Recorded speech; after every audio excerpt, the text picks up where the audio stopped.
session 4 today, starting from 9 a.m. until 10 a.m.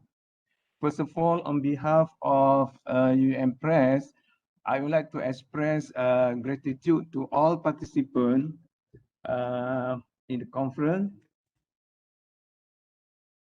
Today, Muhammad Amzari Bakri and Zurina Yahya will be technical liaison, and the theme for this session is sustainability and performance navigating business in dynamic environment and striving through disaster pandemic for sustainable livelihood. Okay, today for my session, so there will be 3 presenters, starting from 9 a.m.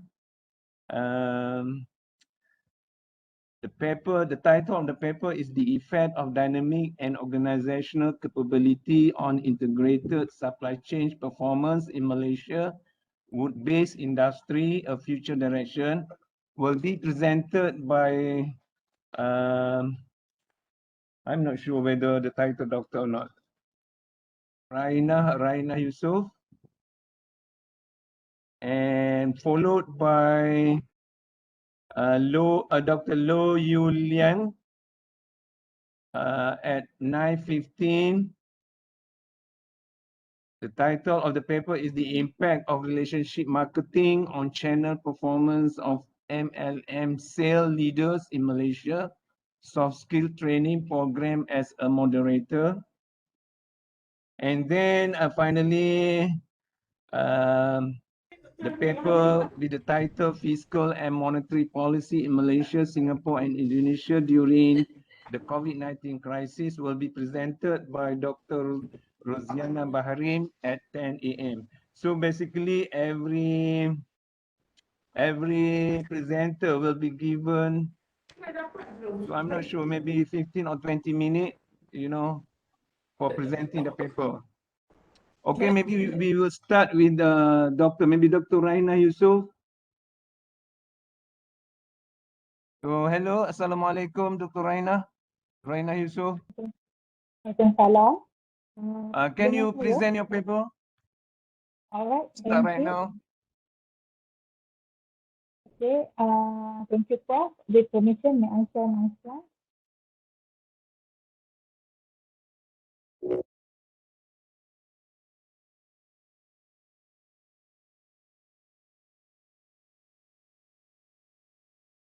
Okay.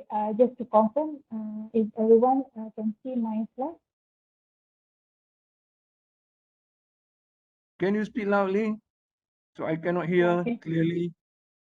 Okay. Can you hear me, Prof? Okay, little bit loud. Okay. Thank you. Can you see my slide?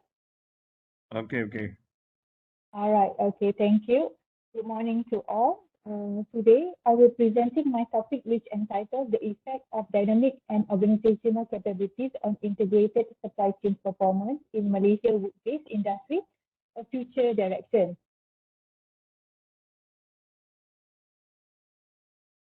Okay, this will be my presentation outline. Okay, as for the introduction, okay, the Malaysian wood-based industry is one of the major contributors to the Malaysian economy. The Malaysian government has foreseen opportunity gained by shifting trends from upstream activities to downstream activities. The government has enacted a series of industrial master plans and offering incentives in encouraging the manufacturers to produce from primary products to value-added products. Currently, the export value of wood-based products in year 2020 is total up of 22 billion ringgit Malaysia, which was generated 60% from producing value-added products, which consists from the downstream activities. However, the rate of growth has been slowed and been constant since year 2015. This is due to the uncertainty of the global geopolitical scenario. The Malaysian government are well aware of the problems and have taken corrective action in addressing these challenges. Yet, the issue has not been totally remedied. As I mentioned earlier, the Malaysian government saw the political potential gain in the downstream activities. Therefore, the industry is being transformed from manufacturing to innovation oriented.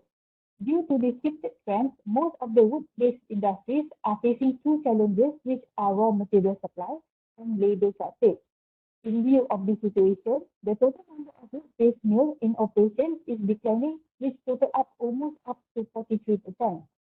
Despite of all the shifted trends, when the World Health Organization declared the COVID-19 pandemic, it also has impacted the wood-based supply chain in various ways, such as disruption of supply chain, demand from the global and domestic markets are declining, rising in freight and raw material costs, and cash flow management issues.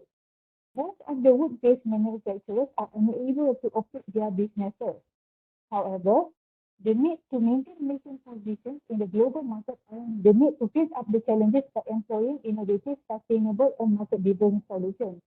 Therefore, wood-based manufacturers are required to identify and overcome its pitfalls by understanding the basic concept of supply chain management, as different organizations have different way of implementing supply chain management. Supply chain management was introduced in early 1980s and was widely adopted, particularly in the service and production sectors. Supply chain is a network between organizations and its suppliers for the purpose of producing and distributing a certain product to the end user. The benefit gain of having supply chain management is that it reduces costs and allows organizations to remain competitive in the market.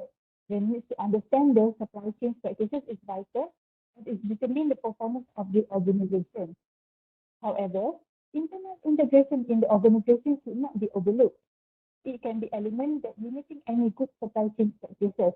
Therefore, it is recommended that wood-based manufacturers generate new value in business model, customer experience, and internal capabilities that allow manufacturers of wood-based to continue to be okay. Currently, the study of the supply chain and capabilities triggers the interest among all global players as well as the academicians. There have been quite a few research being conducted on supply chain which focus on manufacturing firms, large organizations, and small organizations. In the wood-based industry, most research has been conducted focused on illegal logging, sustainable forest management practices, trade barriers, timber certifications, Malaysian research and development grant schemes, and furniture industry. Study on capabilities and integrated supply chains in the Malaysian wood-based industry has yet to be done. Therefore, it is critical to have further research on the capabilities and integrated supply chain practices in the Malaysian wood-based industry. Research-based view is known as the most prominent and cited theory, as it complements to the industrial organization's approach. The research-based view theory suggests that each organization has a specific set of resources, capabilities, and in return, some capabilities have high impact on financial performance than the others. Capabilities here are perceived as a tool that supports operation by developing new product and process. Numerous studies have employed a research-based view and found a significant relationship between organizational performance and organizational capabilities. Despite of the research-based view, there are also dynamic capability view, which have been developed based on the research-based view theory to achieve a sustainable competitive advantage. This is the proposed research framework, where the organizational capabilities symbolize the inner strength of the organization, which includes knowledge, skills, and effect. Whereas dynamic capabilities is defined as the organization ability to sense and seize opportunities in achieving sustained competitive advantage, which includes product development, strategic decision making, and alliance management. By looking at these both elements, determines the overall performance of the supply chain. If one of the network or relationship occur problems, it may slow down the operation. Based on the proposed research framework and the following hypotheses are established as specified as being proposed. In the research methodology, this will be a quantitative research and focus on the descriptive. The time horizon will be cross-sectional, which will be performed only once and result in one paradigm. The sampling technique that will be the probability sampling, which is probability disproportionate stratified random sampling. The main data collection method is self-administered questionnaire. These studies apply the partial least square structural equation model, CLSSM, because it permits the assessment of the relationship between the observed and unobserved variables. The questionnaire was developed based on hypotheses as well as previous research that had been adapted as guidelines. The questionnaire consists of 6 sections. The questionnaire was distributed to 10 colleagues for Malaysia timber industry board and 5 manufacturers in the Malaysian wood-based industry. And the questionnaire has been revised and according to the comments and suggestions given. All data collected, analyzed through statistical analysis using smart CLIS software. As the expected contribution, this study is expected to make a significant impact and examine the relationship between operational capabilities, dynamic capabilities that influence integrated supply chain practices, impacting the performance of the manufacturers of Malaysian wood-based industry. Secondly, the finding also may highlight the importance that will help the manufacturers to enhance their operations and production. And the outcome of the study is also expected to provide contributions to the existing theory by increasing the knowledge and understanding the specialist other future studies. That's all for me. Thank you.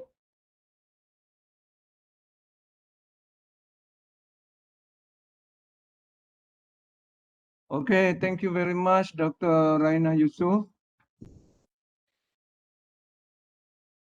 So any question from the floor? Do you have any question? Before I give my comment on this paper. So do you have any question? So Dr. Raina, Dr. Yes, Raina. prof. So I think this is Mhm. incomplete paper. Yes, You start. it's still in progress. You haven't done, you haven't done analysis. So actually your background and problem statement are explained clearly. Thank you, prof. But the problem, okay, I would like to know if you go to your research framework, your research, can you share your research framework? All right. Hello. Your research framework. So Okay.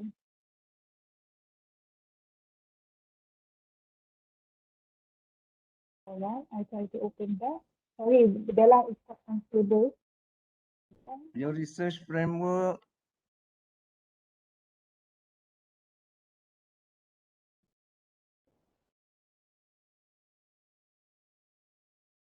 Okay, according cannot share.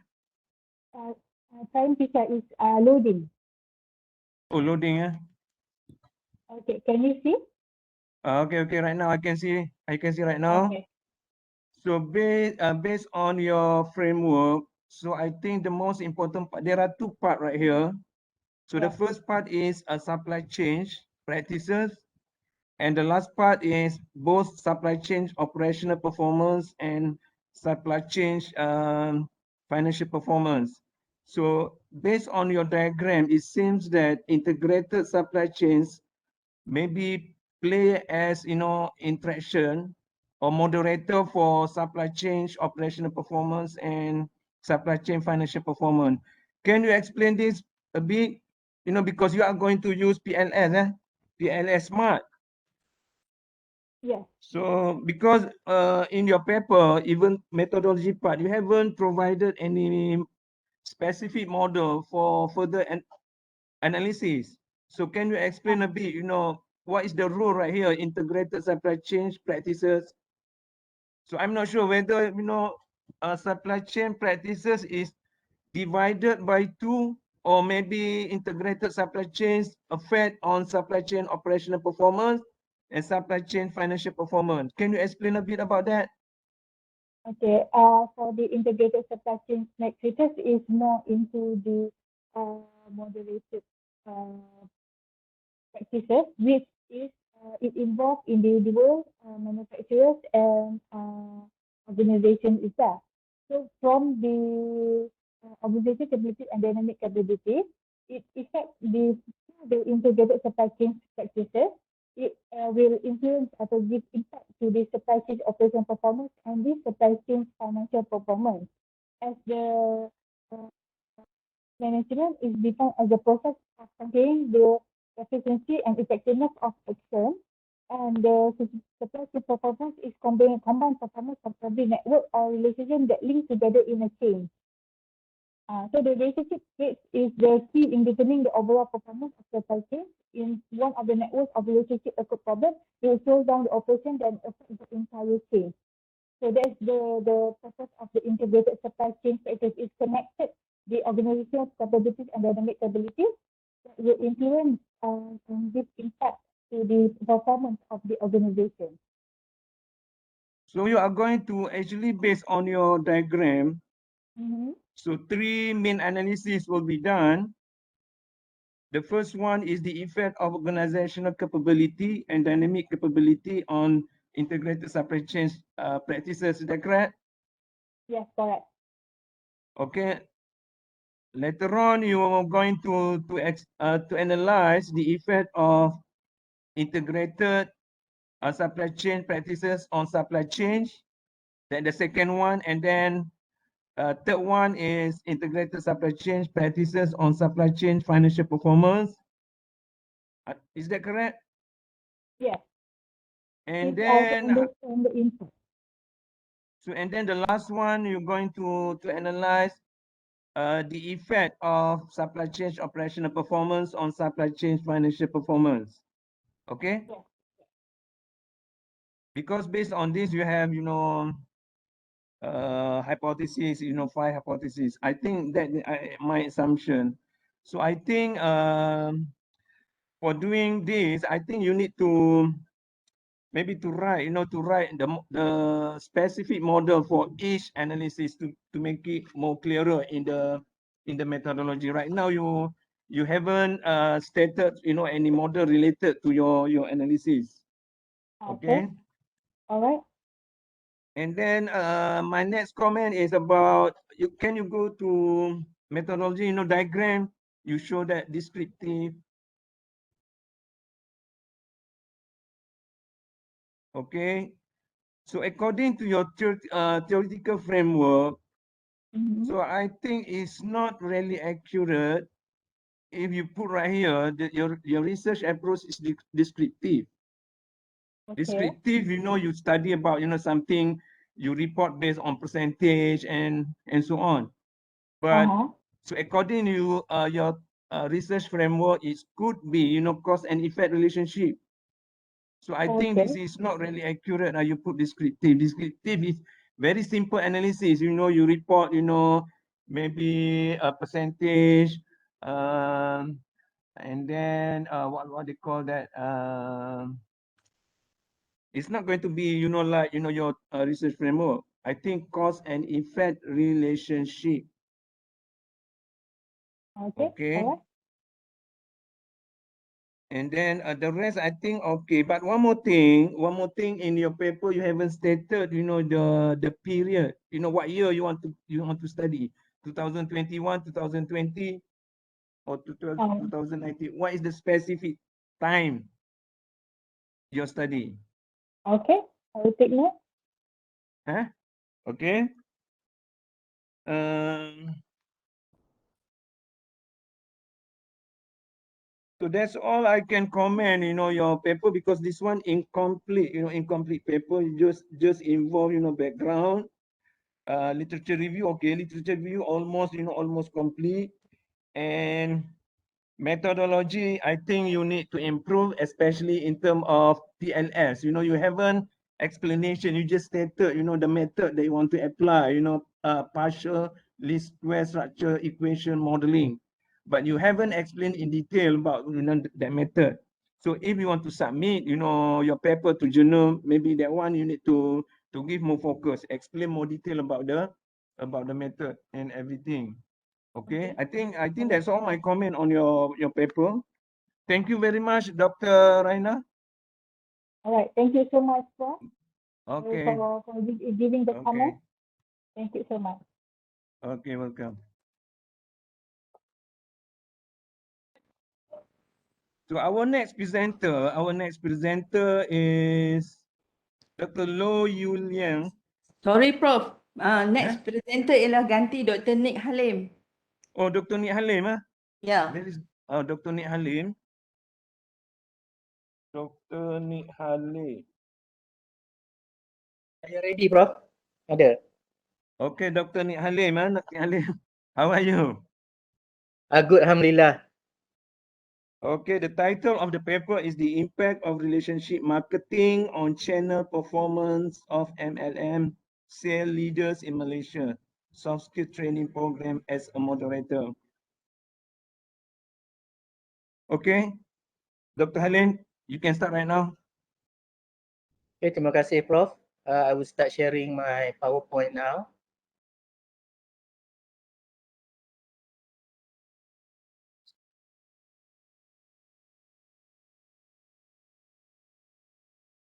Okay, Assalamualaikum and good morning to Prof as a chairman and also all the attendees for today's session.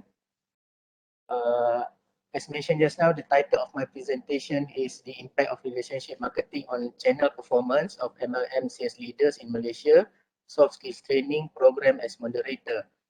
And this paper is written by my former PhD student, our former PhD student, Dr. Lu Yu Liang, from my associate professor, Dr. Muhammad Sobridun, and me, as a professor, Dr. Ni Abdul Halim Ni Abdullah.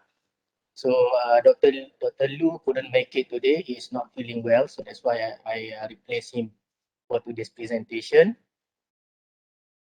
So I'll start with the introduction. The ultimate goal of multi-level marketing or MLM business is to achieve financial freedom to those involved in this MLM business activities. And one of the important aspects in MLM business is the sales leaders. So sales leaders are recognized as an essential success factor in MLM business, as they are the one who will manage the downlines. Okay, they are the one who will recruit new downlines. They have to provide training and so on, and so they have to guide their downlines effectively. So the performance of sales leaders are very important to determine the success of multi-level marketing business. Effective downline will expand their own distribution network. So basically, we can see that the sales leaders are very much rely on their downline in order to make their MLM business growing, to make it a successful business. And therefore, relationship marketing is very important and very crucial in MLM industry, not only between the agent and also the customer, but also between the agents and also the sales leaders itself. So long-term relationship between sales leaders and downlines through loyalty and retention are very important according to this previous study. MLM sales leader need to concentrate on relationship marketing approach in order to build good rapport with downlines and also to gain their trust and commitment. So that's why this study we want to look at the importance of trust and commitment on the sales performance of MLM leaders. And the downlines or salesperson perception of the sales manager, their trust and commitment will influence the acceptance of organizational objective. And of course, the task of both sales leaders and also the agent or salesperson is to promote the product and services to consumers. And at the same time, they also will always try to recruit this customer as downlines, right? So the support of sales leaders is critical in MLM industry because the downline will practically deal with the sales leaders for most of the time and not the management, particularly for moral support, motivation, training, development, and mentoring. So that's why, as I mentioned just now, sales leaders actually are the main characters in MLM business because any issues they will go to their sales leaders, not the top management of the company. The problem statement is high turnover rate among MLM sales leaders, which is faced by many MLM companies, affect the bottom line as it destroy the momentum of downlines. A lot of network that was developed sometimes can be broken or we can say close or whatever because of the sales leaders quit. poor support from leader result in downline fail to reach the target, and also at the end the downline also might quit with all the promises given by sales leaders and so on, and then suddenly they don't give proper training, they don't give a proper guideline. So that's why a lot of downline might quit. Many past study focus on salesperson's performance. Okay, a lot of studies focus on the salesperson itself, and not many look at the from the aspect of the sales leaders in MLM. The role and performance among MLM sales leaders have received limited attention from scholars, in particular MLM industry in Malaysia, and that's why this study tend to explore the influence, the support given by MLM sales leaders to downlines in leading them to higher performance. Thus, the study examines the impact of relationship marketing on gender performance among MLM sales leaders. So basically, the objective is to look at the impact of relationship marketing, which is including trust and also commitment, on gender performance among MLM sales leaders, and to study the moderating effect of soft skills training on the relationship between trust, commitment, and also gender performance. I will go quickly on this literature review.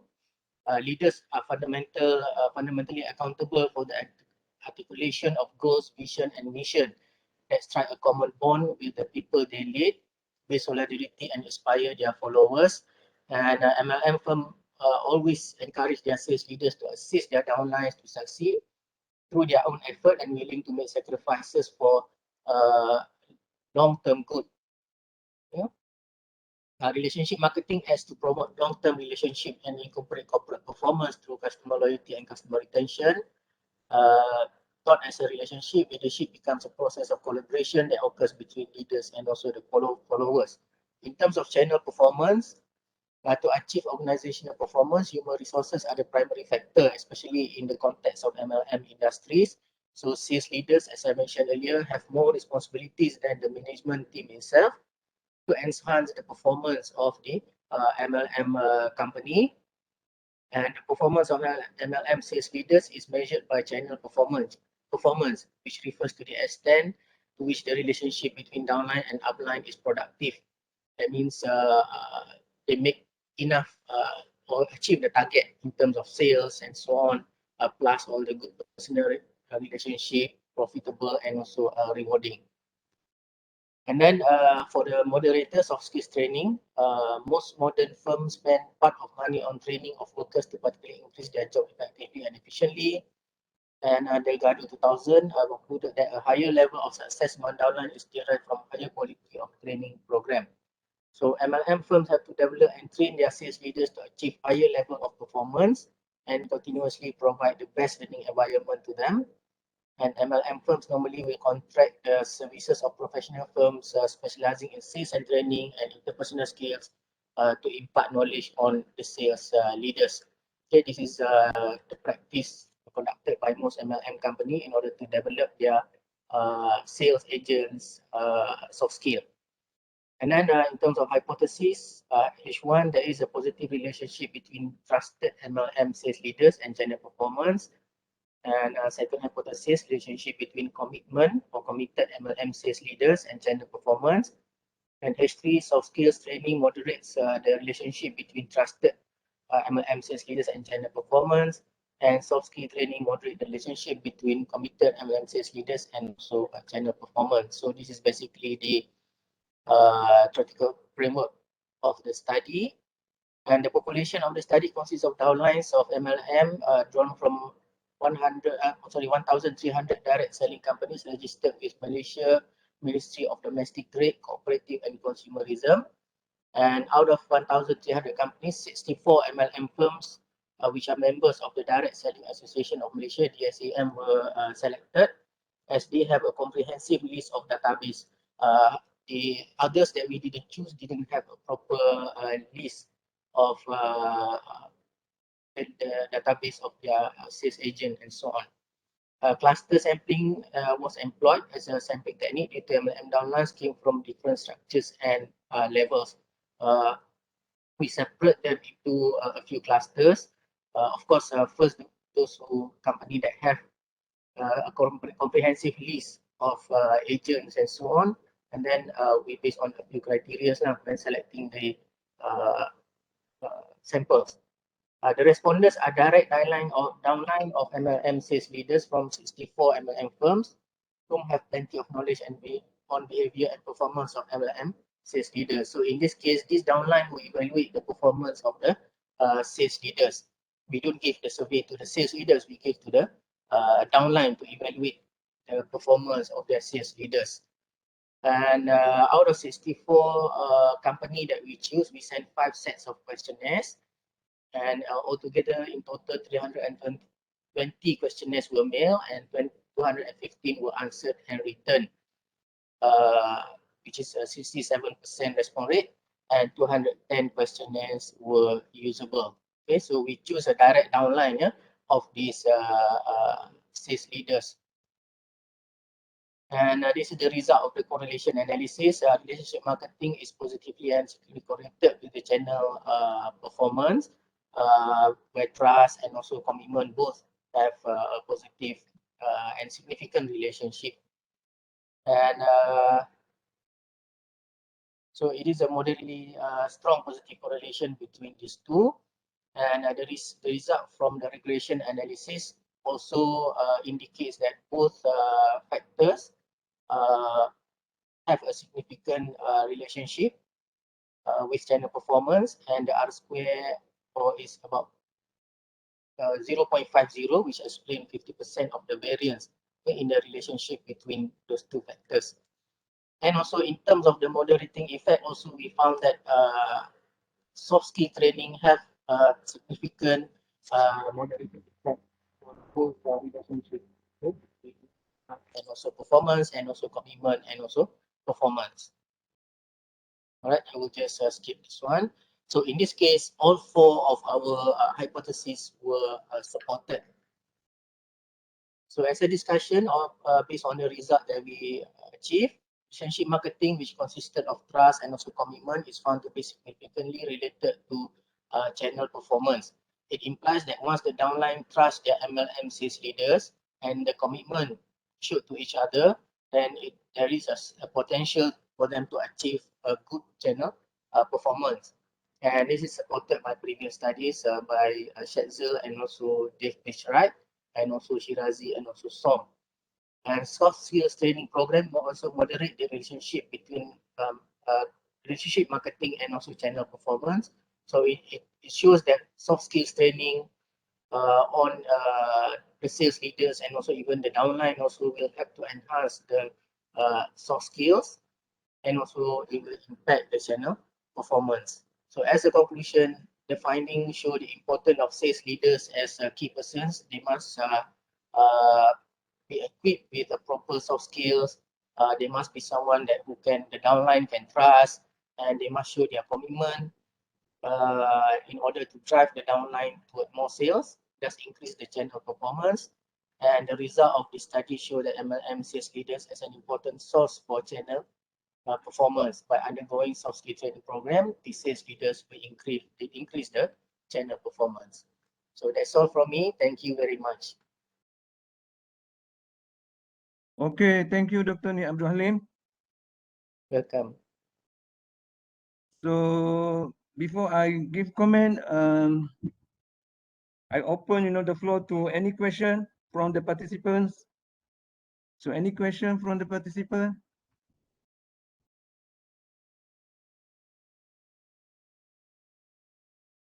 Do you have any question?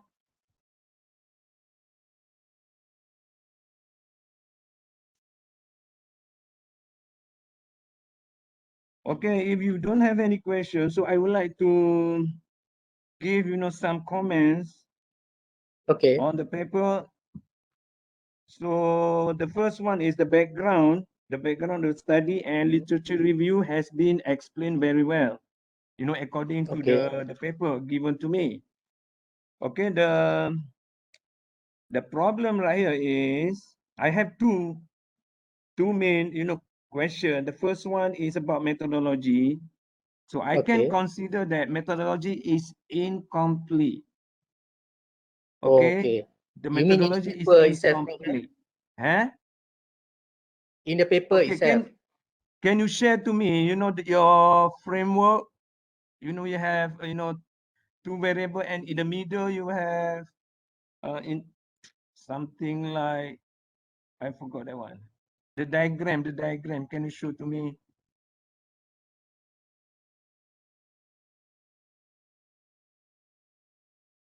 Is it this one, Prof?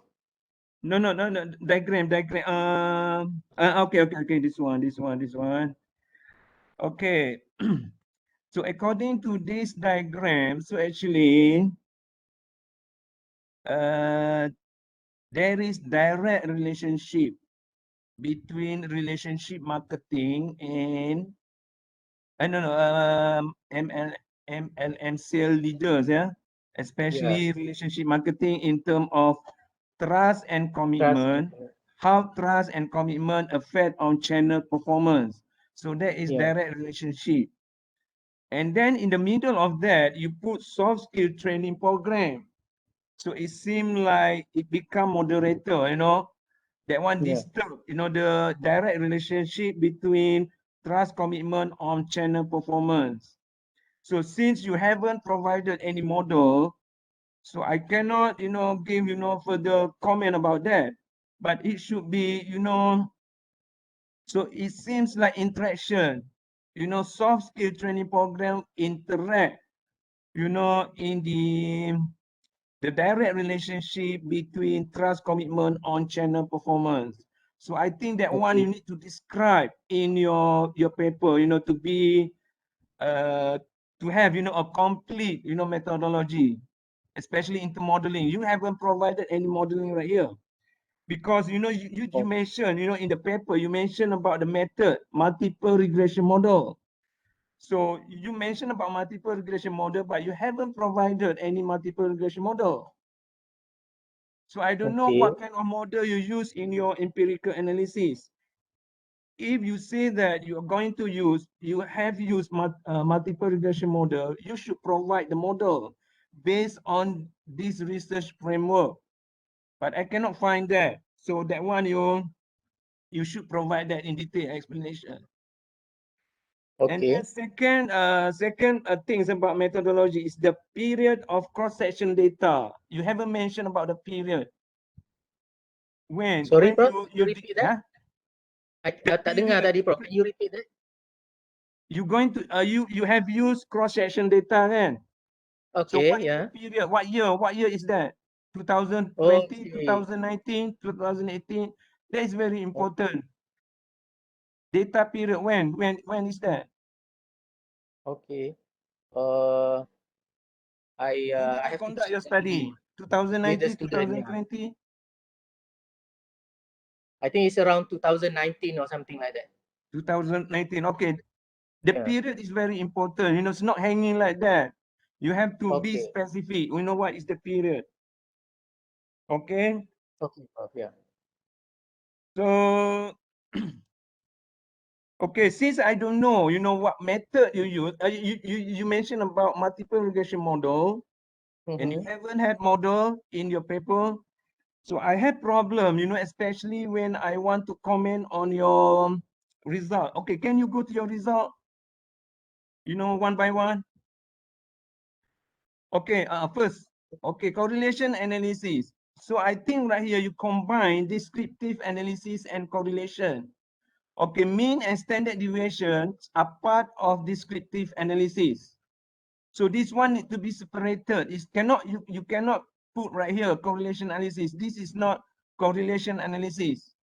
Oh, I see. So I Okay. Yeah. think I I think you need to provide an table, descriptive statistic table, and then Mm-hmm. complete that table. It's not just mean and standard deviation, maybe maximum, minimum. Okay. Yeah. So I think another 3 measures of descriptive analysis need to be included in the model, in the table. Okay. Okay.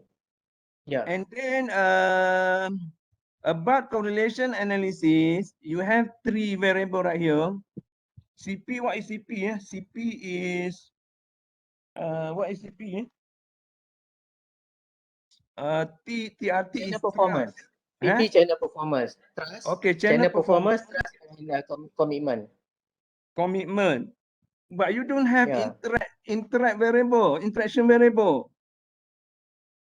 training program, training. Because according to your research framework, one additional variable you have included that one training program. So that one should be, you should include in the correlation analysis table. Because I think that one is very important. That one training is very important because training provided, the skill to you have what they call that, downline. Downline is very important for them. So that one will affect on, the what we call it, the leader performance. So one more thing, you need to include that variable in the correlation analysis. This is not sufficient. Okay, so that is the reason I want to have the model, because you don't have the model, so I cannot, comment too much about that.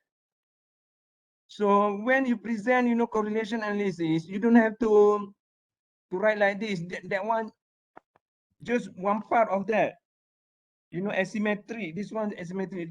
So that one's don't need. Okay, maybe one part, so this part, or maybe the other part, one of them.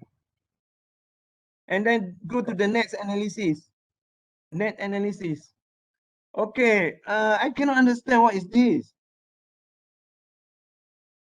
Is that multiple regression analysis output or what? Actually the student compress the whole thing in just one table only. Of course, in a dia punya thesis tu, of course, it is everything in detail lah. But now since we have a limitation in terms of number of pages, number of words, and so on, so dia dah compress everything just to show that for trust it is significant, and then for a commitment it is significant, and then what was the R square value, So that and so means on. 0.37 and 0.36, actually coefficient, coefficient value. Coefficient value. I think it's, So actually, when you report multiple regression analysis output, so you need to report completely, according to the standard, the standard output. So reader can understand, what it is about. If like this, I myself, I cannot understand what is this. I know that 0.37, 0.36, those are, coefficient value. But if you can, you can provide a complete report, it is much better than like this. Okay. So this one, I think I can consider that this is incomplete, incomplete multiple regression output. So because I don't have any, complete idea about, about this. As I mentioned before, that is very important, your model. So your model, you put CP, CP is channel performance, R is, so R is what? R is, we refer to R square there, Prof. 0.50 and adjusted is 0.49. No, R is what is that? R is stand for what? Marketing? Saya pun kena check balik that one, Prof. So I cannot understand this. What is R? Because, according to your model, so your main variable is trust, commitment. Both of them are independent variable. So dependent variable is channel performance. So how can channel performance you put right here? It shouldn't be right here. Yalah, I agree with that. Memang tak clear, Prof, because the whole regression table is not here. So saya pun I can't remember the actual regression table tu. I have to refer back to his thesis lah. So that later on I will tell him to include that complete table inside the paper. Okay. Complete table, So this one is incomplete. And then one more thing, the way you interpret R square. So R square is 0.5 model able to explain 50% variance in the relationship between marketing and channel performance. So actually Mhm. it's not variance. So that means variation. So changes in Okay. independent variable, what happened to dependent variable? How much, change? Let's say 1% changes in independent variable. How much the percentage changes in dependent variable? It's not variance. Variance and Yeah. variation are totally different term. Okay. Okay. Mhm. And then right here you give, conclusion, trust and commitment have significant relationship. So according to the table, so I cannot find, I cannot find trust and commitment. So this is totally, so Okay. that's, I'm not The understand. significant Trust you value put is right not here on there. the Tak apa, top. nanti saya minta dia tambah lah, Prof. The significant Uh, value tu supposed to be in the table lah, right? okay. So I think that's all. Comment, you need to improve in terms of methodology and the Okay. presentation of your result and also Okay. explanation. So I think some sentence is not are incorrect, especially when involve econometric term. So this one, if you want to submit, this paper to any journal, so make sure you check, Mhm. the correct term, especially related to econometric. Okay, I Okay. think Okay. that's all, Dr. Ni Abdul Halim. Thank you very much. Okay. Welcome, Prof. Terima kasih for the comment. Okay, thank you. Assalamualaikum Prof. Ya, Waalaikumsalam. Pembentang ketiga tak sihat, so dia tak bentang. So sesi ni habis. Oh, okay. So I think that's all. My duty as a chairman. So maybe I will forward to the next, next chairman for chairing, chairing the session. Okay, Prof. Salah, I'm going to take over from you. Okay, thank you. Okay, thanks, Professor Salahuddin. So now Okay. I'll be sharing two papers, okay? So the first paper is by Siti Sharaz, and the second is by Saiful Rizan, okay? So I would like to, okay, participant list, so I suppose you are here. I would like to call upon Saiful Rizan to present first. If you can make it, you present first. Because I want to have my colleague, okay, Dr. Rashida, to discuss the IPO paper for Siti Sarah, okay. Siti Sarah is on, Dr. Rashida is on her way to to the campus. So, Saiful, are you here? Okay. Yeah, I'm here.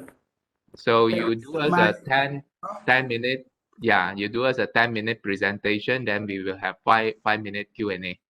Okay, Prof. Okay, good. Okay, go ahead.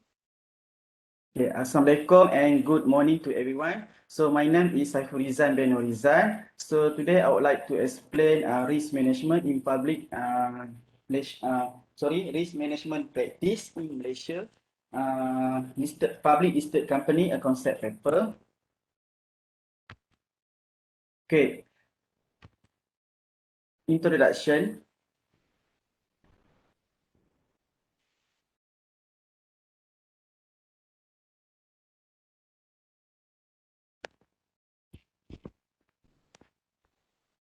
Okay, public listed company that operate in Malaysia are very critical in order to develop national economy because it has a strategic role. So several critical process should be implemented by management in identifying and assessing all types of risks that have significant impact on the operations and value. So it means that organizations all over the world are exposed to a lot of risks, okay, every day based on market and compliance risks. So I'm sorry, Saiful. So yeah, your slide still showing the first page, the title. Have you started? yeah, Are you yeah. already? Okay, Yes. maybe you can turn on the presentation mode for your PPT. You turn on.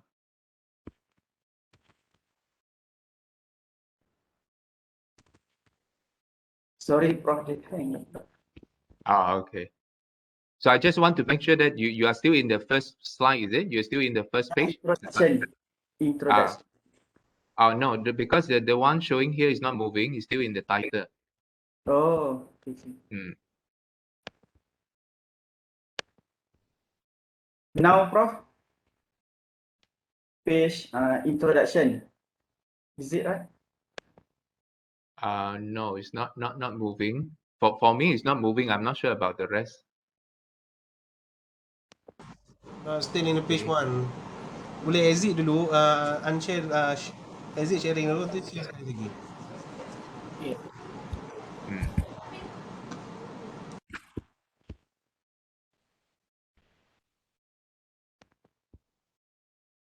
Now it's okay.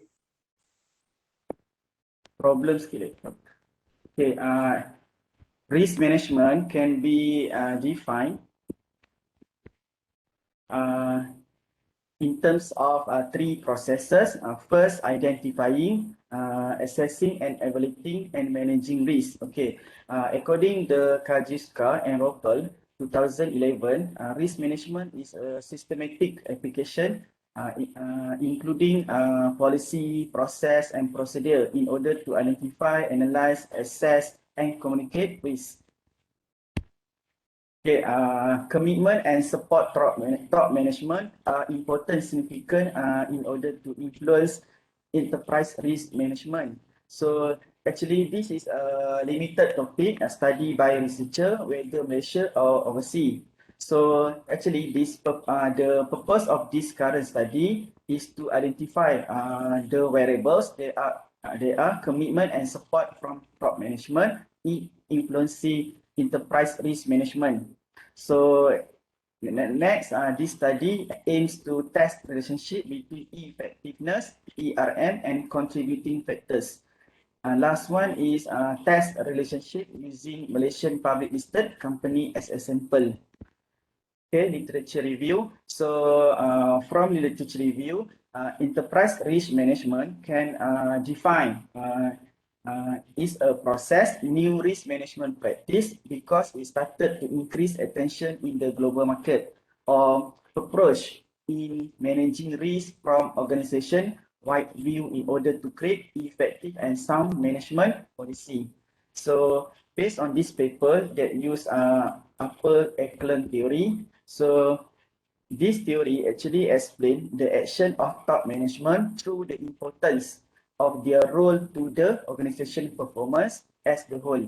So actually this theory discloses that decision making is influenced by manager.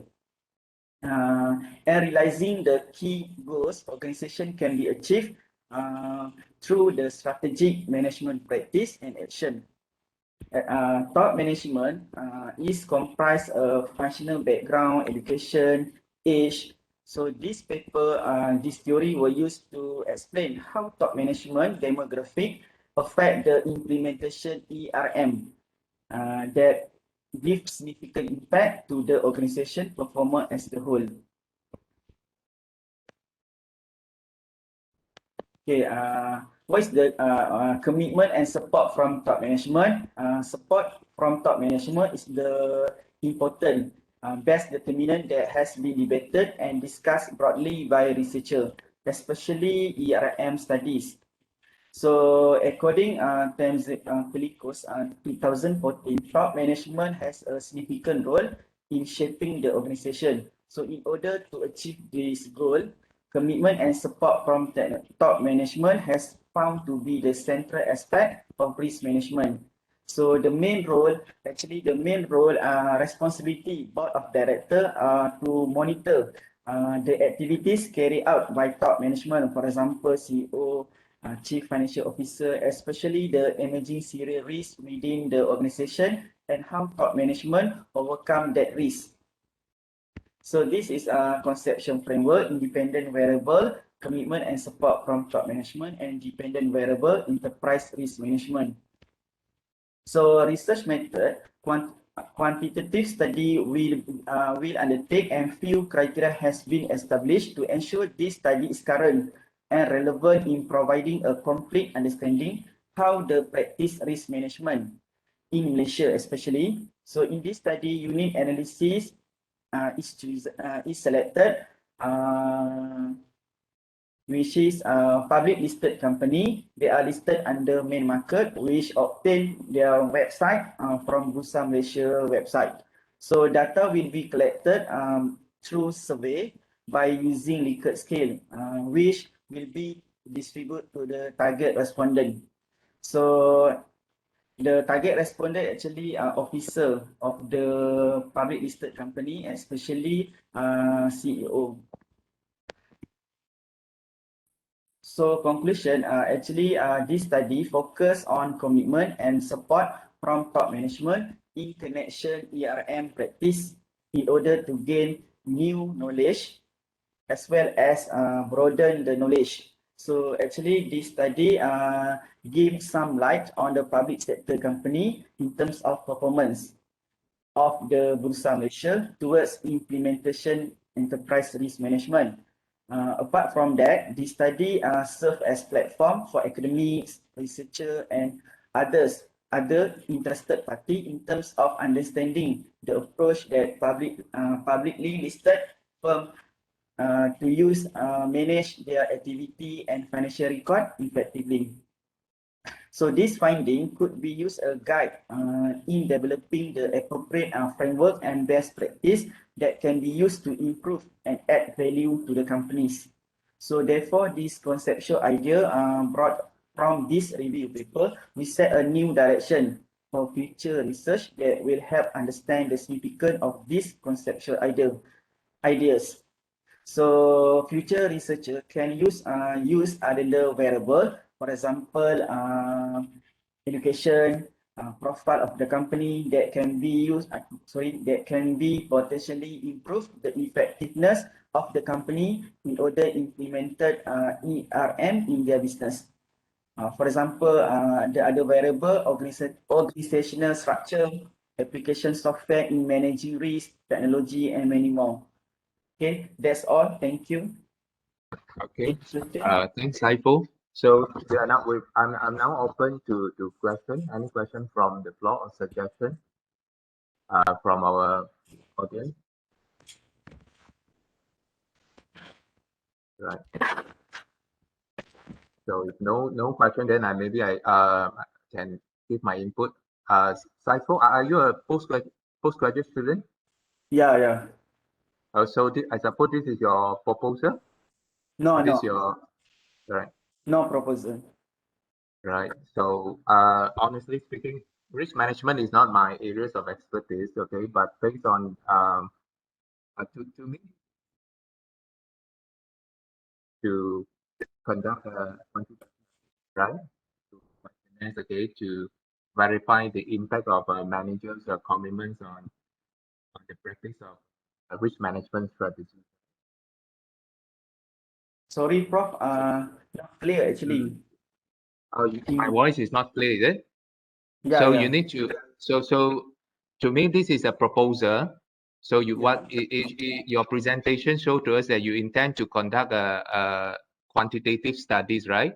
On the Study. impact of managerial commitment on the practice of effective risk management strategies, right? Yeah. So you need to know what is your target eventually if you want to make these papers, right? Okay. And if say your target you want to send it to a Scopus Index journals, Okay. and you want to use Malaysia sample, so the typical question that editor would ask would be what is the gap, that Oh, you feel by using Malaysian sample. I So I see, Prof. suppose the topic may Yeah. not be new. So you will have you will need to have some unique variable, like because you are using Malaysia data, because our maybe you can try to look at from regulation, because Malaysian regulation is different from other country in terms of disclosure requirement. And then we have Sharia's compliant companies and conventional companies. So this kind of a unique variable, then is you can position it, as a gap, So it's a study that try to verify, okay, this hypothesis, because Malaysia we have some unique regulation, Sharia, non-Sharia companies, something unique, then then it is going to be sellable, okay, to a Scopus Index journal. Okay, Right. thank you, Prof. For So comment. yeah, okay. So like those variable you mentioned, I really can't comment much. Like you mentioned about commitment, but you did not present here how are you going to measure commitment and so on. So yeah, so that would be my input, my brief input, right? So all the best, okay? All the best for this paper. Thanks for your presentation. Okay. Thank So you okay, for your comment. okay, welcome. So now we're going to move on to our second presenter under my section. Siti Sarah, are you here? Sarah? Yeah, I'm right here. Okay, so you can start your presentation. Okay.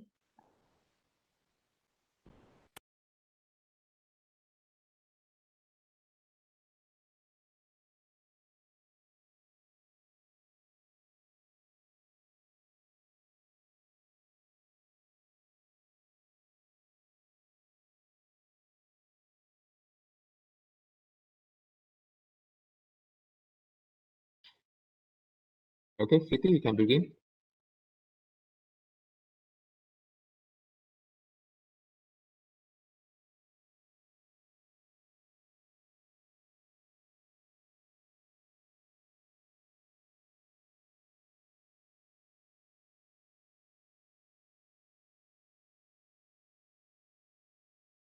Can't hear you. You need to unmute yourself, Siti.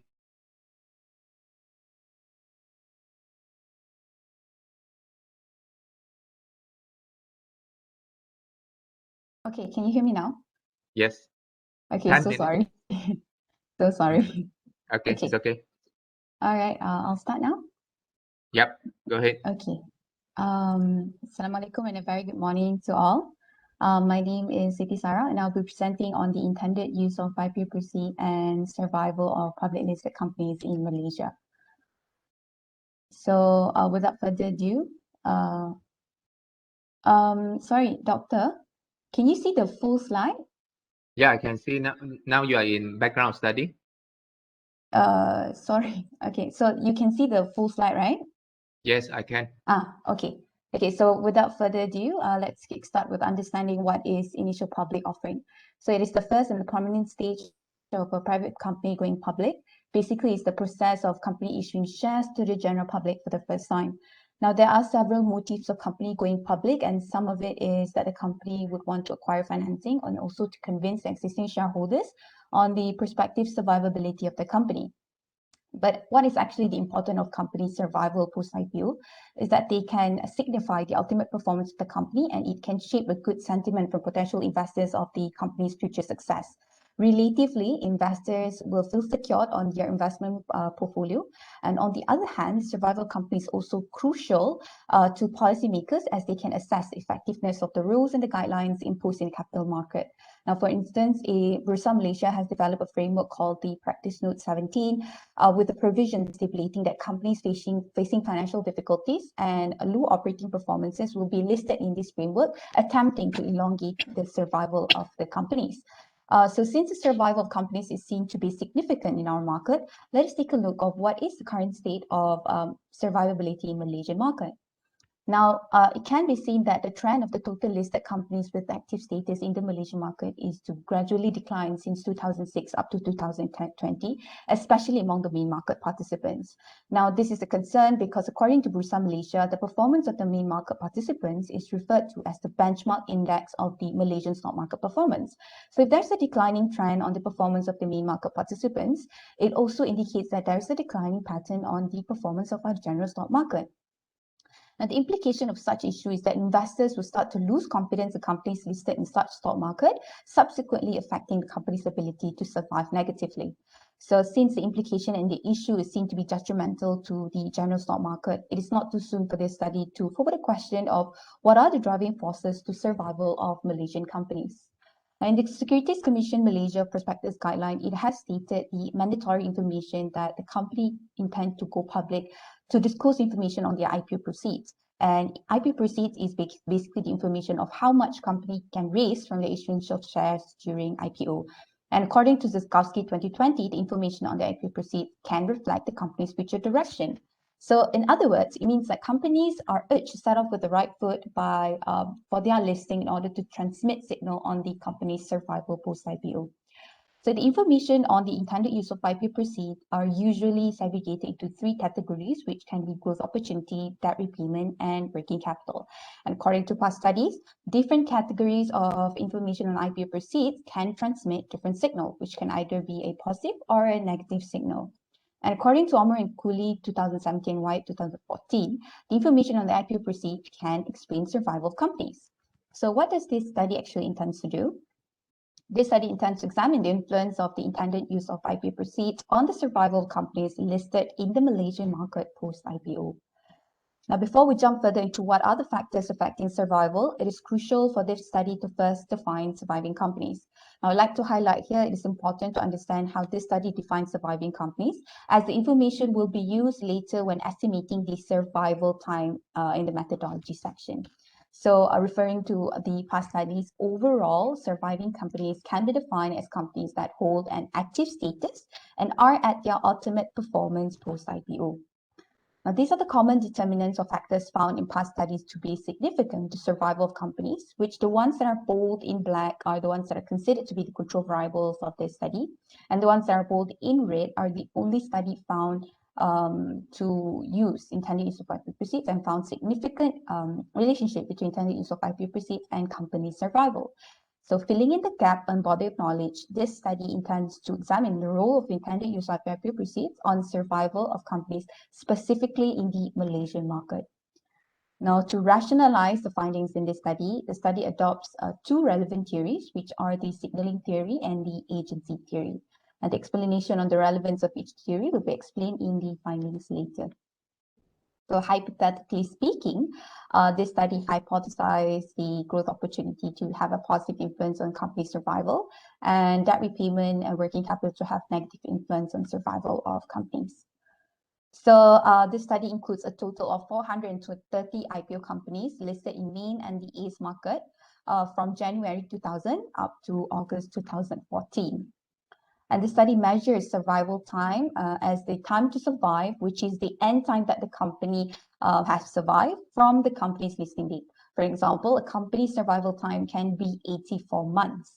But since the survival analysis model includes the observation of censored data, this study also employs the binary variable to denote whether the company is a surviving company, which in this case is a right censored data, or a non-surviving company, which in this case is a non-surviving company, non-censored data with a value of 0. These are the main independent variables measurement, which they will be transformed to percentage, and these are the control variables adopted in this study. So this is the research framework of the study. Now moving on to the findings. Basically, this study adopts the Kaplan-Meier survival analysis model to describe on the survivability of companies listed in the Malaysian market. Now referring to panel A, out of 430 companies, 82.09% of companies remain survive in the first year, 69.30 in year 3, 59.77 in year 5, and 53.24% in year 7. And the findings shows that it takes 102 months for half the companies in this study sample to be as non-surviving companies post-IPO. In comparison to past studies, this study reports a lower survival rate than what has been reported in both developing and developed market, and also those that are recently conducted in the Malaysian market. And moving on to panel B, it shows that the survival rate of companies in all different categories of IPO proceeds in growth opportunity, debt repayment, working capital, to have a higher survival rate for those that allocate a below 50% of allocation of IPO proceeds to each category. Siti, sorry, Yes. one quick question. Is this a predicted survivors or actual survivor? This one is the actual survival, doctor. You're saying that those IPOs, right? 18% of them they turn bankrupt in their first year. As I've mentioned just now, it is really important to understand or to be aware of the definition of surviving company. In this case, is Right. surviving company is defined as companies that are at their ultimate performance and are actively traded. So those that have troubles in terms of their financial difficulties or have come up with a company announcement, let's say they are unable to pay a loan, will be considered as a non-surviving company as well. So in the first year, there is only a total of 82.09% of a company that has no problem at all to remain as surviving company in this study sample. Okay. So Yeah. because in Malaysia, you should know we have PN 17, right? Correct, yeah. So PN those are 17 is listed in PN 17 will also be considered as non-surviving companies. okay. Yeah. So Yeah. please continue. All right. Thank you, Doctor. Mm. Okay. So yeah. So as we can see in the panel B, those that are those that have allocated IPO proceeds below 50% have a higher survival rate and also a longer survival time median. And we can also see that majority of the companies limit the proportion of IPO proceeds to intended use of IPO proceeds to each category. So moving on to the main findings, this study adopts the accelerated failure time model, which is a survival analysis method, and chooses the Weibull distribution based on the lowest AIC value among other distribution at 819.92. The study found growth opportunities to have a negative and significant influence on survival time, where a 1% increase in growth opportunity will decelerate survival time by 0.42%. Now, to explain, a higher intended use of IPO proceeds for growth opportunity creates uncertainty on the company's long-term cash flow volatility, leading to shorter survival time. Now, this finding is similar to Wyatt 2014, whereby the study mentioned that although growth opportunity is associated with activities to expand the business and capital expenditure, the question of creating value for the companies remain uncertain in the long run. So basically, this will give a negative signal on the company's survivability, increasing the conflict of interest between the shareholders and the management, and shortening the survival time post-IPO.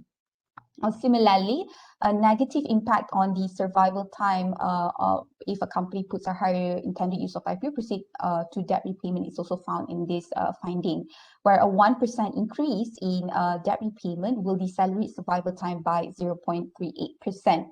Now, referring to McGuinness 2019 and Ahmad Zaluki Baru 2020, debt repayment will flatten the future cash flow stream, leaving an unfavorable impact on the company's sustainability post-IPO.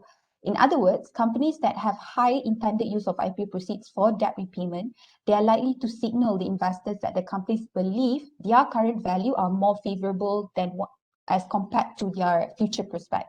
So this will reduce the interest of the shareholders, inducing the agency costs and dampening the survival time of the companies.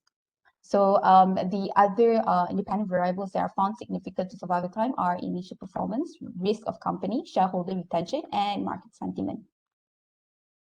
Now, in conclusion, growth opportunity and debt repayment has negative impact on survival time of company post-IPO, concluding that the prospectus information on the intended use of IPO proceeds is useful in predicting companies' survival time. In line with the findings of this study, it recommends that the disclosure of companies play a crucial role to ensure that companies are able to survive longer post-IPO, specifically in the Malaysian market. Now, it's also worth highlighting that this finding is relevant to certain parties, such as the investors and the policymakers, this finding suggests that it is essential for these parties to look closely at the information available in the prospectus to be informed the company's future direction. And policymakers such as Bursa Malaysia will find additional insights by monitoring not only on the company's current endeavors, but also on the company's initial planning of their future undertaking. So that is all from me. Thank you. Okay. Thank you, Siti. It's a beautiful slide. So now I would like to call upon my colleague, Dr. Rashida, to give comments. Yeah, Assalamualaikum and thank you, Wong. Right, morning to all. Siti Sarah, how are you today? Good? Good, Doctor. Thank you. Yeah. It's a very good presentation and I believe you are currently doing your master, am I right? Yeah. In your ITM. Yeah, okay. Because I saw as well you have some publication on the survivability. And so really very quite interesting, right? To have a look. Only the things that if let's say if you want to move forward, what I could suggest is that because now you are looking into the survivability, and when you define the survivability is very subjective, right? And you also shown a figure, a table just now that shows that many have done on, intended use of IPO proceed with survivability, right? Why there is a need for Malaysia, or why there is an agency for Malaysian market, especially in terms of the intended of IPO proceed, because when you raise the issue or the gap, because you raise that there is a declining trend in terms of the listing, as well for the performance. Therefore, you believe it could be associated with the survivability, and then you link with the intended use of IPO proceed. But I can't really, get the picture why there is a need for you to study of this variable with survivability, not other variables, because there are a lot of other factors that can influence the survivability, because survivability is not only during the listing, because you are taking the information prior listing.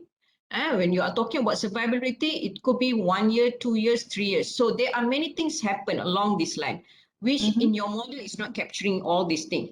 So in future, if you are going for a good publication, maybe you want to consider, those variables that along this, listing process that, especially because you are taking some of the information, I think, from annual report as well, right? Because when you are talking about survivability, you are not only talking about PN17, you are also looking at the financial, some firms that have some financial problem. So how you capture based on annual report, am I right? Okay, yeah. Is that correct? On Because their financial when performance. you just when you talk about PN17 survivability, it's just you look at this non-survivability based on those listed in PN17, or also those that have a problem with their financial that reported in their annual report. You include both or just one? So actually the explanation on the practice note is to basically to give an insight on how does this study define surviving company. But this study doesn't touches up until the financial performance of the company, only on the company's announcement based if the company, let's say, have difficulties in their financial, they would have a company announcement in Bursa Malaysia, right? So these are the information that will be used in order for me to segregate between those that are surviving or non-surviving companies.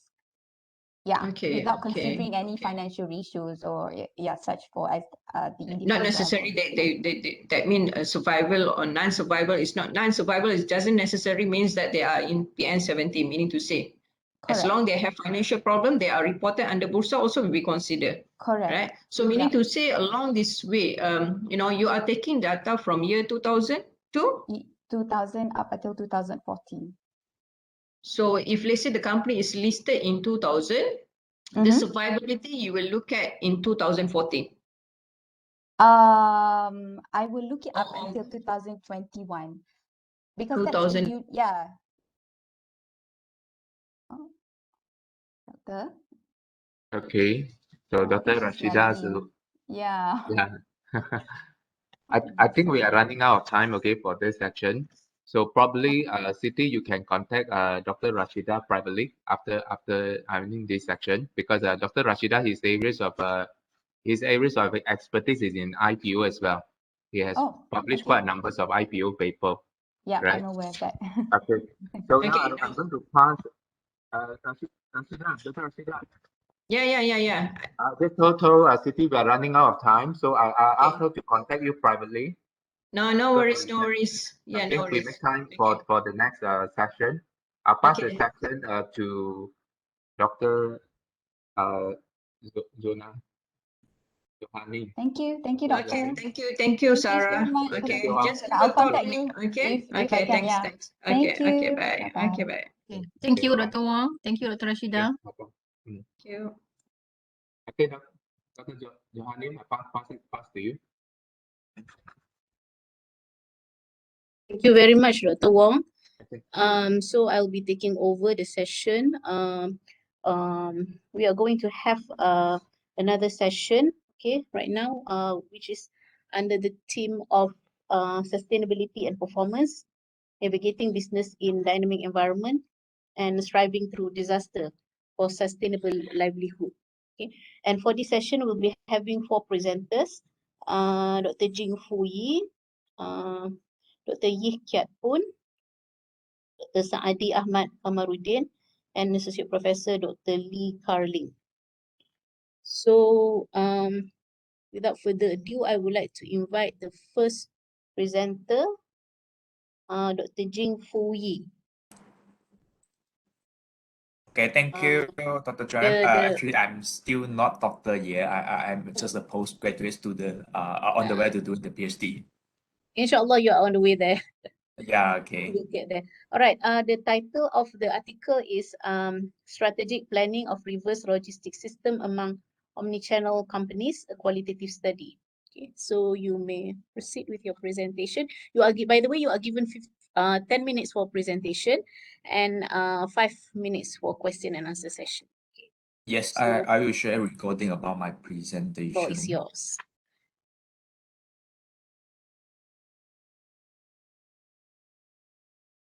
Good morning, Associate Prof. Dr. Wong, organizer and presenter. So my name is Yi Jing Fu. So I'm going to present about strategy planning of reverse logistics system amongst omni-channel company, a qualitative study. So in order to survive through COVID-19 pandemic, so company actually need to be adopt omni-channel strategy.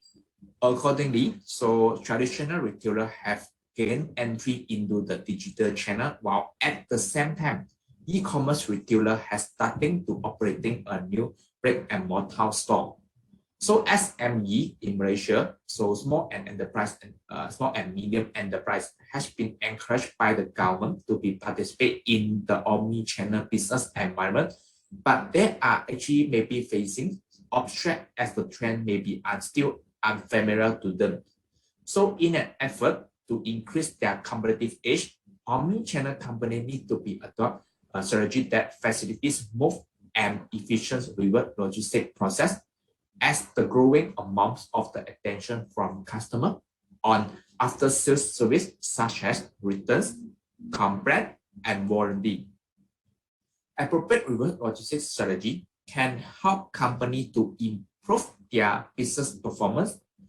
Despite the growing awareness of the reverse logistics, many omni-channel companies are not prepared to meet the challenge involved in handling returns.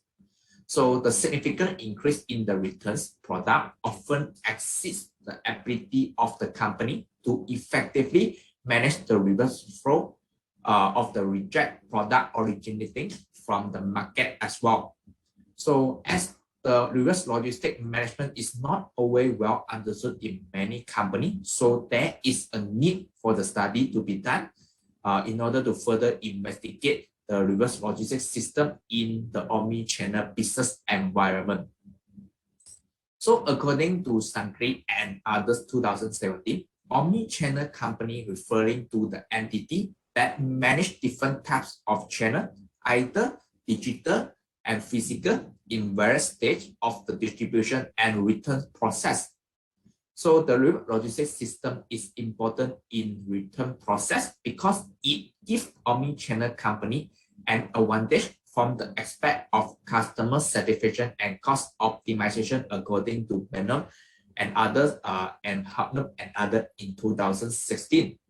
As shown in the figure, so omni-channel company has more options for the product delivery and the collection. From a logistic perspective, the reverse logistic has become more complex as the number of channels increase. So the reverse logistic process is no longer linear. It indicates that the collection through brick and mortar is increasing, overlapping with the collection by courier service according to the Hubner and others in 2016. Therefore, a well-organized reverse logistics system is needed to handle this complex and uncertainties. Based on previous study, an effective reverse logistics system should have top management support, information system, collaboration, flexibility, and formalization. So, for instance, when top management realize the importance of reverse logistics, they may be motivated to develop and improve their system to handle the reverse logistics flow effectively. Formalization also play an important role in minimizing and streamlining the complexity of reverse logistics system by reducing the confusion and conflict. Flexibility also providing a company the ability to react with the unexpected incident and figure out some innovative solution. Companies need to be utilize the information system in river logistic operation to handle the complexity and increase the speed of the process flow. Strong collaboration in the river logistic system could help to reduce the cost, increase the customer service, increase reputation, and ensure effective process as well. Besides that, the river logistics system of omni-channel company also should conform to the external influence such as supplier, customer, regulator, and competitors. Companies that coordinate and integrate with the supplier in the implementation of river logistics, while the intra and inter-organization process can improve performance through a better partner relationship. Some researchers also argue that companies should be considered customer opinion when handling the returns, use and defective product instead of just a simple replacement. The regulator can be controlled as well as formulate the law and regulation to influence an organization policy and strategy on river logistics. Due to the intense competition caused by the globalization and technological advancement, so it may motivate a firm to take part in river logistic management to differentiate itself from its competitors. So in this study, semi-structured interview were used to collect data for consolidate the teams by using a phonological interview approach. So the phonological interview is useful to correct the description of the context by using broad and open-ended question. So a prior teams developed from a fixed set open-ended question by interview the respondent with river logistic management experience. So in this study, we are able to capture 11 participants that are voluntarily to take part and sufficient information have been captured. So the demographic of the respondent are shown as the table. So most often are come from the retailer, which is actually 6 participants, and most often are working for at least 2 to 4 years. And then most often are at the executive level, and 3 of the participants are the manager level. So after that, the matrix analysis was used to analyze the data, and this is a suitable method to organize the data by grouping the data based on team according to the custom in 2010. Based on the interview, so the collect transcript have been analyzed and compared. The teams that origin from the interview can be separated into the firm and task environment factor. The main team associated with this firm factor were top management support, formalization, flexibility, information system, and collaboration that could be identified in the interview as shown as this table. Besides that, the influence of the task environment elements also have been shown in the interview with the employee from the omni-channel firms. There have been explained the role of these external and elements in the river logistics system. The common themes that can be grouping in the task environment factor are supplier, regulator, customer, and competitor. Moreover, some of the interviewees also expand on how the river logistics system could be benefit to their organization in the omni-channel business environment, in particular of the customer relationship and the company reputation. As a conclusion, so the result of the qualitative phase suggests that enhancement in the river logistics system from both firm and task environment factors offer benefits to the omni-channel company. The degree of effectiveness in firm factors, such as the task management support, formalization, flexibility, information system, and collaboration, and the degree of conformity in the task environment factors, the compromise of the supplier, customer, regulator, and competitor could be influenced directly to the omni-channel firm performance. So, an omni-channel river logistics framework has been formulated, which actually suggests that company could be implement proper river logistics system to manage the product returns through the firm and task environment factor. Therefore, the omni-channel reverse logistics framework would be effective and important to all the companies that are adapting omni-channel strategy. In particular, so omni-channel business environment have become a new norm of post-COVID-19 pandemic. So the finding of this study would be enlightening the omni-channel company to implement reverse logistics system into the business model to achieve sustainable performance. So omni-channel company should be equipped with their business with an efficient and effective reverse logistics system in order to handle the reverse flow. So that is my presentation. So thank you. And is there any question? Okay, welcome. Is there any questions from the audience? So if there is no question, I will proceed with some of suggestions on my part for this article. Okay, I find this article very interesting. Okay, however, of course, there will be some room for improvement. Okay, I think in terms of the introduction, okay, you have clearly explained in terms of the practical issue. But I think this section can be further enhanced, okay, to also include the aspect of what is the theoretical issue here, okay, because the practical issue is quite clear, okay, but it has to be also integrated with the theoretical issues as well.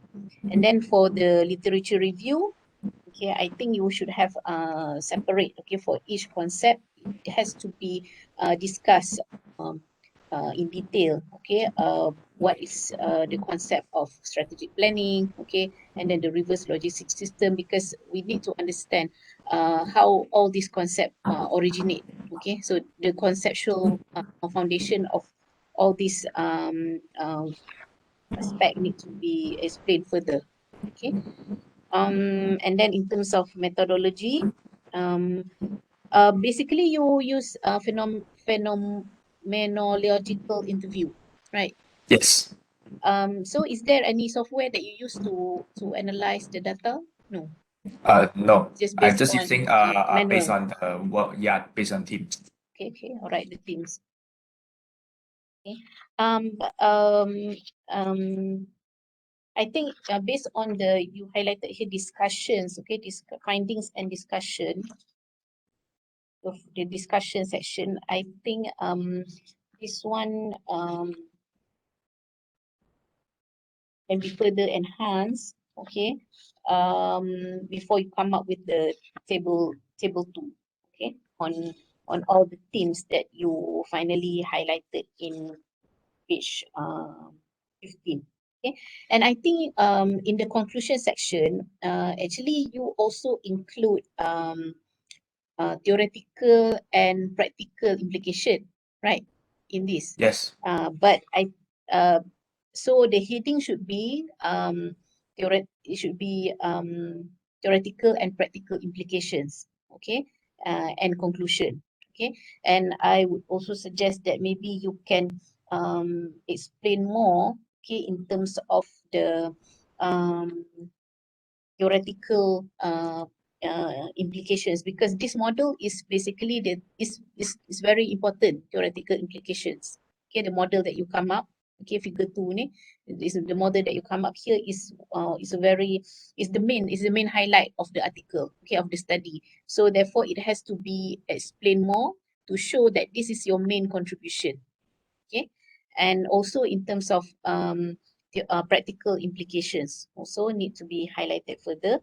And also maybe you should add in terms of the limitation of the study, okay, and direction for future research. You can So this is the part that actually I need to add for the article, right? yeah. But the article actually is quite long already. So I seen that actually it's like roughly 70 pages. So Because the word limit is up to 8,000. okay, 8,000. Okay, can. 8,000 to 8,000. Okay. So maybe you can incorporate all those aspects in your article. Okay. Yes, can. Right. Thank you very much. All the Okay, best. thank Do you have any you. question? Any other question? No. All right. So thank you very much. Mr. Thank you. Jing. Okay. All right. So we are going to proceed with the second presenter, Yee Kiat Poon. Okay, the paper which is entitled Impact of Employees' Career Expectation and Work Recognition on Job Satisfaction Among Working Adults in Malaysia. Okay. Wait. Hold on. Let me share my slide. All right.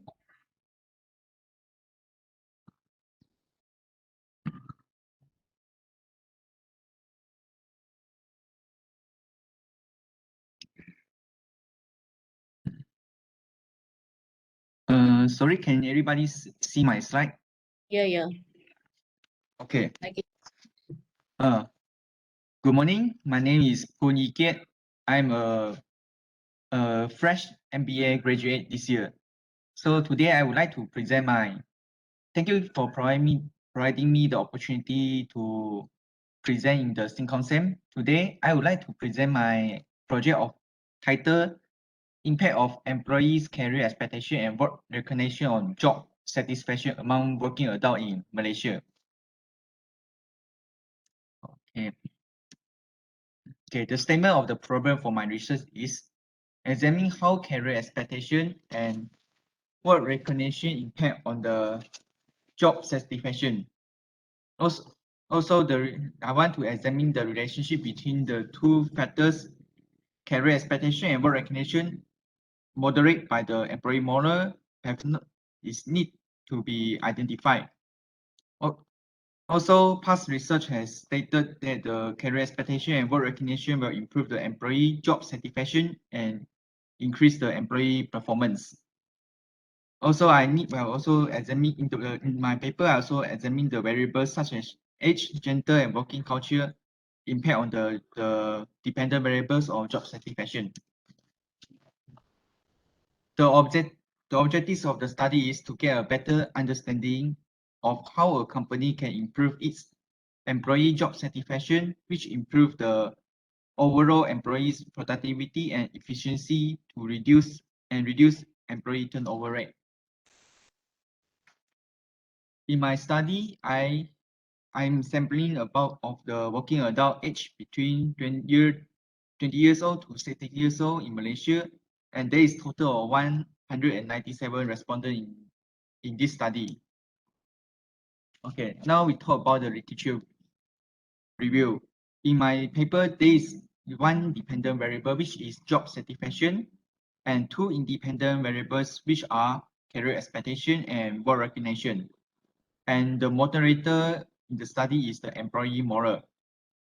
For the dependent variable, job satisfaction is the term used to examine the employee behavior and attitude towards their job. Also is interconnected with how the employees feel, think, and perceive their job. It is also used as a benchmark for employee to comparing the difference between the rewards amount received and expected reward after putting their effort in their work. For the independent variables, career expectation is the expectation of an employee hoping for in his workplace. Also is the expectation in the workplace. Also, it was stated the career expectation in the workplace are mutually exclusive between the employees and the employer. The second independent variable is work recognition, which plays a key role in motivating employee to increase their performance, which in turn reaching the corporate goals. Also, it is stated that the rewards and recognition, regardless of the financial or non-financial, will improve the job satisfaction and motivation of an employee. The moderator is the employee moral, which describes the mental attitude of individuals and groups who show their initiative when doing their work and encouragement to perform better. The moral inward is the behavior of a person that describes the will, assignment, and sincerity, which the feeling of arising pressure when carrying out a job, which result in an employee better completing the assigned job and achieving the goals set by the company. Okay.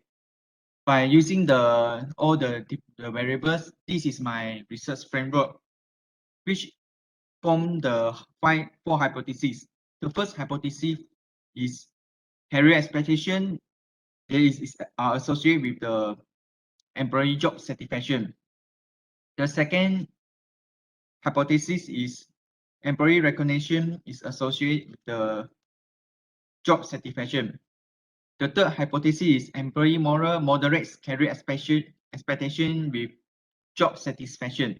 And the fourth hypothesis is employee moral moderates work recognition with job satisfaction. Now we're talking about the research design of my study.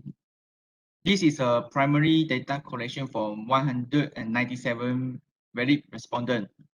In this study, I'm using the quantitative research method and using the convenience sampling method. Also, there are total of 35 questions provided in my survey paper sent through by Google Form. And all items are using the 5-point Likert scale. The questionnaire of survey was distributed by hard copy survey form or electronic form in this study. Also, I'm sending the form to the author's social networks such as Facebook, WhatsApp, and email. And all the data was collected online from 1st of December to 15th December, year 2020.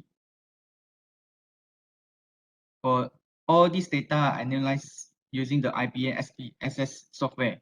Also, it applies standard multiple regression analysis to assess whether the two dependent variables and moderator impact on the dependent variable, which is employee job satisfaction. Okay, this is the finding of my study. Okay, based on the table 1 of the descriptive statistic, the average mean of the score for each item of variable are between the 3.659 to 3.904. This means that the majority of the respondents are just above neutral with the item statement. The weak means value score indicates there are weak influence on the independent variable and dependent variable. The result of the standard deviation in the range to 0.647 to 0.712, which value of the standard deviation are very close, which means data from the respondent are considered consistent and very constant. Now we're talking about the test of normality using the Shapiro-Wilk test. Based on the result, the average mean value score for each item of all variables are within 3.659 to 3.0904. This means that the majority of the respondents are just above neutral with the item statement. Oh, okay. Now we're talking about the compact alpha test, which we test for the reliability of the project. From the finding, the highest compact alpha value is found in the job satisfaction with the value of 0.93, which is an excellent and acceptable value. Also, the average compact alpha of the moderators, independent variables, and the dependent variables is 0.918, which is greater than the value of 0.7, which indicates all items are acceptable. So overall, the reliability in this study is considered reliable and acceptable.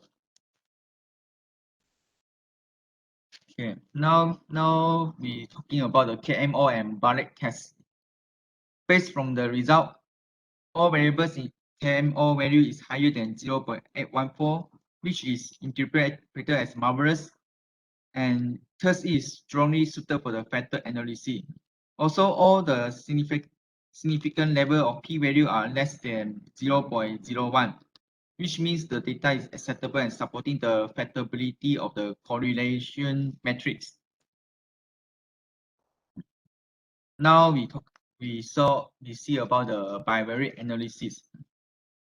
The Pearson correlation is applied to test the relationship between the moderators, independent variables, and dependent variables. You have one more minute? Yes. You have one more minute. Oh, okay. Okay, now we skip to the multiple regression analysis. Okay. We skip to the summary of my finding.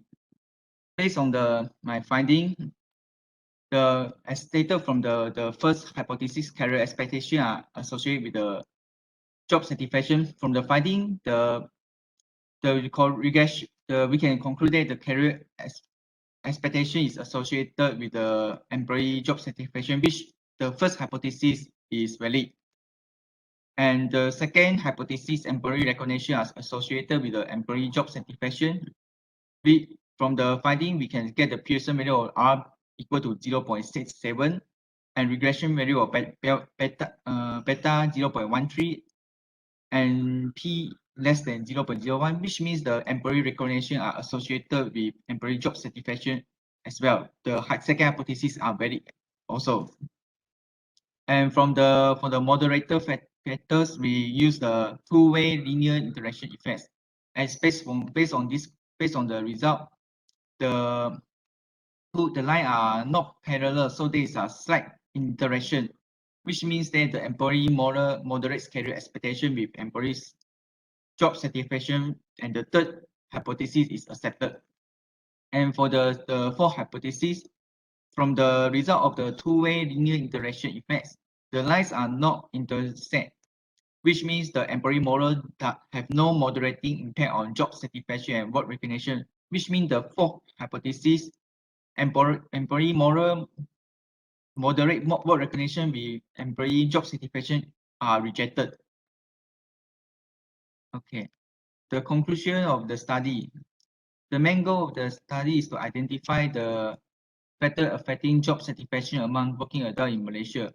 3 out of the 4 hypotheses are proved and accepted. The contribution of this study revealed that career expectation and work recognition are important factors affecting the job satisfaction. Employee model also have some moderating impact on career expectation and job satisfaction. And also it has more direct impact on the dependent variable job satisfaction itself. So we can conclude that there is a positive relationship between job satisfaction and career expectation, work recognition, and employee model. There are some future recommendations. The more factors such as workplace relationship and company values should take into consideration for boosting the job satisfaction in future study. Also, there are several different contexts such as different country or different populations to be considered in future study as well. Demographic factors of respondent data such as gender, education level, position in company, marital status should be collected equally to avoid bias in the future study to avoid bias. That's all for my presentation. Thank you very much. Thank you very much, Mr. Poon. Right. Okay. Is there any questions from the audience? So if there is no question, I will proceed with some of suggestions to improve this. Right. Okay. So based on my review here, okay, I find that this article has the potential, but it needs to be further enhanced significantly, okay, especially in terms of the structure itself. Okay. First, if you look at the introduction section, okay, maybe the aspect of practical issues is not clearly stated. Okay, what exactly is the issue here? Okay, what are the problems with regard to job satisfaction among employees? Okay, of the interest in this study. This also is related to the population and sampling. Okay, because it is not clear which group, okay, that the study used as a sample, and therefore it is not reflected clearly in the background of the study. Okay, what is exactly the problem among the employees, working adults? Okay, in fact, even the working adult itself is not clear. Okay, which group of people, what kind of employment they are in, what kind of industry, and why this group is of interest to the researcher and so forth. Okay. So in order for you to improve this article, maybe you need to address all these aspects. Okay. I will detail out in the evaluation in terms of this. Maybe you want to respond to that? Okay, thank you very much. Because yeah, I will include this.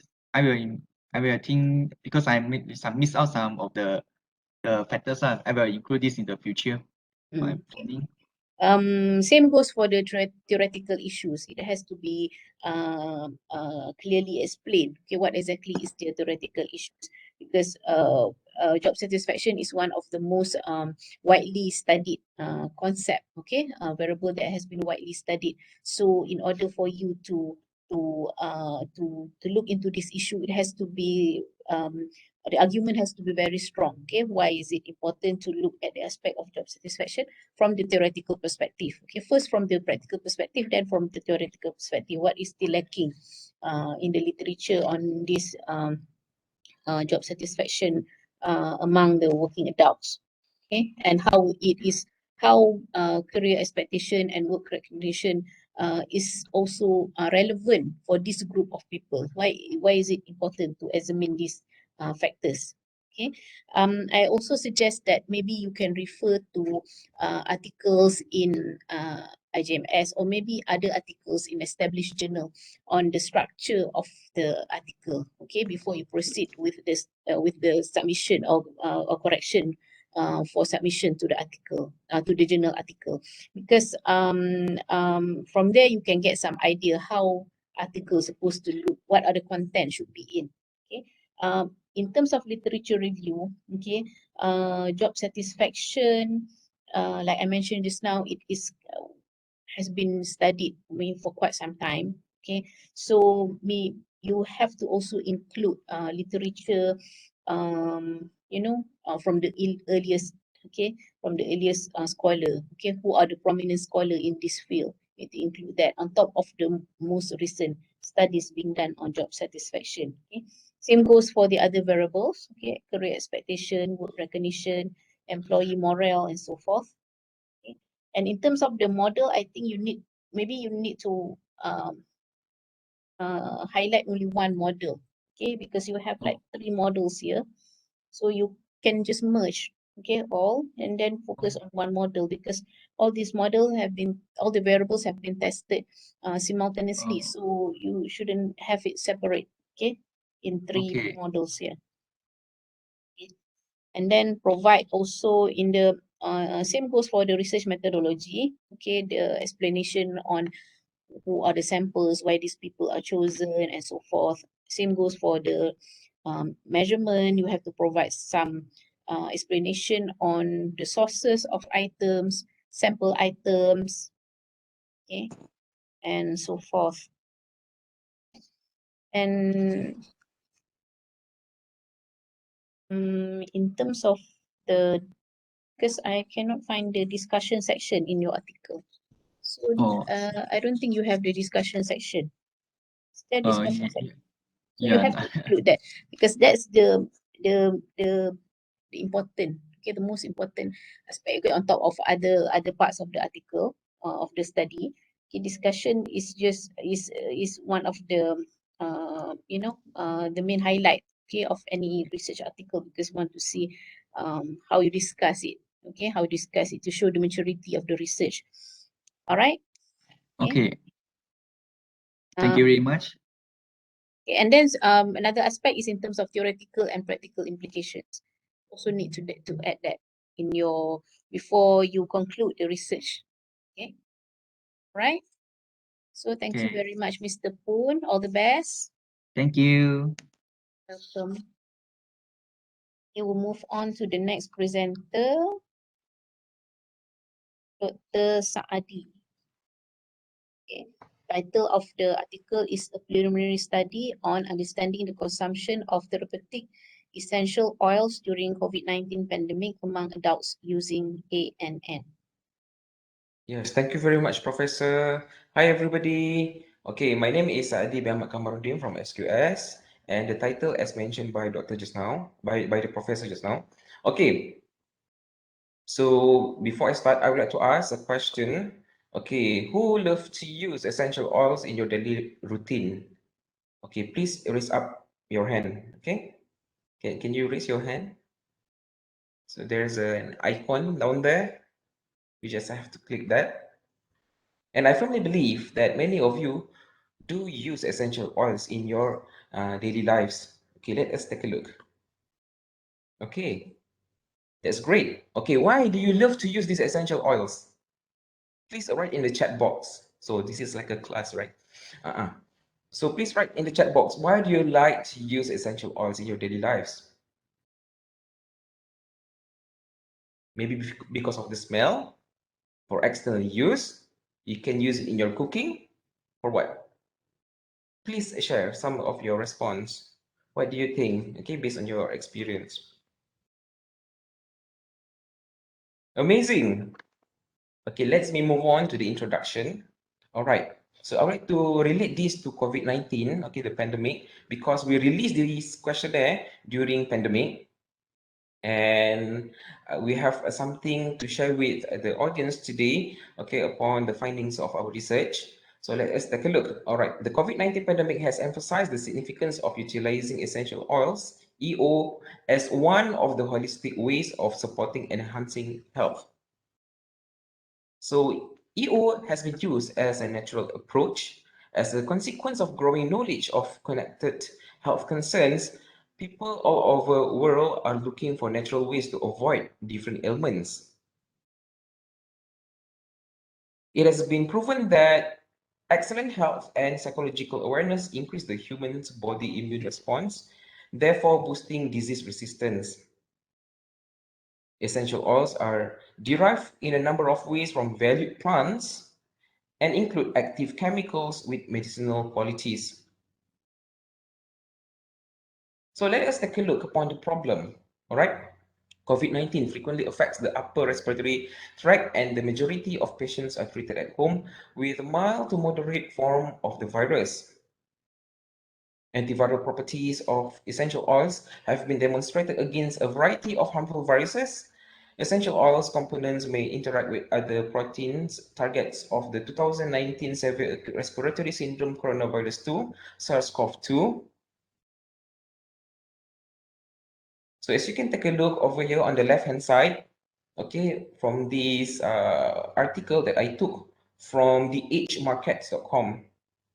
COVID-19 Malaysia detects 23 new variants cases of SARS-CoV-2.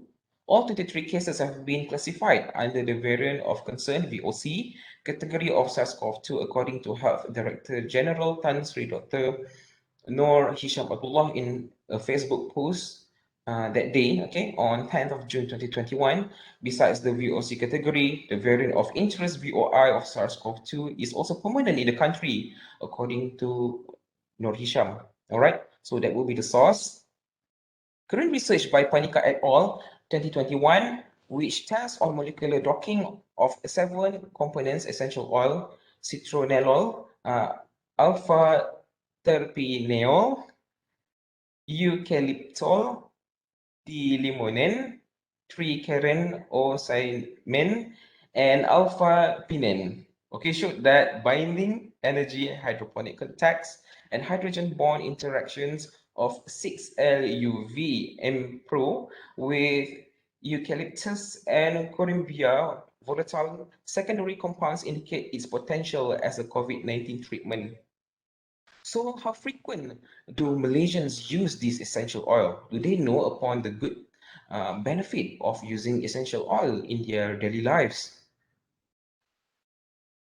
So for the companies, okay, who are for the companies which are producing EO, do they know, okay, upon what would be the factors, okay, influencing people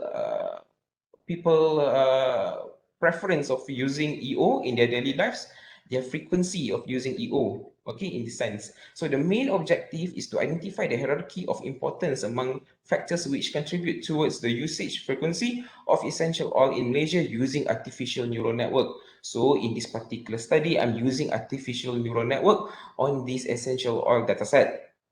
Okay, so in this particular research, I use two-layer neural network NN models, which are multi-layer perceptron MLP as well as radial basis function RBF. Okay, let's take a look upon the literature review. Okay, in 2017, a study by Maslow and Dia showed that that despite the lack of clinical evidence for EO's usefulness, it's widely used among Malaysians to maintain their emotional well-being. Okay, so this is something very common whereby people use EO, they diffuse EO for their emotional well-being. In 2018, okay, Bahmani et al. Used artificial neural network and model to predict kinetics of essential oil extraction from tarragon, okay, using ultrasound pretreatment with Clevenger. In 2021, the application of artificial neural network in aromatherapy using essential oil has been well established. According to Niazian et al. 2021, artificial neural network perform better than multiple linear regression with RMSE of 0.262 and an R-squared of 0.748.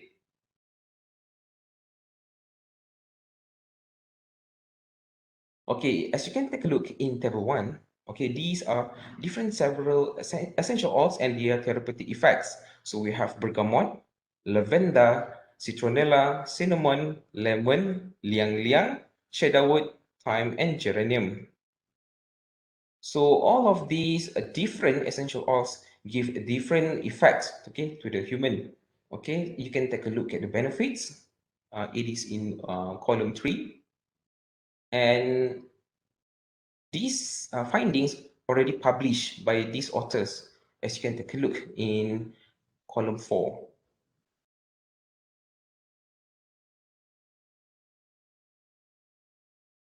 Okay, in the chat box, please write, okay, what type of essential oil that you usually use? Can you please write the names which are familiar to you? Liang-liang, very good.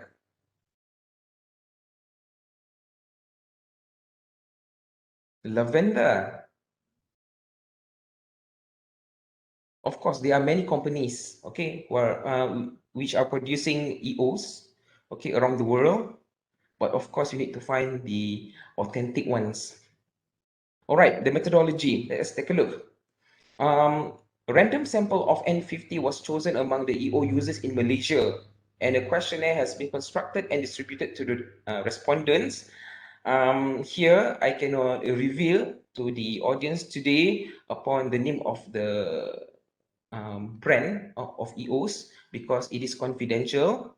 We already sent the permission to the company, but we haven't received anything yet. I mean, we didn't receive any permission from the company to mention their company's name in our paper. So it is a bit confidential over there.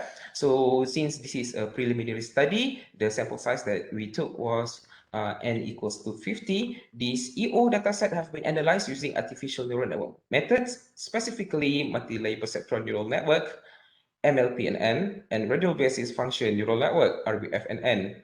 Two-layer neural network is modified with the hyperbolic tangent transfer function in the first layer and the pure line transfer function in the second layer. So for the first layer, we use hyperbolic, and then the second layer, we use pure line. Hyperbolic tangent was utilized as the training function in the study with the mean square error MSE equals to 0 as the criteria function. So as you can take a look in figure 1, it shows the flow, okay, of the neural network process in this research. So we start with the EO dataset, the essential oil dataset. So we do data cleaning and data normalization, and then we rescale covariates, and then we normalize all the inputs, and then we do data partitioning. Okay, training set it will be 70%, and testing set it was 30%, and then we applied both of these techniques, neural network techniques, which are multi-layer perceptron as well as radial basis, and then we train the network to evaluate the performance of the neural network models. So we have two models over here. Okay, remember, And then if the performance is accepted, okay, then we can stop. Or else we need to adjust the weights and bias and try all potential training algorithms. All right, in table 2, this is the table shows the variables involved in this research. So we have altogether 15 independent variables and 1 dependent variable. So as I mentioned to you in our objective, we want to see, okay, what would be the factors, okay, the hierarchy of importance among the factors which influence the frequency of using EO in Malaysia. So X1 is the age, okay, that will be the first independent variable, age of the respondents, the sex, occupation, working sector, period of using EO, okay, whether they use it at night, during the day, or during sleep. Okay, the introducer who introduce, okay, who introduce EO to them, their family members, friends, whatnot. And then critical illnesses, do they have any critical illnesses? And then external use, yes, do they use essential oil for external use? And then consumption, do they consume EO? Okay, maybe they use it for food preparation. Minor injuries, do they use EO for minor injuries? Stress, to reduce stress. Occasion, okay, they use it occasionally.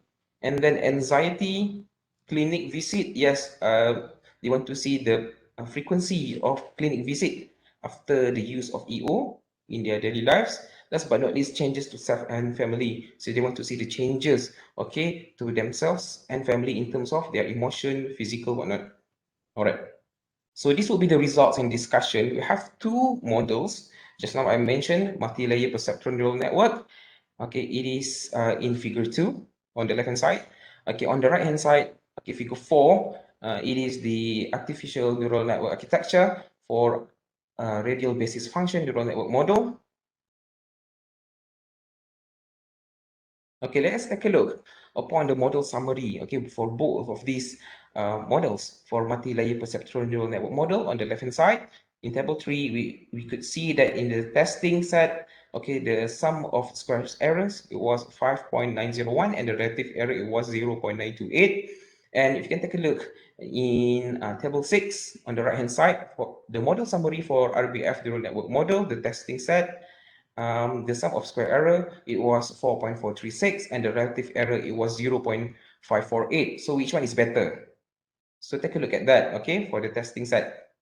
So we could see that the better model is RBF, neural network model with lesser errors. Okay, let us take a look upon this table 4 and table 7. We know the artificial neural network is a universal approximator, and this an artificial neural network is a black box. Okay, so using SPSS 33, we can produce these parameter estimates. Okay, for both of the models, we have multi-layer perceptual neural network model on the left-hand side, and on the right-hand side, we have RBF neural network model. Okay, now this will be the critical part of this research, whereby you could see these are the results of the normalized importance, okay, using multi-layer perceptron as well as radial basis function. So on the left-hand side, let's take a look, table 5. Okay, it shows the variable importance of MLP NN model, okay, and you can take a look at the percentage.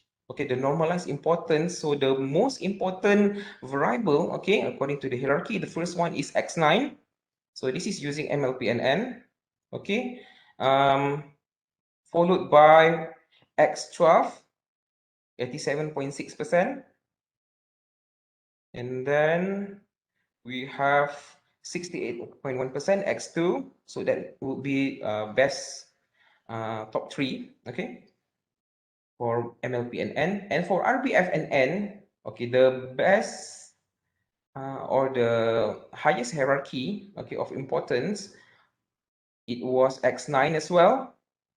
Sama, X9, whereby 100% of normalized importance. Then comes X1, 90.8%, followed by 89.3%, X8.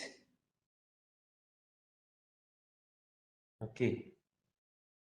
So based on our previous... One more minute for you. You have one more minute. Okay, thank you, Prof. So we have over here similar result for both models, whereby the best or the most important variable, it was X9, which is consumption. So this figure 3, it was produced from table 5, and figure 5, it was produced from table 8. So I try to put all of these results in terms of this particular horizontal bar chart. Okay, as a conclusion, all the objectives were successfully achieved. Two-layer neural network model, two-layer neural network models, okay, have been applied, which are multi-layer perceptron, MLP, and radial basis function, RBF. So the best configuration, so this would be one of the most important part, whereby we can identify the configuration of both of these model. So for MLP and N, it was 15 to 1, and RBF neural network, it was 15:7:1. So that will be the best configuration for both models. And the best model in this research is, it has been found that radial basis function neural network perform the best for the EO dataset. Results from the best model, the top 5 factors towards a usage frequency are consumption, age, external use, clinic visit, as well as occasion. Okay, with normalized importance of 100%, 90.8%, 89.3%, 68.2%, and 42.2% respectively. So benefit to the managers. How can a manager benefit from this? Okay, so essential oil companies can use the information from this research to further strategize their business accordingly. Maybe they should promote their essential oil, okay, more towards consumption. Okay, more towards consumption instead of just diffuse them. Okay, recommendation. Okay, it is suggested, okay, in the future we can use a larger sample size with appropriate sampling. Okay, because you want to see in terms of Malaysian context, therefore the sample size must be correct. Okay, so we need to take a look upon the population size. So the references, as stated over here, and this is the acknowledgement. Thank you very much to RMCUUM upon the research grant. Thank you very much. Welcome. Any question from the audience? Assalamualaikum, Chairperson. I would like to ask a question. Hi, Dr. Hi. Hi. How are you? Oh, good. Alhamdulillah. Alhamdulillah. I just want to know, do you have any data to compare the usage or the reason of using the EO before pandemic and during the pandemic? Oh, before the pandemic and before and during. Okay. Just in case that, if there is any obvious differences between these two during before and during. Thank Yes, you. doctor. Thank you, doctor. Okay, for that question, here, okay, frankly speak, I do not have the data before and during pandemic. But in the future, what we can do, okay, that would be a very good suggestion, doctor, whereby in the future, maybe I can compare during and after, right? Because I don't have the data before, because for me personally, I use this essential oil during pandemic. Saya start gunakan during pandemic. Jadi what I can do in the future, it would be during and after pandemic. Maybe I can compare that data set. Okay, thank you, Yeah, doctor. interesting because this relates to their marketing tactics and strategy kan. So during Betul, pandemic, doctor. perhaps their objective ataupun focus of their marketing will be purely on health concern, macam to avoid this virus issues kan.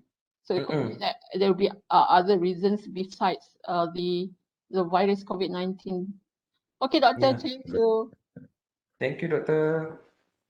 Good morning, everyone. I also have a question for Dr. Sadi. Hi. Hi, doctor. This is Ruchika Gupta. I am from Jamia Millia Islamia University, New Delhi, in India. My question to Dr. Sadi is, what is your sample size, and also how did you How did you get to that sample size as the most accurate or the suitable one? Okay, Doctor. So, thank you very much upon your question. So, upon this research, I just use 50 sample. The sample size, it was 50 only.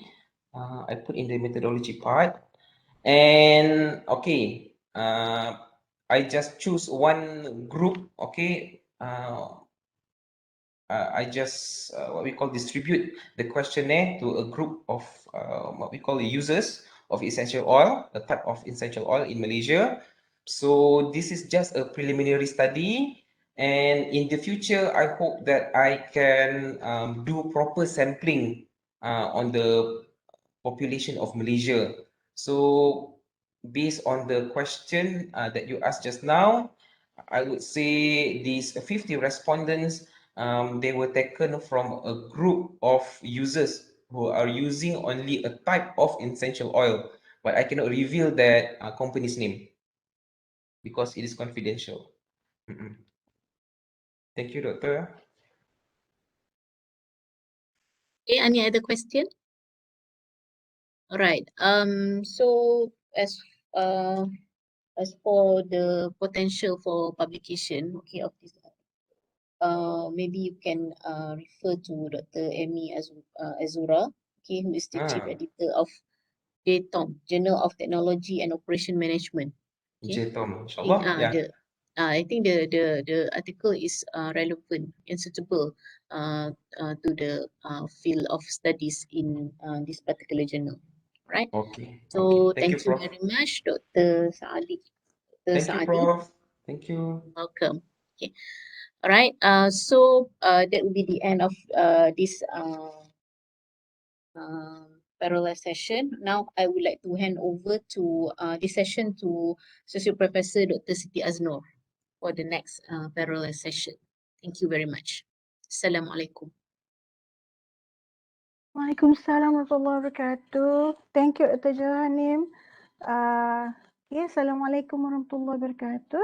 My name is Siti Aznor. So I'll be handling the next session. Wah, terus je ke? Okay ya. So in my the paper that should be handled under my session, there are 3 papers. Yeah. Let me see who's here. It's supposed to be Dr. Jamalia, Dr. Badaria, and also one more. The priority is who's the author? Siti Nurbaya. Siti Nurbaya Ahmad, yeah. Yeah, Siti Nurbaya Ahmad. Okay, so I don't mind who wants to start first, actually. So, okay, by the way, I'm not here since this morning, so I believe how we handle the session is 10 minutes, I believe everybody knows that, 10 minutes of presentation and about 5 minutes of Q&A. Maybe we want, let me start with Siti Nurbaya then. Boleh, Prof.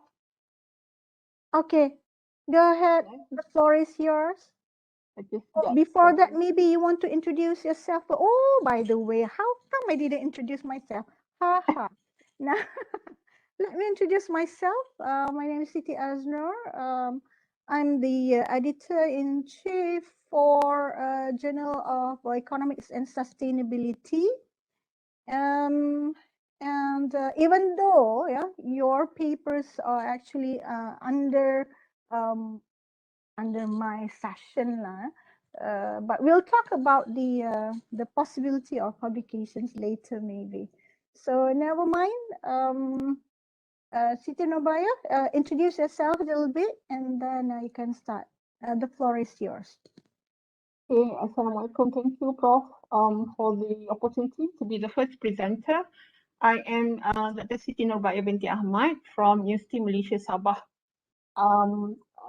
So I actually now I'm in Sabah, but previously I just moved to UMS just last year during the pandemic.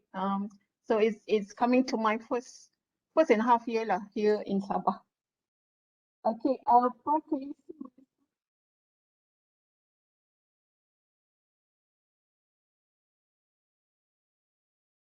Is the slide clear?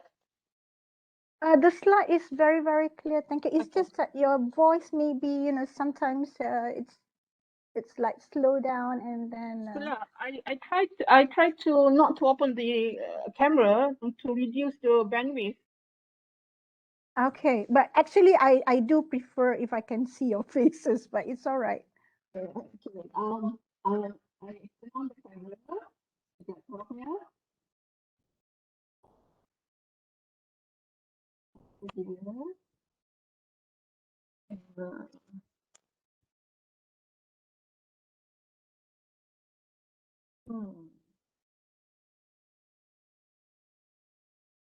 I'm not seeing connected dari sekejap. Saya try to turn on the camera. Okay. Okay.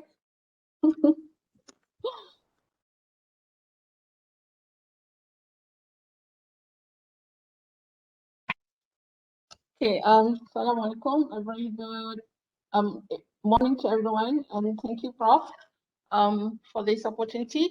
Okay, I'll be presenting a paper. This is a joint work between myself, Aziza Omar from UC Science Malaysia, and another colleague of mine, Junaida Zino from UMS. So the title of our paper is Effect of Experiential and Symbolic Value on Luxury Cosmetic Brand Loyalty, the Mediating Role of Brand Identification. Okay, so this is what I'll be covering throughout the presentation. So a little bit of the background and introduction, the background of the study, a little bit of the literature and the hypothesis statement, research framework, methodology, findings, as well as the conclusion. Okay, so based on this introduction, I stated here that Malaysia basically has experiencing rapid growth in beauty and wellness. So there's an increase of demand, and according to the Malaysian Department of Statistics 2021, so the demand for Malaysia, for the cosmetic in Malaysia has increased up to the US 407 million. Apparently, the cosmetic industry, they have grown tremendously in recent years, owing to the increased demand from consumers who are more concerned on their health as well as their appearance. So the cosmetic industry in Malaysia, they have contributed billions of ringgit Malaysia annually, and it's actually growing rapidly. And this is also due to the rising urbanization as well as increased women participation in labor force. So for the past year, most Malaysian consumers, they have made purchase mostly on basic personal care item. However, due to the disposable income of Malaysian consumer have increased, so more new grooming products have made available in specialty store as well as in the shopping mall. Okay, and cosmetics has become one of the common and popular product category among the younger generation as well as the adults with regards to change of lifestyle, versatility, and for comfort purposes. Okay. A little bit of the background of the study. So Malaysian consumers, we are influenced with many external factors when it comes to consumption behavior. So one of the major influencer to the change of consumer behavior and consumption is the advancement of brands coming from overseas to Malaysia, which are available in magazines, in advertisement, whether it's online or even offline. And in fact, that wearing this cosmetic, it gives satisfaction to the users. This cosmetic product also have been subject to controversy due to the presence of dangerous components and have been criticized for having a negative impact on the well-being of the users as well as the environment. And due to the pressure of this coming from the NGO, coming from the general consumers and the users, basically, so this luxury cosmetic company, they have innovate, in terms of the philosophy and the direction of the business to be focused into a long-term and sustainable growth. So they have linked the health issue as well as the well-being of the consumers and the planet as part of their philosophy of their business. So this company, for instance, Estee Lauder company, they actually have dedicated in managing the environment as well as the social impact throughout their value chain processes that drive towards sustainable initiative. All right, that basically they could concern both the local as well as the global users. So large number of the consumers who have placed high value of health and environment, they are seeking not only cosmetic product that is reflected their personality, their appearance, but also has to be safe at the same time and also environmental friendly.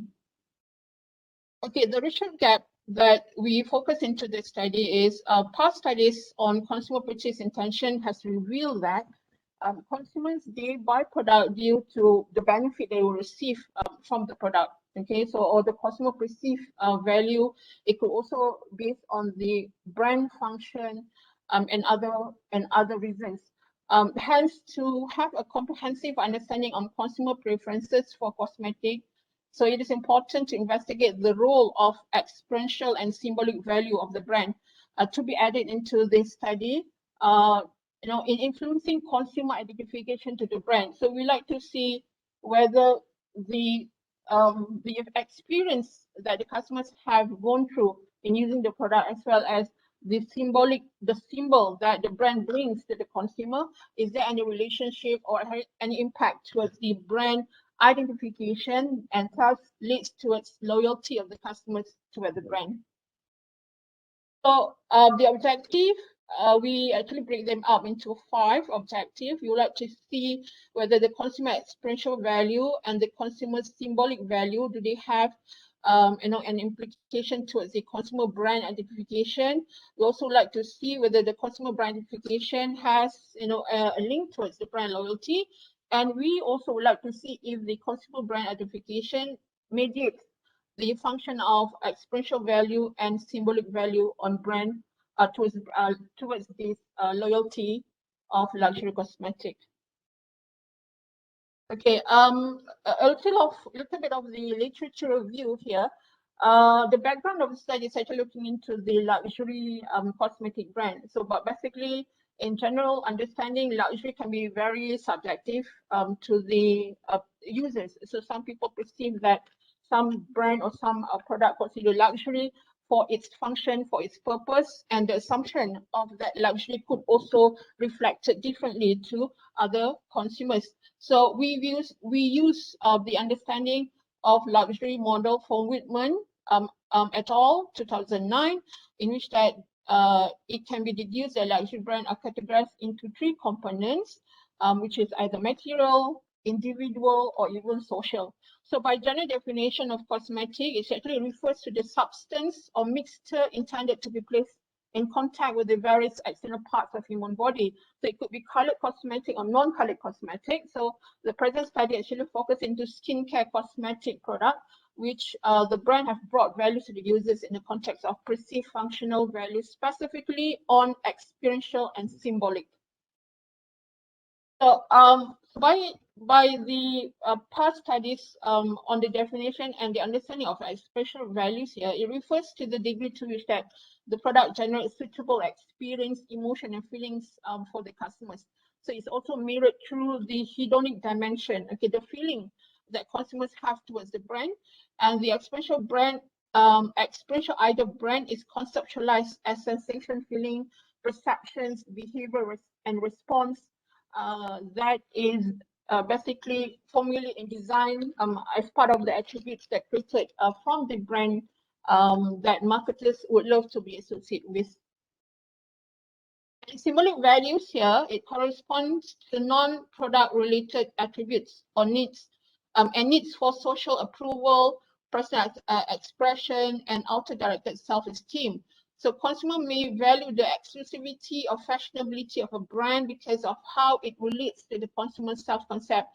and then the assumption that the consumers will have, upon using the brand. So how would they themselves being perceived by others, by the society, in relation to what the brand is actually, being presented to the community in terms of its activities, in terms of its engagement to the society and to the environment as a whole.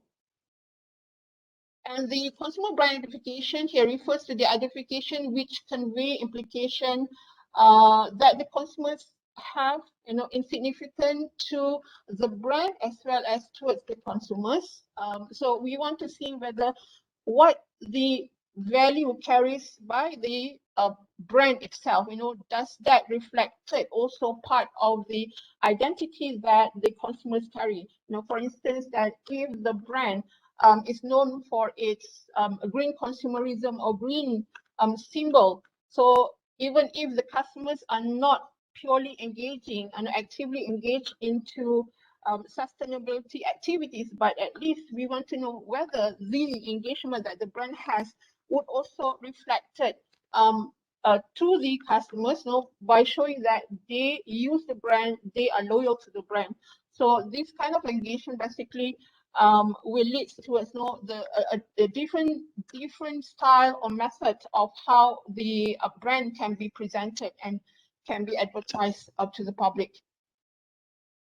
So the hypothesis here, we have 5 hypotheses, right? Similarly, we want to see whether the expression value and symbolic value, would that have a significant influence towards the brand identification?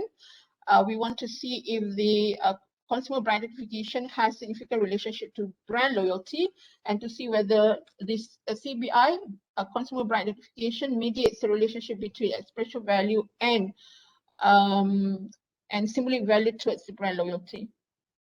So this is the framework of the study. So it's a combination of theory on related to consumer brand identification and consumer perceived value. So therefore, we only focus into the symbolic value and expression value. By right, there are many other values made available, but we only focusing into these two important values because these relate very much to whether the activities done by the company can also be linked up to the values hold by the customers based on their experience of using the product, as well as the symbol of the brand carried by the luxury product. So we basically distribute to more than 300 respondents, the questionnaire to the respondents. And this group of people, one of the conditions is they should have experience of buying or have had the experience of buying and using this cosmetic product, so that they are entitled to answer the question and suitable candidate to proceed with the study. Okay, so part of the findings here, we provide some of the questions actually asking the respondents to look into what will the brand of, specifically as I mentioned, the study focuses into the skincare. What are the brands that they prefer mostly? And based on the response from 354 respondents, they have mentioned L'Occitane, Kiehl's, and Origin is the main 3 brands that they would prefer. And the preferences of this brand are divided based on the function. What are the performance or function and benefits that they receive from the product, based on its whether it's about serum treatments or as a booster or as a moisturizers. And overall hypothesis, to test on the hypothesis, we use Smart PLS to test on to see whether there's a significant influence between the IV, which is expression value and symbolic value, to its CBI. So this indicates that the result indicates that all are supported, all hypotheses are supported, all right, in which that expression value hold a greater relationship towards the brand loyalty with beta value of 0.205. And the study also indicates that CBI do work as a mediator between the perceived expression value and symbolic value towards brand loyalty. Okay, so a little bit of the discussion here. As consumer expression value and symbolic value were examined to determine whether they have a significant impact towards brand reputation.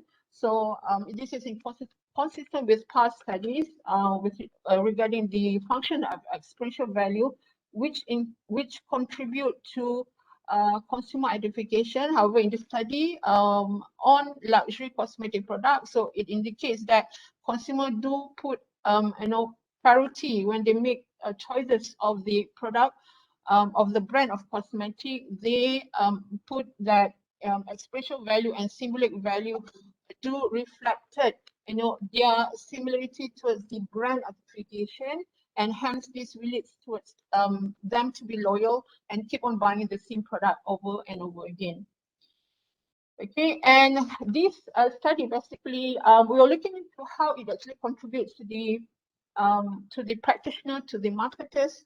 So in which that when it comes to marketing perspective or promoting the product to the public, so it's not purely only on the functions as important to be highlighted as part of the marketing tactics, but the business practitioner can also look into some other peripheral factors, such as the elements of the purity of the product when it is actually in line to the customers' support towards the environment, and how it also talks about that sustainable as one of the important elements in the campaign done by the company in order to attract the buyers and to tell that the product or the brand that they are using is not only functioning well when it comes to the product benefit, but it also contributes to the well-being of the society as a whole. All right. Thank you. Thank you very much, Dr. Siti Nurbaya. You really use the time efficiently. Okay. Now, no, actually, I gave you 10 minutes. But I timed you 15 minutes. You're lucky.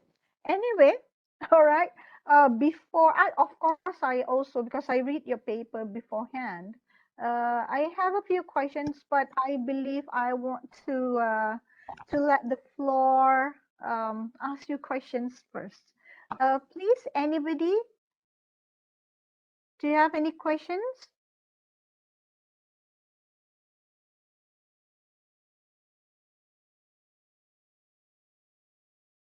Anybody from the floor? No, maybe I should start, huh? So Dr. Siti Nurbaya, my first question is, I know that when I read the paper, I can't find where you defined the luxury. So how you define the luxury and how you relate it to the brands that you only put here the 3 brands, but I'm not so sure whether in your questionnaire you list out a lot of brands, but you only take the best 3, right? So maybe you want to answer that first.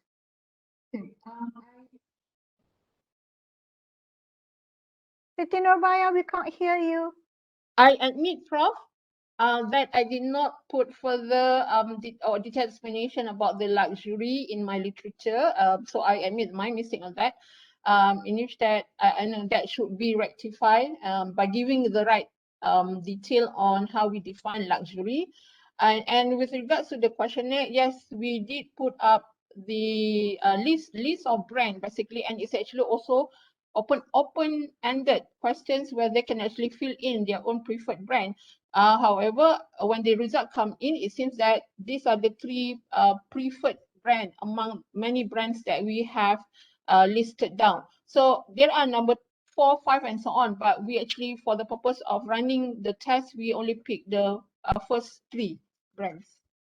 All right, because I was wondering, whether the respondents, they really understand what you mean by luxury brands, you see, because I believe there are more brands that are more luxury than the one that you are listing out.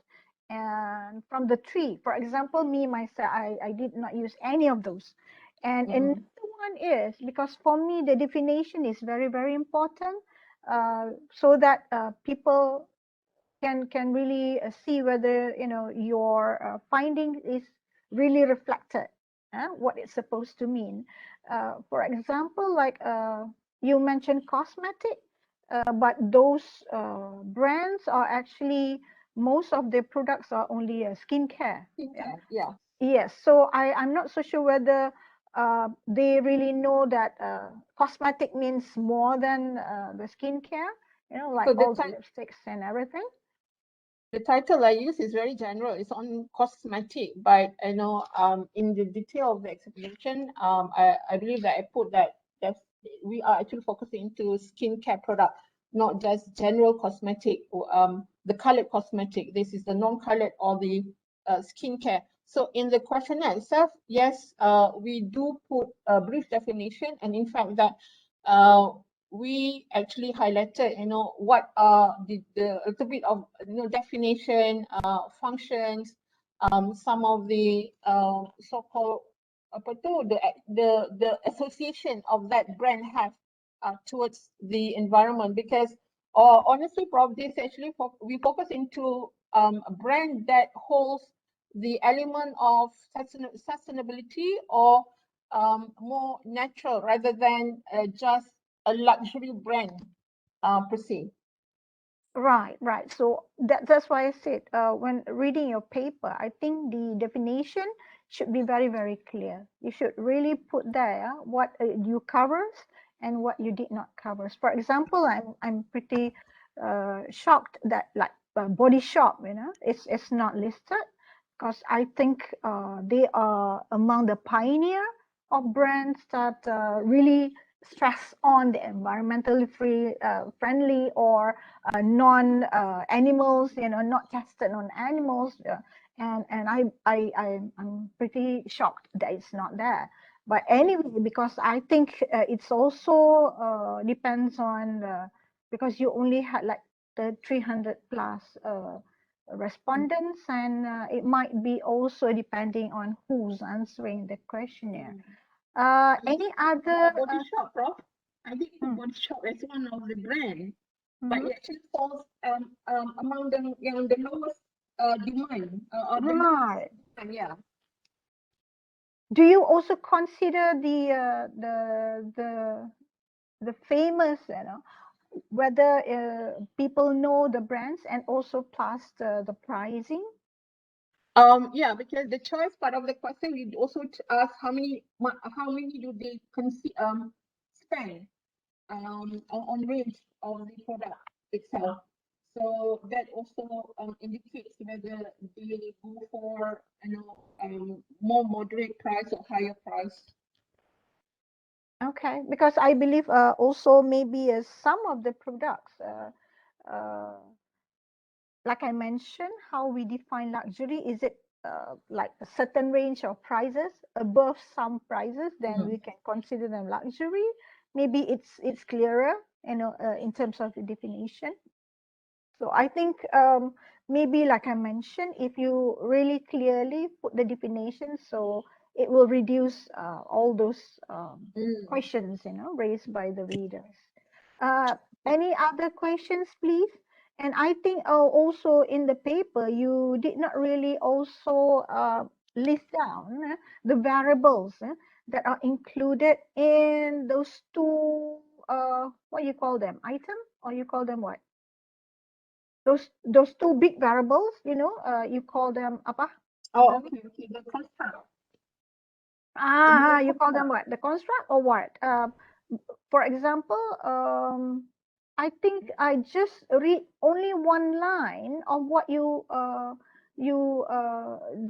variables under symbolic value is not there, but experiential you did, but you just like mention just in one line, which I think maybe you need to also highlight a little bit, especially maybe in the method.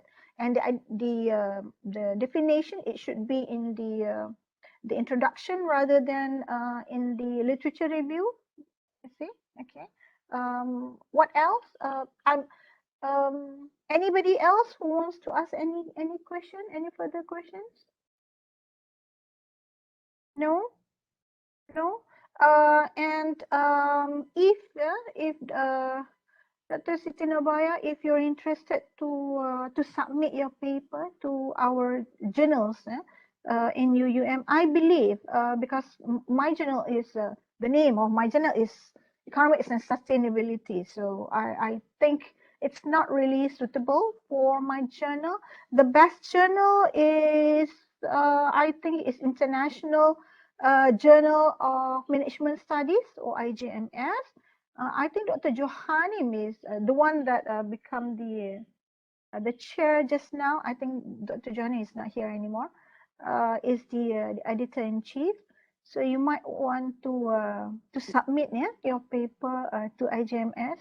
I believe it is the best journal that suits your title.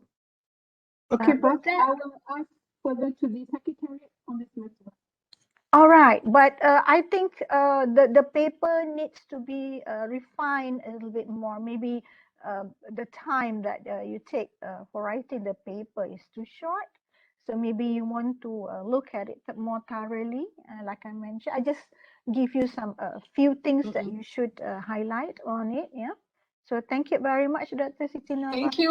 Thank you, Prof. Right, okay, so the next in line will be Dr. Jamalia, has volunteered to be the second presenter.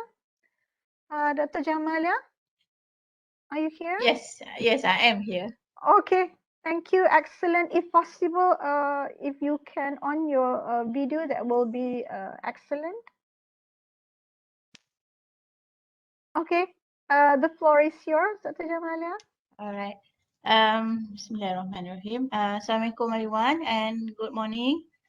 Hang on, yeah. Let me share the slide first.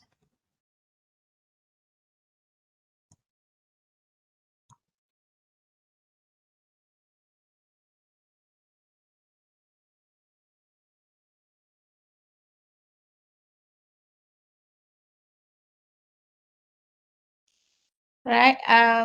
First of all, let me introduce myself. My name is Jamalia binti Abdul Majid. We are my team members are Dr. Nur Rachid Adam, Dr. Nur Atika Syafai, and Dr. Saidatul Nur Hidayah Jannatul Naim.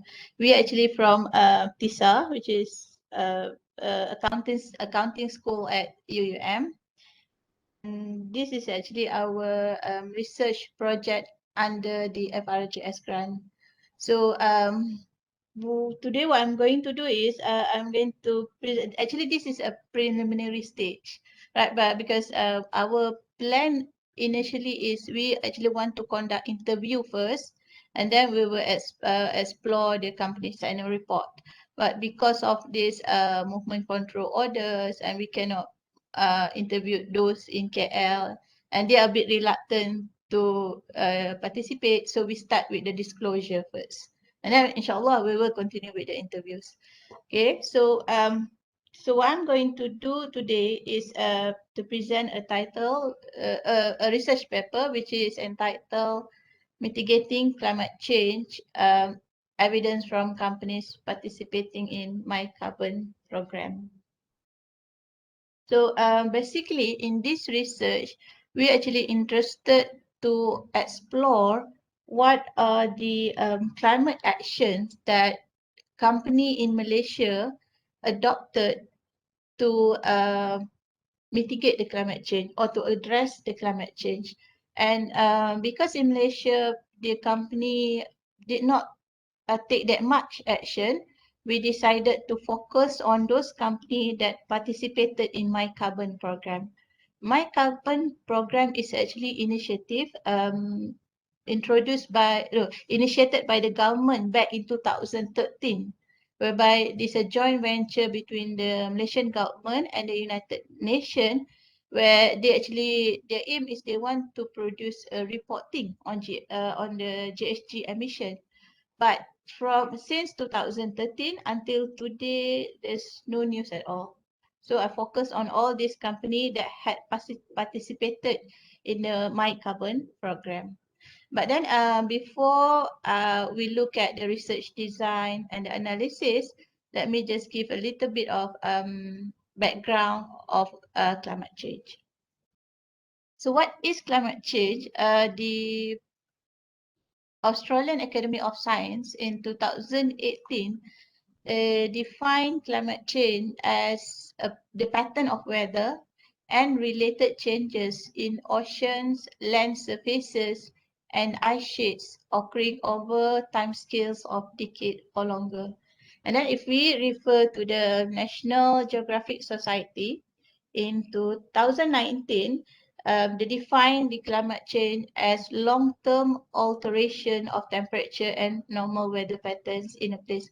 So when we talk about climate change, we're actually referring to weather pattern, change in the weather pattern or the temperature for a longer period of time. Normally it involves decades or more than that. So it's like if we have a change of weather like from today to tomorrow, that does not consider as a climate change. We look at a longer time horizon.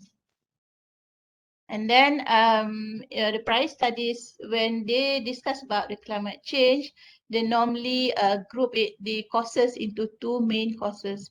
One is because of the natural causes or natural event, for example, like volcanic eruption, ocean current. And then the second one is the human causes. That means our activities resulted in this climate change. For example, when company or when individual engage in open burnings, or when the companies involved in deforestation or involve a lot of fertilizers. So in our study, we focus on these causes that attributed to human activities, whereby we are going to focus on climate change, the GHG emission or the greenhouse gas emission that has been generated by businesses. And also we are going to look at the disclosure, how company, what are the things that they have done that have an impact on climate change. For example, the rainforest that they have been cleared, or we call it deforestation, they engage in burning of fossil fuels, or all those industrial process that cause GHG emission to the atmosphere.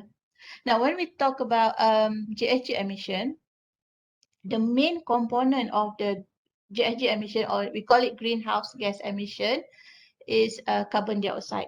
So when if we read at the prior studies, normally in the UK and US, when they talk about climate change, they normally mention about companies should monitor or control the carbon dioxide emission. But then because this is the main component of the greenhouse gas. But then apart from, in addition to the carbon dioxide, we also have methane, nitrous oxide, fluorinated gases, and all these greenhouse gases, it alter the composition of the global atmosphere. And the negative impact of climate change is that it will affect our weather, ocean, biodiversity, and human. For example, before that, yeah, does anyone know what's our Earth's temperature? What is the temperature right now?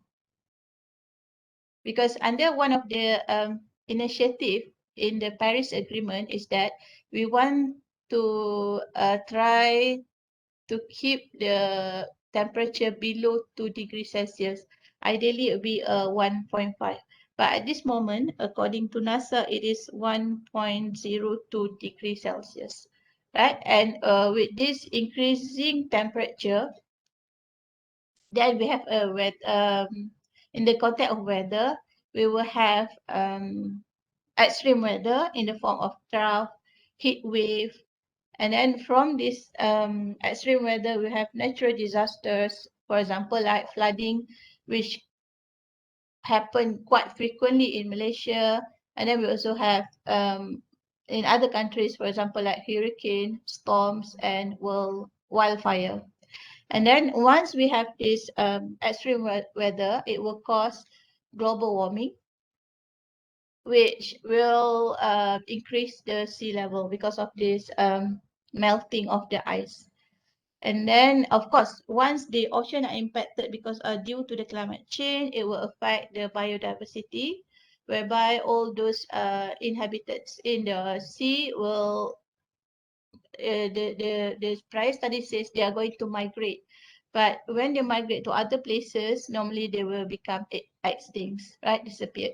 And then the climate change also impact us as a human being because, for example, in the case of flooding that occurred quite frequently in Malaysia, it will have a big depletion in our economy.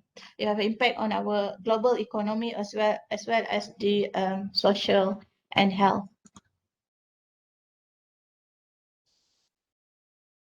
Okay, so the issue here is that the more frequent that we face melting of Arctic ice, or if when the frequency of our flooding is increased, it actually shows that we are facing the climate change issues are worsening.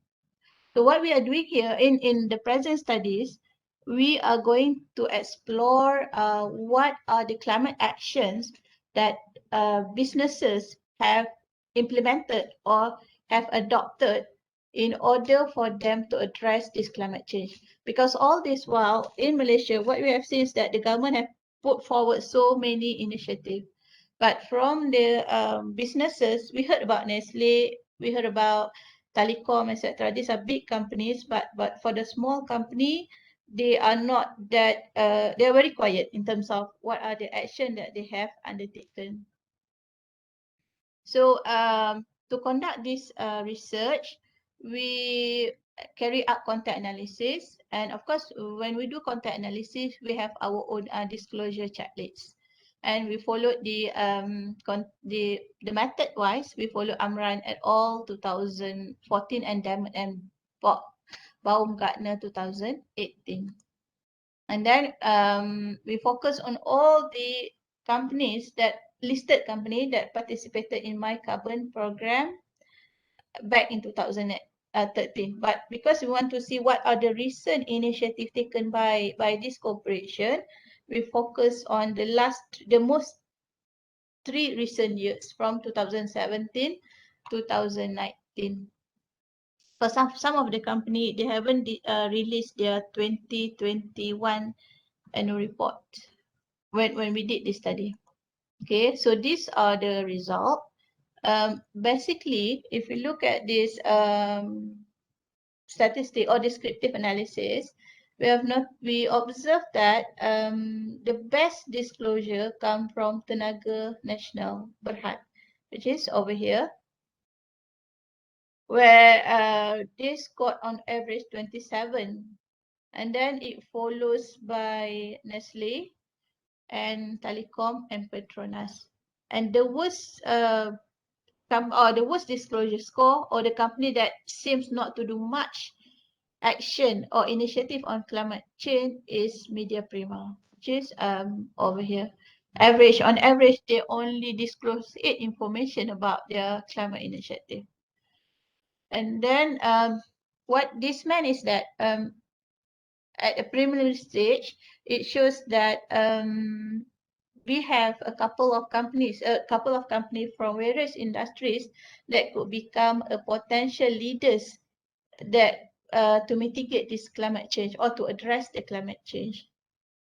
And then the promising part is that even though the disclosure score, the full mark is 44, but so far the best is 27. So that means we are still, there's still a lot of things that the business in Malaysia has to improve.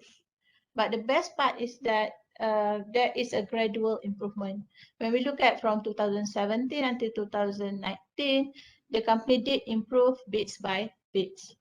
And then when we look at this strategic intent, where we focus on 4 aspects: governance, innovation, compensation, and legitimation, what we discovered is that most of the company, they tend to focus on legitimation, meaning that instead of the best is governance, because if they want to if you want to address the climate change, the company need to reduce the GHG emission. But what happened right now is that they focus more on legitimation in terms of what are the activity that they have carried out with the stakeholders. So it's more on stakeholders engagement rather than on the governance. But still the governance got the second point, right? Then we followed with innovation and compensation. So in conclusion, climate change is detrimental to our ecosystems and the business. And in Malaysia, the government has put a lot of policies and initiative to address this climate change. And right now, this month we have the COP26, which is one of the initiatives put forward by world to address this climate change. So we believe that it is time for us for the corporate sector to take a serious part in addressing the climate change through whatever initiative that they could put forward. So with that, thank you for listening. Okay, thank you very much, Dr. Jamalia. All right, since I did not receive your full paper beforehand, so I'm just going to focus just on listening to your presentation. Anyway, before my questions, is there anybody who wants to ask anything regarding the topic today, here, now? Anybody?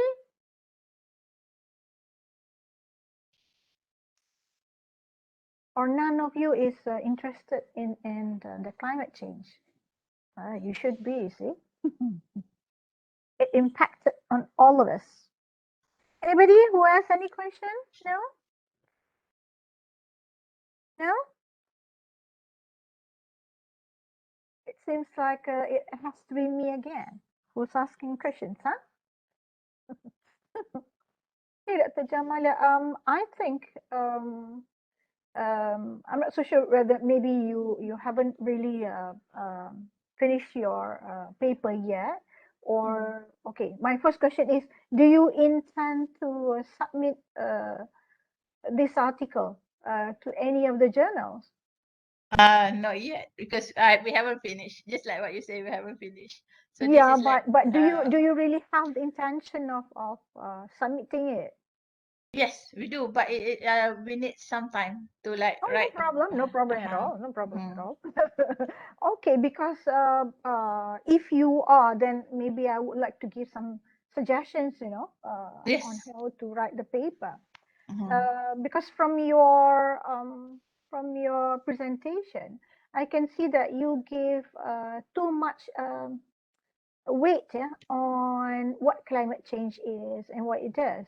But I think in your case, I think you should focus more on what this company do, that contributed to the worsening of the climate change. I think that is more important, because that is the main reasons for us to understand why you do it on the company side. See?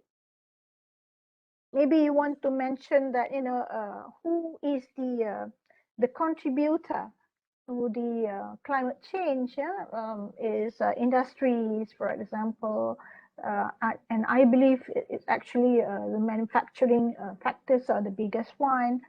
Even the vehicles, the using of cars and trucks are also the contributor, because you have to also make us understand why you are focusing on companies, and what type of companies that you are focusing on, and why did you choose that. And I know that you are seeing you are only focusing on those who participated in the My Carbon program. So maybe you want to put some caveats, because maybe maybe the bigger contributors might be not those companies who are participating in My Carbon program, because you are saying that our objective, yeah? Or maybe the research objective is trying to see how the Malaysian, especially those companies, should be based in Malaysia. Am I correct? Yeah, yes, they Even though are. some of it are multinational companies, right? Yeah. So maybe, and that is also another thing you might want to do. I think it's more interesting to see whether those multinational companies are more active in trying to do all this mitigation, for climate change, compared to Malaysian-based companies or things like that, the local companies, yeah. Because maybe that is our perception or my own perception. Multinational companies, when they are based on developed countries, maybe they have more awareness, things like that. I think that is also something interesting for you to see and to find out. And also, I think you should say, I think you did mention that maybe among all those companies, TNB, because they produce electricity, of course, they use a lot. And I think you should also define those who are using, what type of energy they are using. Is important to determine how much GSG that they emitted, you see. So I believe you can't like saying that all the companies are like emitting the same amount of GSG, right? Yes. So for example, even though Media Prima is the least participating, in terms of I think in terms of apa tadi, Dr. Jamila, can you? Their score disclosure on climate change. Disclosure. Okay, disclosure tu contohnya macam we just know what they're doing by them telling us, isn't it? Yeah. Right. So it means like if they are doing it quietly, so we're not going to know, right? Okay, but I know that nowadays you should boost yourself, boost what you do in getting acknowledgement. Anyway, I think because Media Prima itself, is not really, maybe, okay, the nature of the company does not really involve too much in contributing to the GSG. If you are just concentrating on GSG. Yeah, correct. Because they are in telecommunication. Yes. Compared to So TMB. exactly. So there are also companies that seriously, using a lot of energies that contributes to the GSG compared to the others. But Nestle, because they are producing, I think like Nestle, we are talking about pollution. We might want to link them with water pollution, maybe because they are producing a lot of food products. So compared to, but of course, in producing, everybody needs electricity, energy, using energy. So what type of energy they are using is important. And if they are using electricity, then it goes back to TNB, of course, because TNB is the one who's supplying the electricity, you see. So I think there are a lot of things that you need to also include in, and a lot of caveats actually. A lot of caveats that you need to also include in. I agree, because price study normally they focus on one specific industry.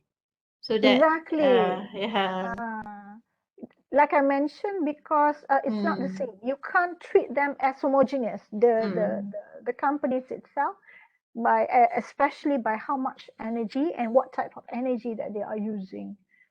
Unless maybe you are saying if you want to do that, I believe you should exclude TNB because they are the one if you are focusing on those who use electricity, and maybe by looking at, because the mitigation itself is important. What do they do to mitigate the apa nama affluent tu, pelepasan apa GST tu.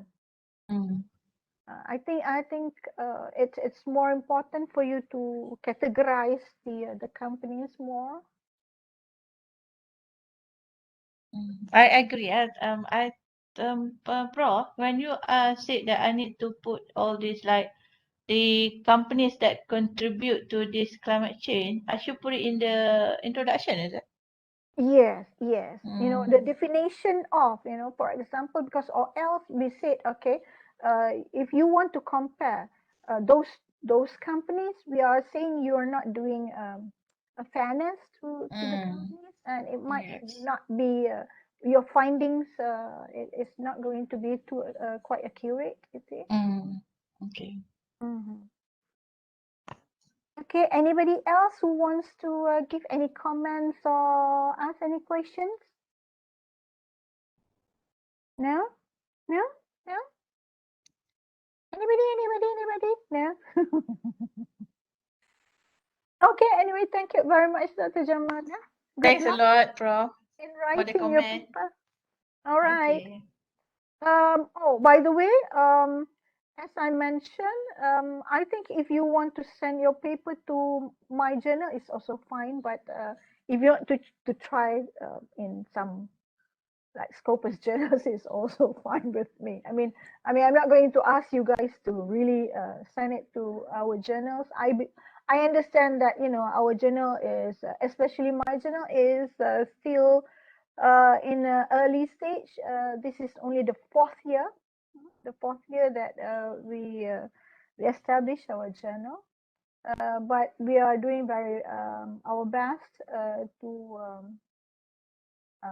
also have the good quality papers and gone through the right process and everything in order for us to also to be able to be indexed, inshallah.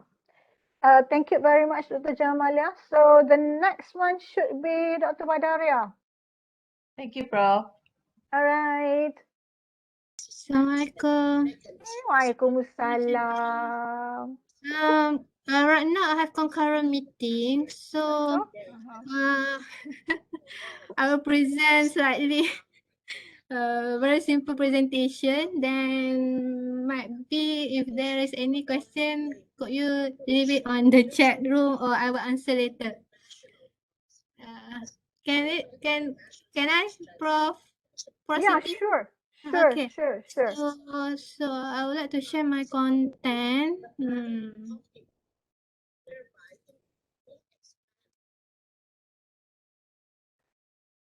Share. Anybody can see? Yes. All right, thank you.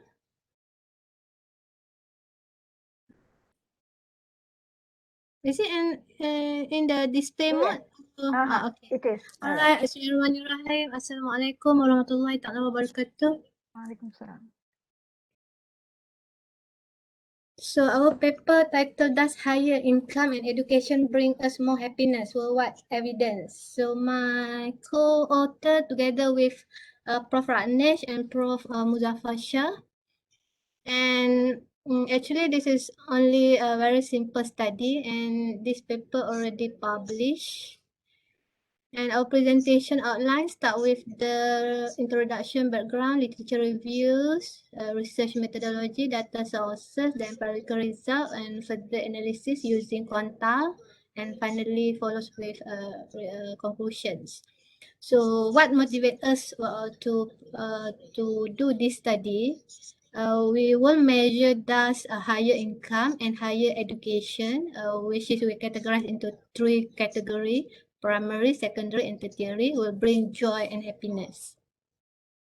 So as the introduction, The concept of happiness is a very broad concept. We refer to the quality of life or well-being.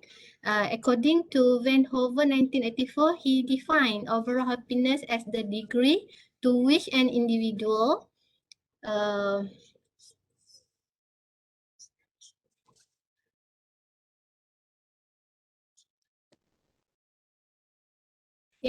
judge the overall quality of his life as a whole favorably, and many literatures on happiness research provide several categories of happiness definitions. For example, affective, cognitive, and attitudinal definitions.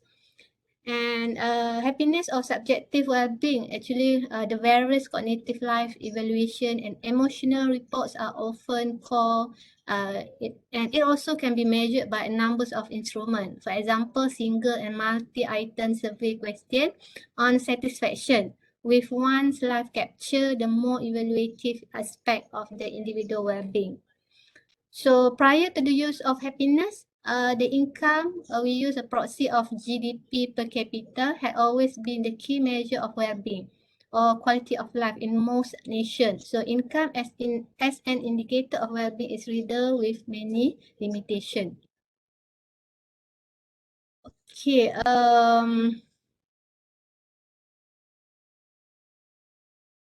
Okay, so the objective of our study is to estimate the effects of income and educational attainment on the level of happiness, and we are also intend to determine whether acquiring higher education will lead to happier life in a cross-section of 149 countries.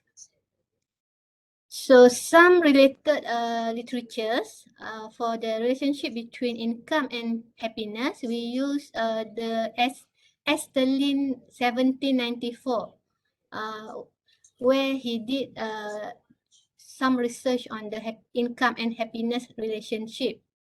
So one of the first modern economists to carry out from Estelin's study through research on happiness using time series data on several advanced economies, including several countries like US, Japan, UK, France, Germany, Italy, and Netherlands. So he did found that the economic growth does not buy well-being, and he did argue that while income was positively related to happiness in some countries, the income happiness nexus disappear when considering different countries or using time series data. So he did conclude that the emphasis on the economic growth was misguided as the fact points to the despite consistent increases in income per capita over one or more decades, the scores for subjective well-being generally remain constant. And this phenomenon has come to be known as the Estelin paradox. Okay, according to Estelin, paradox claim that in all society, more money for individual typically means more individual happiness. However, raising the income of all does not increase the happiness of all. And the happiness and income relationship provide a classical example of the logical fallacy of composition. What is true for individual is not true for society as a whole. For the literatures for the relationship between education and happiness. So by Estelin 2001, education, training, and health are more important investment in human capital, and there is a connection between higher education and happiness. So by Baker, he had posited that investment on education, training, medical care in human capitals become as critical as any other capital investment. So these expenditures are called human capital investment, as is it impossible to separate people from their knowledge, value, skills, and health. And human capital theory complement the wider benefit to education in helping people's productivity, earnings, and employability, as well as influence in well-being. So the research methodology for our study, we determine in order to determine the effect of income and education on happiness. So we specify the very simple model as shown on the screen. And the data we collected from for happiness data we are taken from the World Happiness Report 2016, which has been edited by Halliwell et al. 2016, who reports information on average happiness in terms of the country ladder score. So actually, for information that our study is quite not to say outdated, but we did it last few years back, and so might be for the future we have to add the latest data to be more significant. So 1,000 individuals of more than 150 countries were asked. This is based on the Cato ladder score. So 1,000 individuals of more than 150 countries were asked to evaluate their life based on the country ladder question. For example, please imagine a ladder with step number from 0 at the bottom to 10 at the top. And the top of the ladder represents the best possible life for you, and the bottom of the ladder represents the worst possible life for you. So on which step of the ladder would you say you personally feel your stand at this time? The score will present the average life evaluations score for each country. And this happiness score also has been used in the recent work by RAM 2017. Okay, and we also intend to evaluate if the relationship between happiness and income exhibit an inverted U-shaped curve in the line of the Kuznets 1955 equality income inverted U-shaped curve. And also we postulate that happiness increase at the early stage of economics development, but after a certain optimal point, further increase in the level of economic development will lower the level of happiness. So we conjecture that at low level of income, people care more of their absolute income. And however, as income increases, further relative income becomes their yardstick for happiness. And this will explain the Estelin paradox, as mentioned before. Okay. So the data sources, as I said, national income was proxied by using real gross domestic product, GDP per capita. And education variable were proxied using the number of school enrollment at the primary, secondary, and tertiary level. And all this data were compiled from the World Bank database, and the average of happiness score for each country were taken from the World Happiness Report 2016. And the year references for our study is to 2013 and cover 149 countries. Okay.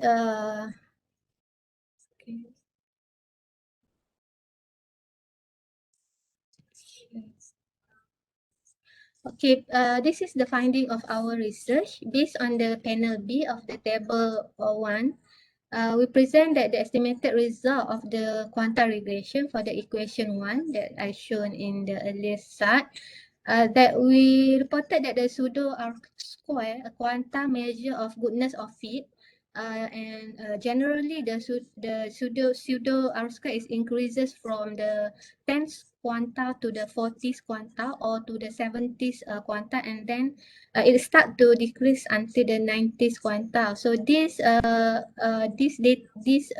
finding shows or indicates that the model explains the level of the happiness between 40th and 70th quanta are better than the level of happiness in the lower and the higher quantiles. Nevertheless, our results suggest that all variables are significant and show correct sign in the higher quantiles for primary and secondary education and the lower quantiles for the tertiary education. So if you can see the data in the table 1, the income variable shows a non-linear relationship with the level of happiness in the 10s and 40s to 90s quantile. And while income is linearly related to level of happiness only in the 20s and 30s quantiles. So if you can see from the data shows that the education on the other hand only shows important affecting the level of happiness in the higher quantile.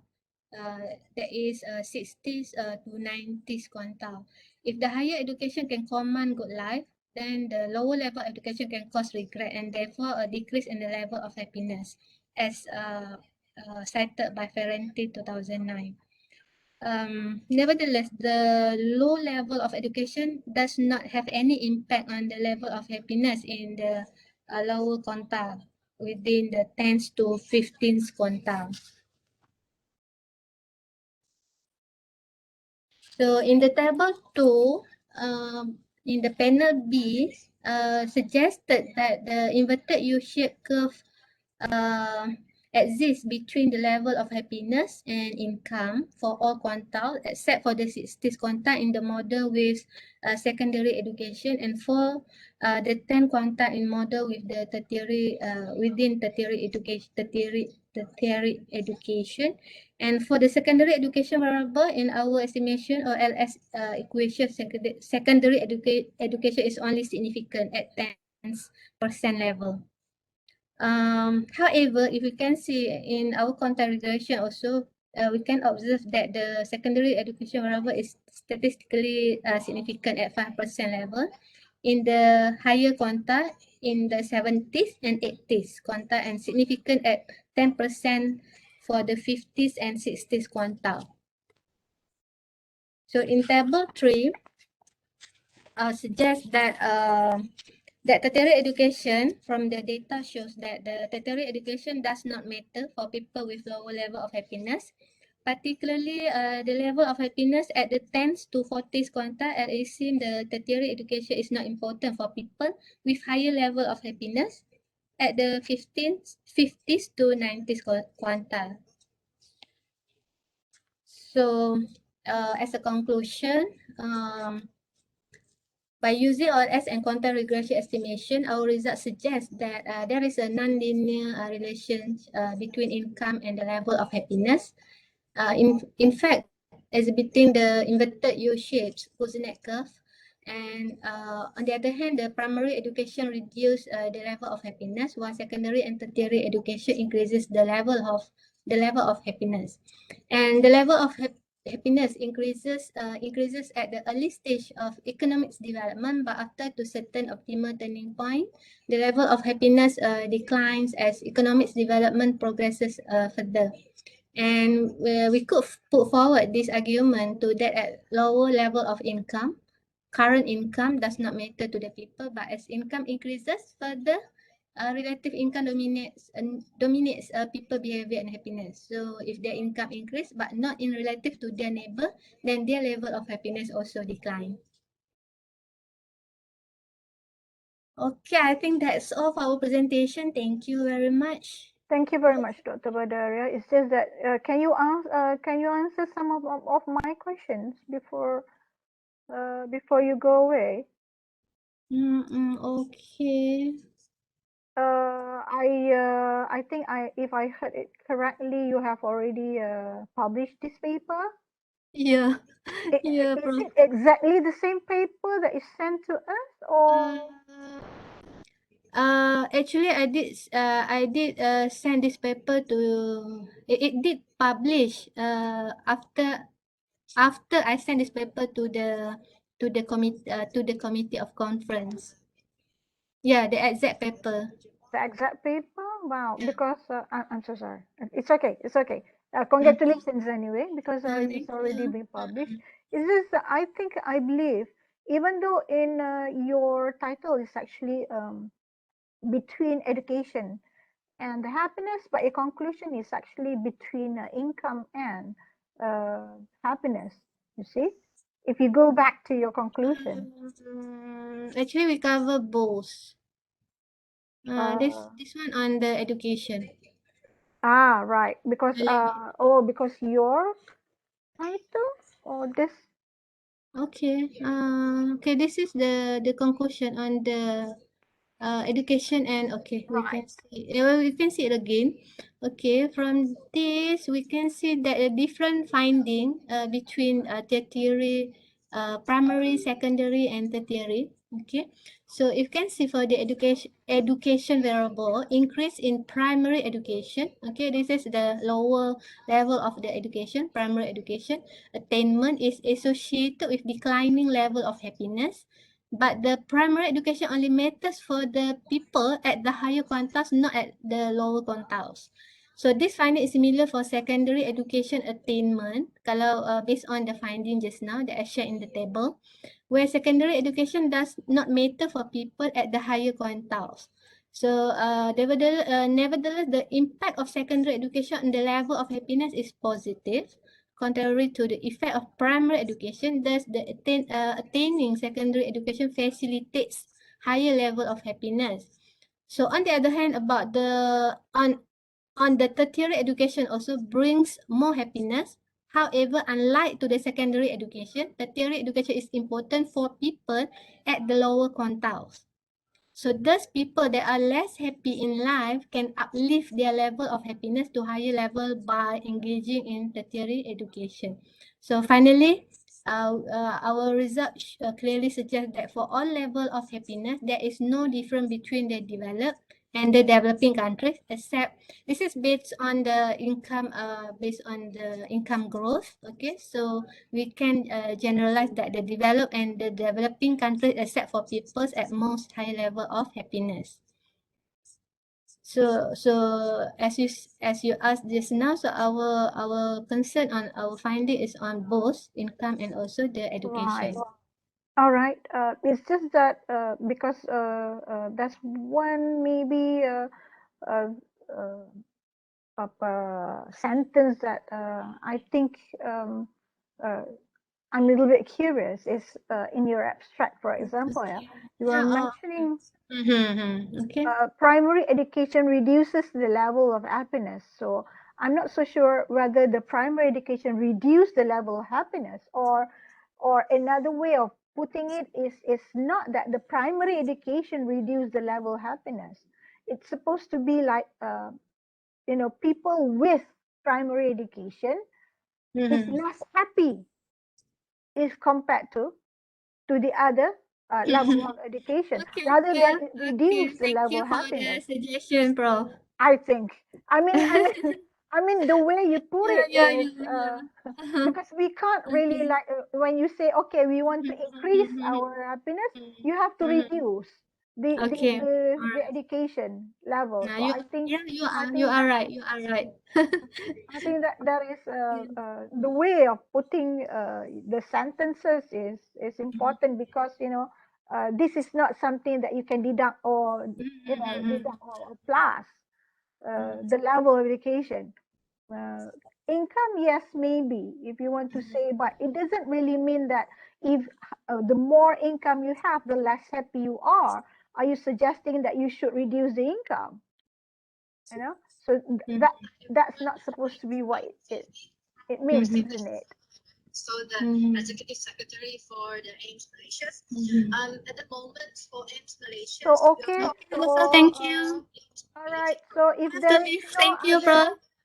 okay. If there is no more questions, thank you very much, Dr. Badar. Thank you. For your presentation. And okay, so what's next? Secretariat, apa pula nak tanya? Provide them with gadgets, those who are underprivileged students. And then Secretariat. Improve in terms of support in terms of Is it already end of the Yeah, session? yeah. Is it already end of the session? Or not yet? Hello? Doctor? It's already. Yeah, it's already. Your session will be already end, Doctor. All right, thank you. Back to, because I'm not so sure whether I should hand it to somebody else or. You should hand to Professor Dr. Norwati, Doctor. Norwati is waiting. Okay. Thank you. Thank you so much, everybody. Dr. Snow, for sharing the sessions. Thank you so Thank much. you. Yeah. Okay. next, I pass the baton to Dr. Nawati. Wow, long time no see. Ken. Long time no see. See you here today. Okay, thanks very much. Okay, so now. Bye. Assalamualaikum. Okay, Waalaikumsalam. Okay, so I think this is the last session for this conference for today session, session number 4, right? Okay, so we have 4 more presenters for today's session. Okay, I hope all the presenters are here now. Okay, so I think since we are now 12:30, so it will be delay from the time that we have stated in the program. So I would like to call upon the first speaker, first presenter. I'm not sure either Dr. what. So her name is Lalatul Husna. The title is Pandemic Linking the Big Five and Employee Performance within the SME's context in Malaysia. So without further delay, I would like to call upon the first presenter. So the floor is Okay. yours now. Can you make a presentation? So just make a 10 minutes presentation. Then we have 5 minutes or so for the Q&A. Okay, so clear tak? Prof, dengar tak? Clear tak? Clear. Okay, clear. Okay, Assalamualaikum. Bismillahirrahmanirrahim. Tak share lagi, lupa. Please share your slide. Sorry.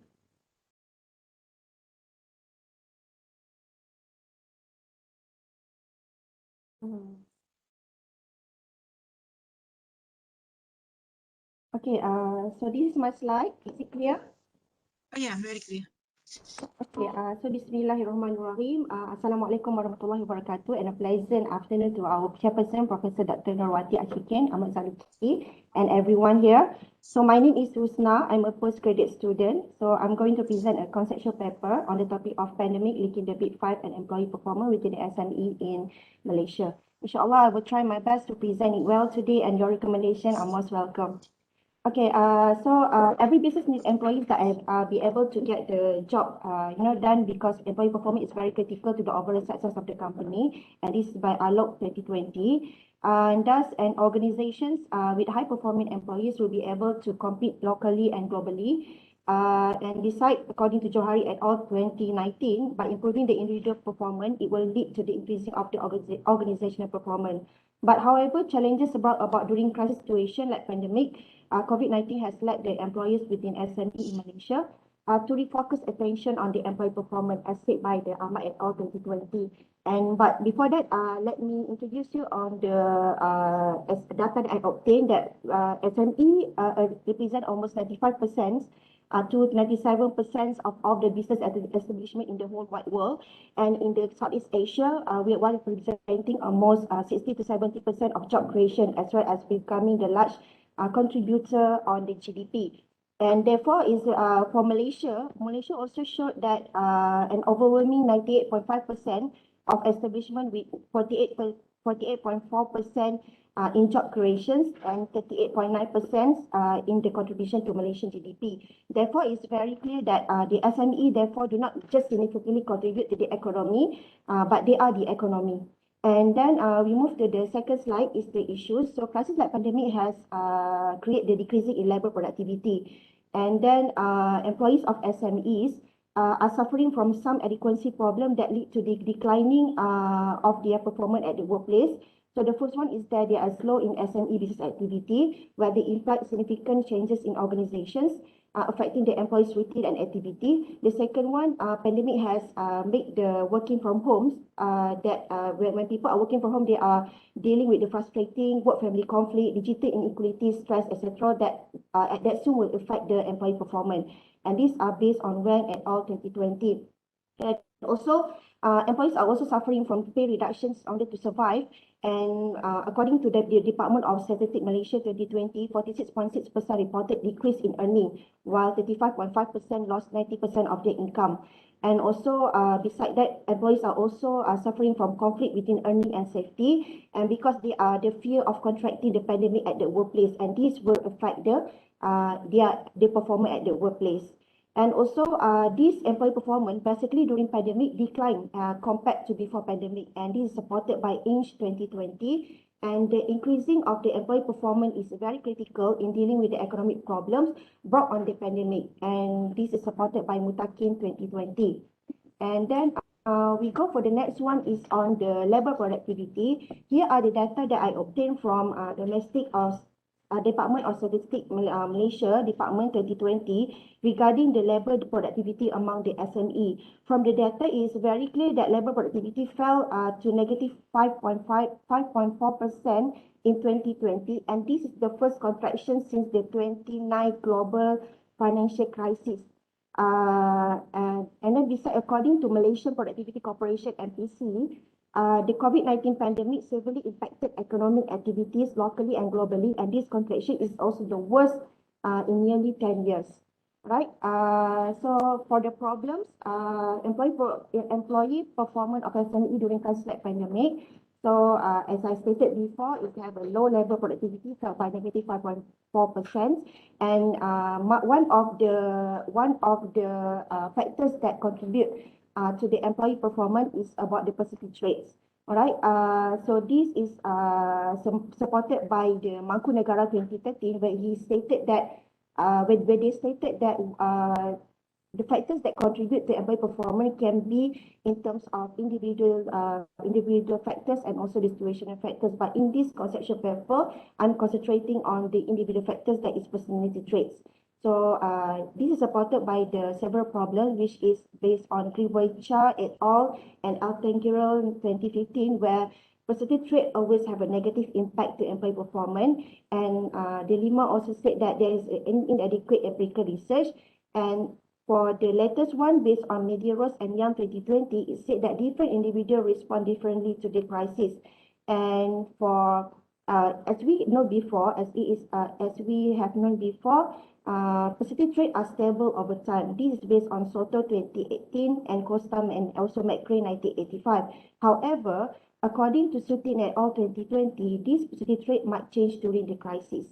And most study on the Western context or in the individualistic society, but there are limited study on the collectivism society, where Malaysia is known as the collectivism society. And then, so this is in terms of literature review. So as you can see here, labor productivity has been temporarily affected by the pandemic and changed some countries into the economic recessions. So the SME have been particularly affected by this crisis, although many started to show recovery. However, the recovery was unable to cushion the overall contraction for the whole year and was cited as among the worst in more than a decade. This is based on NPC 2021. And the facet of facility traits might have affected employee performance differently with the advent of pandemic COVID-19. And they are basically, it is also very essential that the performance of employee must consist and influenced by the positive factors. And this is supported by Paris Shazvili et al. 2020, 2021, and also as by the Mangku Negara 2013. And crises such as a pandemic introduced employee behavioral changes, and many organizations are very concerned about such behavioral changes as they can influence the employee performance. And personality traits have an important role in enhancing the efficiency and effectiveness of employee job performance. So this is based on the Lima 2019. And for the employee performance, basically there are two dimensions of employee performance here. There is task performance and also contextual performance. And this is one of the theory that we use in the personality trait theory. So this is originally by the Costa and McCray, terlalu banyak 9 pula. Okay, Costa and McCray 1999. Personality traits are important, and understanding the employee personality help to develop and increase their performance, as it is the major psychological factors affecting the human behavior.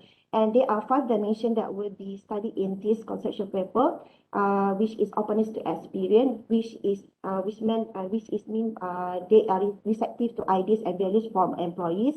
Conscientiousness, receptive to competency and integrity of employees. Extroversion or extraversions is warm receptions toward the employees. Agreeableness, mindedness, and modesty towards employees. And also neuroticism is the impulsiveness towards the employees. And this is my proposed framework. As you can see here, we have the 5 dimensions of personality trait, which are openness to experience, conscientiousness, extraversion, agreeableness, and neuroticism, and this is an independent construct. And while my employee performance is based on the task performance and also contextual performance. So as you can see, task performance can be defined as the part of the work or job that causes to the organizational technical core. So means that your core means your job scope. While the contextual performance basically can be defined as the task that beyond your job scope. Okay, and this is the relationship between PT and EP, or positive trait and employee performance. That according to Barrick and Mount 2005, the dimension of positive trait have a significant relationship with the employee performance and become the core components of a person's personality. And conscientiousness, for the first dimension, is conscientiousness motivate people to be engaged in their organizations. As a result, conscientiousness will be a much more accurate predictor of work performance. And according to Yo and Lee 2021, it's posited that agreeableness is conducive to developing a cooperative and caring working atmospheres between the employers and employees, thus enhancing the employee performance. And by Greenway-Chai et al. 2020 claim that high extraversion person are more aggressive in pursuing higher networking activity, and this will lead them to be more committed to it and will be able to improve their performance. And the fourth one is the dimension of openness to experience is likely to influence employee performance by affecting the individual intrinsic motivation to learn, as it's concerned with a person's diverse interest and curiosity with novelty. And by the last one is Willem et al. 2020 agreed with the Nadia and also Wang, where they stated that the neuroticism have a negative effect on the employee performance in organization, as these kind of people, they do not cope well with the stress and are easily disturbed and are emotionally vulnerable. Okay, and then this is the potential outcome of the conceptual paper. And based on the discussion above, it is expected that the PT will have a direct effect on the employee performance. And this study is hoped to produce some research contribution. From the theoretical perspective, this study is hoped to propose and tested a theoretical model linking the personality traits and the employee performance among the SME. Besides, this study is going also to highlight an important key learning where individuals with different personality will perform their job differently. And therefore, as an organization must be able to adjust those behavior in order to increase their employee performance at the workplace. And as a conclusions, the personality trait among the employees becoming more critical and essential as it helps to boost the performance among the employee. COVID-19 pandemic has brought changes to SME employee performance with respect to personality trait within SME in Malaysia. And this research contributed to orchestrate the architecture of SME employees' performance to optimize the employee performance increment during a crisis situation like COVID-19 pandemic. Therefore, this research is imperative. Thank you. Cukup tak 10 minit ke kurang? I didn't count how many minutes. Okay, thank you very much, Husna, for the good presentation and also a very nice slide. Just that my comments on the slide, you have many words there. So try to minimize the number of words, yeah, for the next presentation. Okay, because the write-up is so tiny, so better just to write an important point because you don't need to read the slides, yeah. And then just show the important points using bullet points whatsoever. But your slide is very nice actually. Okay. So before I start giving my comments, so I just want to ask anybody in this room, okay, whether do you have any questions or any comments to improve this paper for Husna?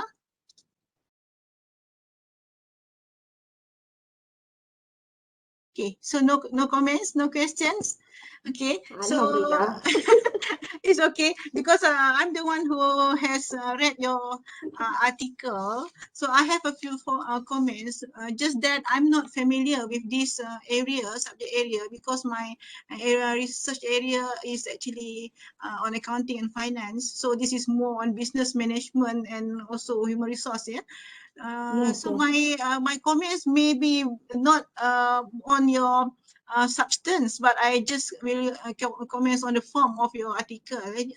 So since I'm the editor of the chief editor of Journal of Business Management and Accounting, so if you wish to submit to this journal, so you need to improve the write up and the presentation of your article. So at this stage, I can see that you need to have more work to do to get your work published in my journal, in our journal, JBMA. Okay, so I can recommend you to publish in Global Business Management Review, okay, a journal by Oya GSB, because this journal actually accept concept paper, okay, that has no result or findings of the study.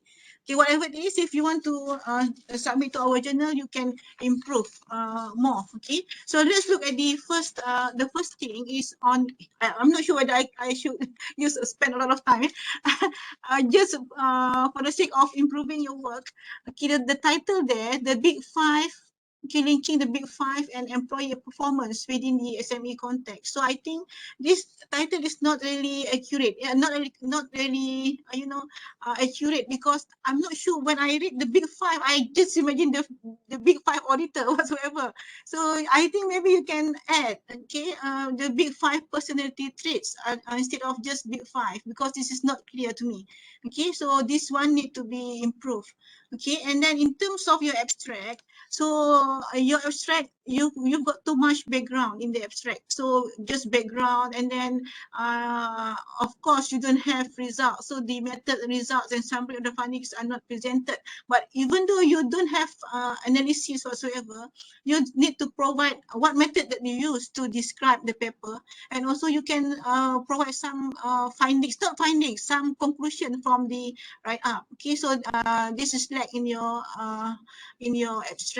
Okay, so the introduction, you don't have explanation on Big Five in the introduction, because this is the topic. So I think you should explain it in detail, because we don't understand it if you don't explain it at the beginning. Okay, and in terms of the problem that you have described, okay, so you just discuss the personality traits, but not discussion on job characteristics. But when I read your article, you mentioned about job characteristics. So make sure you you delete it, or you maybe you forgot to delete, or I don't know, maybe some mistake there. So make sure that if you want to discuss on personality traits, make sure you have a clear problem on that. Okay. Minta maaf, sorry Prof, basically this is my proposal. So my proposal ada job characteristic. So since I'm just going to do one variable saja. So saya ambil personality trait, saya tak letak lagi lah job characteristic. Okay, yeah, I know. But if you don't want, sorry Prof. So in this case, if you don't want to discuss on job characteristics, so don't mention it. Okay, don't mention it at all in the problem statement or in the problem. Okay, so actually so you also mentioned about the trait activation theory. So this one should be explained in your literature review section instead of the methodology. So you just need to change it, change the write up, so move the theory to literature review part instead of the method section. Okay, so are you doing master's or PhD? PhD. Oh, PhD. So it's okay. So this is just a process for you to learn something, but just that the format of the paper is not an article format. Yeah. Okay, so this is more on proposal format. So you need to really look at the style, okay, of the journal, any journals that you want to publish. So just follow the style, because the style that you've got in your write up is just a proposal format. Okay, so just change that. Okay, to make an article format. Okay, and then no findings. Okay, so you need to improve your presentation. That is what I want to suggest. And also the figures illustration also need to be improved, because the table that you've got is very simple. Okay, and also the citation also style need to be improved as well. Yeah, make it consistent. If you use surname, use surname for all of the citation, not the first name. Okay, sometimes you put the Malay names in as a first name, Yes. so make it consistent throughout the paper. Okay, so consistency is also important, and also, for example, if you use organization, company, firm, make it consistent as company. So don't mix them up. Okay, so that's my comment. So at this stage, maybe you can improve it if you want to get a quick you know, paper published, so you can submit to JG Journal of Global Business Management Review, GBMR, something like that. Okay, so okay, so that's my comment on your paper, because you have no result yet, so that is what I can suggest for you to improve. Okay, so I think that's all from me on your paper. Okay, thank you very much for putting your effort to write the paper. This is actually good start for you, yeah. Thank you, Prof. Okay, you're Assalamualaikum. welcome. Okay, so now it's already 12:54. I would like to call upon the second presenter, Ruchika Gupta. Okay, the title is Redefining Success Through Employment Quality, Impact of Perceived Employability, Focused Job Search During University to Work Transition. Okay, so the floor is yours, Ruchika Gupta. Thank you, Prof, for this opportunity. I hope my slide is visible and my voice is clear. Yes. You are from India? Yes, ma'am. Do you based in India? Okay. Yes, ma'am. I'm doing it from India.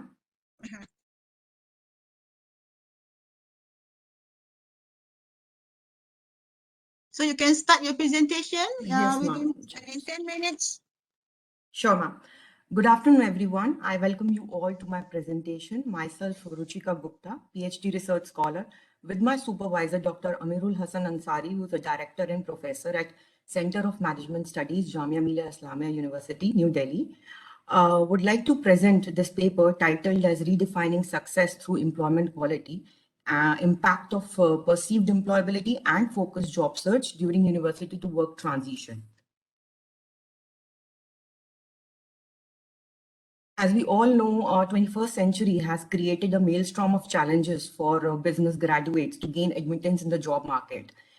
They are considered novice job seekers who lack experiential knowledge to handle university to work transition successfully. It is evident through frequent education job mismatch, which leads to early job change among them. Moreover, the employment scenario is alarming in developing countries such as India, where unemployment is at its peak and graduates are forced to join informal job markets in lieu of unreasonable compensation and unsatisfactory work. So the solution to such hues and cries could be found in seeking a long-term perspective of employment success. Although previous studies have focused mainly on employment status, that is gaining a job as a success parameter, other researchers have also considered speed of gaining employment and person job fit. It is only recently that scholars are emphasizing on employment quality as a more suitable success parameter that is focused on favorably affecting job sustainability, lifelong earnings, future employability, career success, and psychological well-being.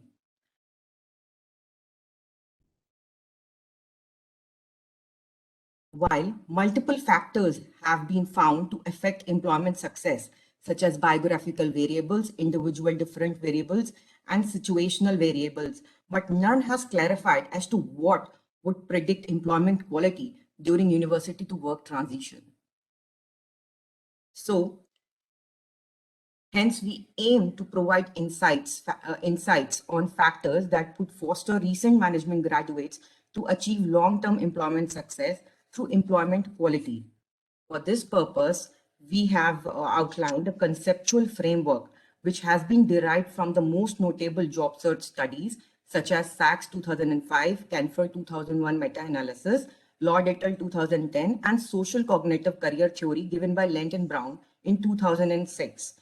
All of them have concluded to imply that individuals who have higher expectations of gaining employment perceive less employment barriers, which leads them to set clear employment goals to perform proactive career behaviors to gain a desired quality job. This has been depicted through this diagram It also shows our study variables where perceived employability has been argued to be a psychosocial construct to include internal perceptions of one's abilities and skills and external perceptions of one's worth in the job market. It is defined as an instinctive ability to foresee one's chances of gaining an employment. Both internal and external are vital to survive in an uncertain environment. Another significant factor affecting success during university to work transition is job search behavior. It comprises chosen behaviors that reflects one's commitment to the job seeking process. Focused job search is one such behavioral state which prompts graduates to optimize their job search efforts to apply to only select employers and screened opportunities while approaching a job market entry.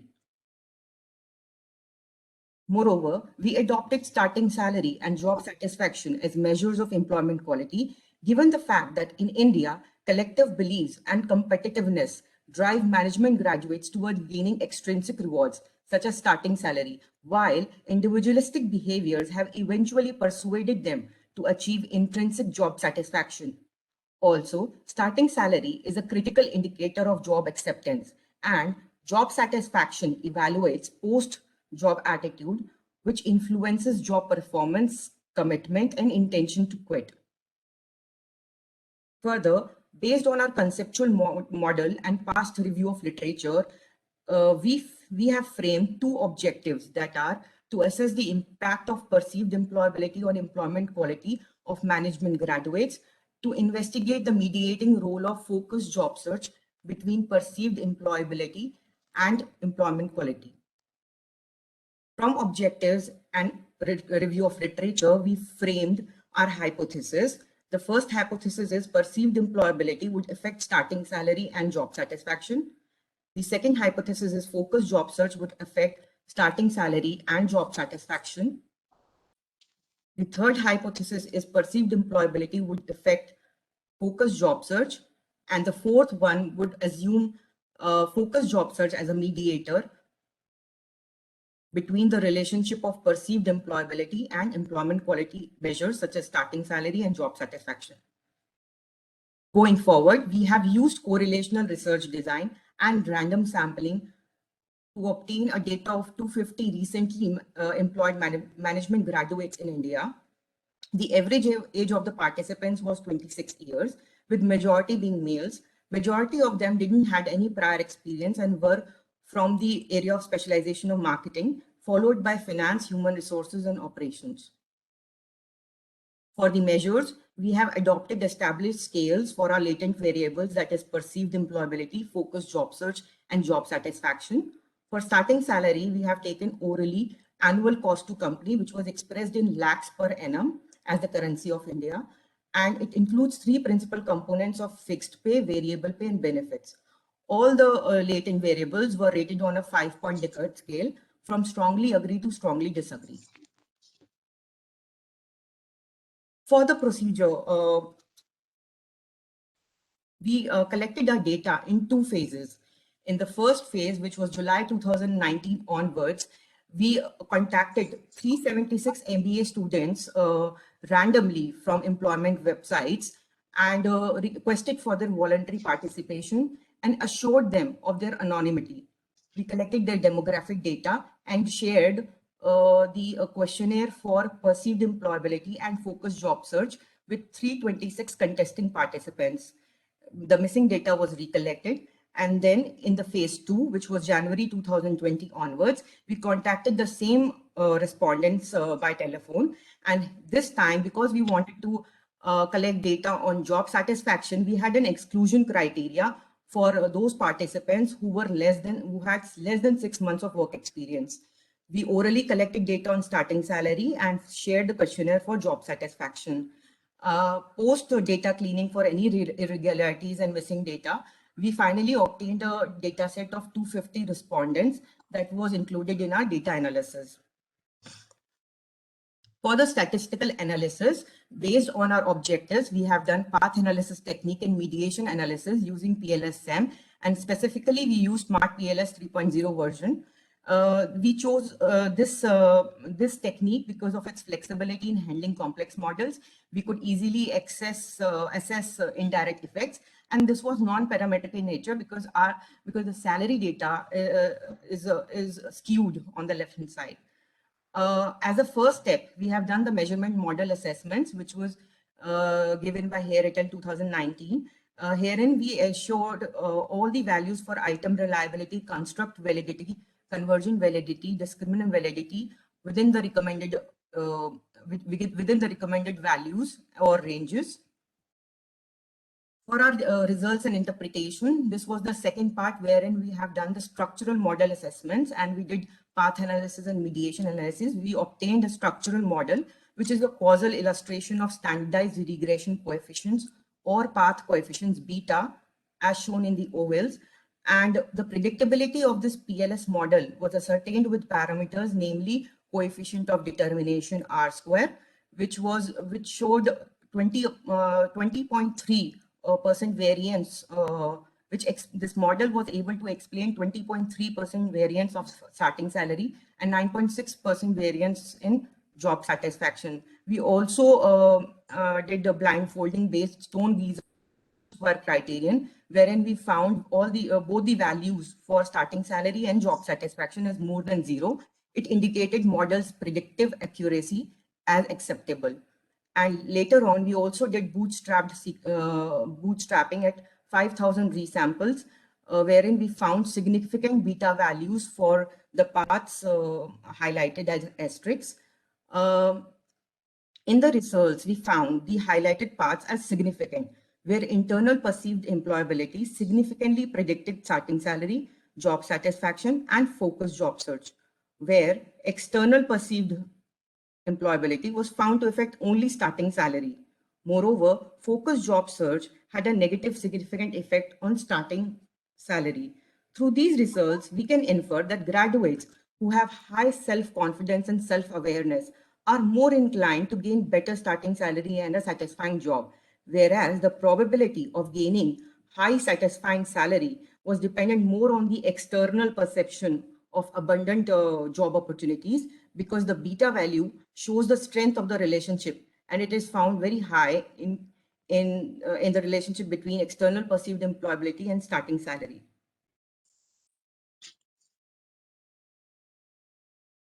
We have also done mediation analysis here, where we proposed focused job search as a mediator, and there were 4 hypotheses, but only focused job search was found to be a mediator between internal perceived employability and starting salary. It was proved to be a competitive partial mediation with a VA of 0.27, and as this was a competitive partial mediation, it infers that focused job search would reduce the magnitude of the relationship between internal perceived employability and starting salary. As a conclusion, we would like to share the contributions of the study. Firstly, perceived employability was used as a psychosocial construct. We examined 2 crucial yet neglected dimensions of perceived employability, that is internal and external, or employment quality. The study found a strong support for internal as well as external perceived employability to have an effect on the starting salary of management graduates, and graduates who were more confident, self-aware, and had a positive perception of their university reputation, course credibility, and job market benefited the most to receive higher starting salaries. Second, internal perceived employability was found to have a positive effect on job satisfaction, which reflects that one's belief in the ability to master skills influences intrinsic job outcomes, such as satisfaction with one's job. Results found a negative effect of focused job search on starting salary. A probable reason could be graduates' planned behavior to approach only selected job opportunities, which apparently might have made them less curious to learn about alternative possibilities. Hence, it restricted their initial bargains to achieve increased earnings. Second, intervening role of the focused job search provides a qualitative assessment of the job search in achieving employment success. We found a competitive mediating role of focused job search between internal perceived and starting salary as the most notable finding. It indicates that targeting a small number of jobs with only a selected number of employers in the initial stages of one's career might limit one's negotiating leverage, as fewer applications would convert into less job offers. It would forego the potential of graduates to achieve increased starting salary. We would like to conclude that employability perceptions and job search approach as two guiding aspects during a university to work transition conjointly influence management graduates' long-term employment outcomes, such as starting salary and job satisfaction. Lastly, we would like to share the practical implications made by the study. We know that a great sense of control over one's future employment outcomes requires an extensive investment of time and effort. Educational institutions can play an important role in safeguarding these investments by proactively adopting employment development initiatives to boost student confidence, cultivate study course credibility, promote university reputation, and impart market insights. Moreover, study provides support to career counselors and trainers as diverging or unsystematic job search behaviors can be reformed, both as a result of practical experiences gained during the job search process and through guided interventions. Interestingly, not only graduates, but industry practitioners can also capitalize on these training initiatives to drive employee commitment and job performance. Thank you, everyone. Now, I would like to take any questions, please. Okay, thank you very much, Rochika. Is it possible for you to switch on your video? So at least I can see Is my video not working, ma'am? Okay, not working. It's okay. Okay, it's okay. No problem. Okay. So that's the end of your presentation, right? So I just want to know whether there is any other questions from the rest of the. Can you see me now, ma'am? Yeah, I can see now.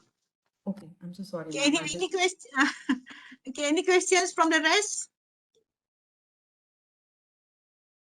No questions? Okay, so I also have no questions. And I have read your work and I can see that this is a good piece of work.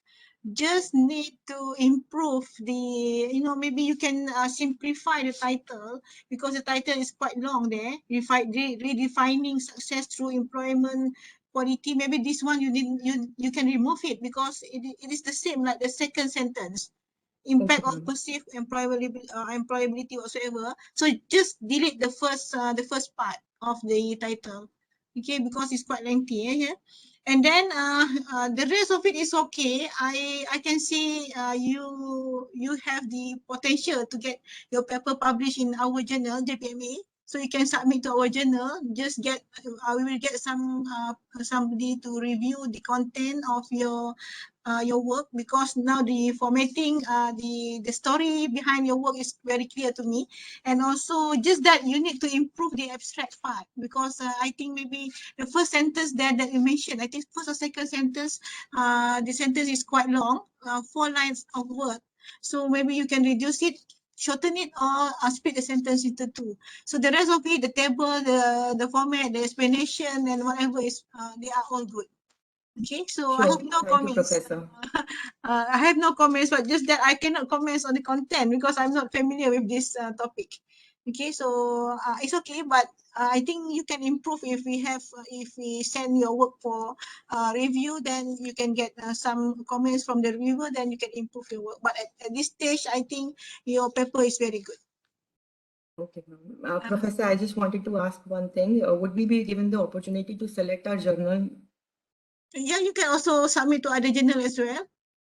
Sure, ma'am. Yeah. Thank you, ma'am. Okay, you're welcome. Okay, so thanks very much.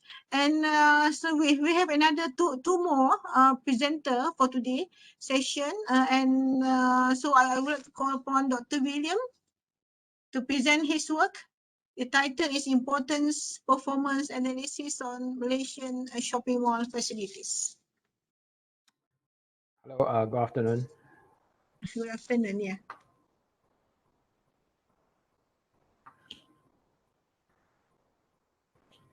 Okay, so can you hear me? Can you see Yeah, the I share can screen? hear you. Oh, yeah. All right. So you can start your presentation.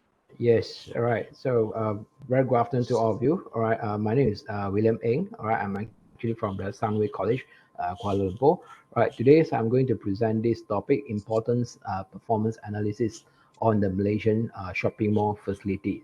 So this is a very simple, what I call that, the research topics, lah, okay?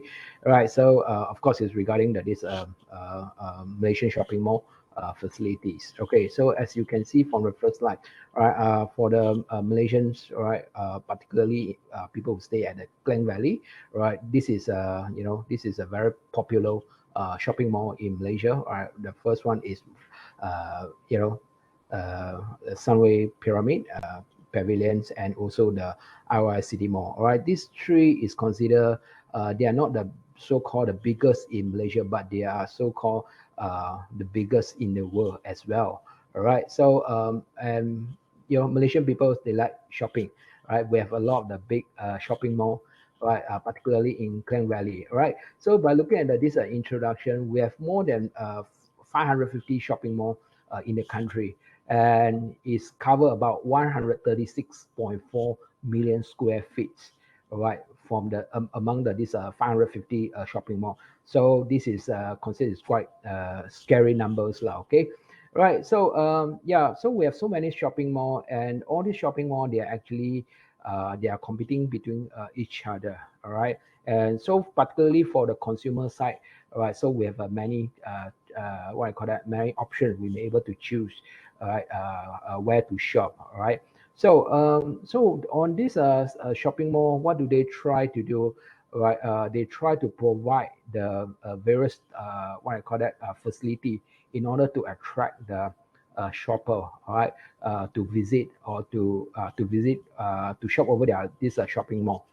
Okay, so over the past research, most of the past research related to these shopping mall facilities, they are conducted in this European country and also in US, right? And also most of the studies they actually focus on the tenant availables, right, in the shopping mall, right? For example, who are the anchor tenants, those international retails, right? In order to attract the customer or the consumer to visit over their mall. And there are limited studies determine the shoppers' perceived importance and performance towards the Malaysian shopping mall facility. So basically, this is my what I call that my area. I'm going to study. All right. So my research question is, what are the Malaysian shoppers' perception towards the shopping mall facilities? And my objective for this research is to examine the Malaysian shoppers' perceived importance and performance towards the facilities provided. All right. So based on these studies, I will actually make use of the models, right, from this Matela and James, right? They call it as IPA, importance performance analysis, right? So this IPA is able to provide the valuable information for both satisfaction and measurement and prescribe the prioritizations of the attributes for improvement, and it can be provide the guidance for the efficient allocation of resources. All right, so what actually this IPA about? Okay, so as you can see, this is the IPA model, right? They divided into these four different quadrants, and in fact, these four different quadrants, they may measure based on the means. All right.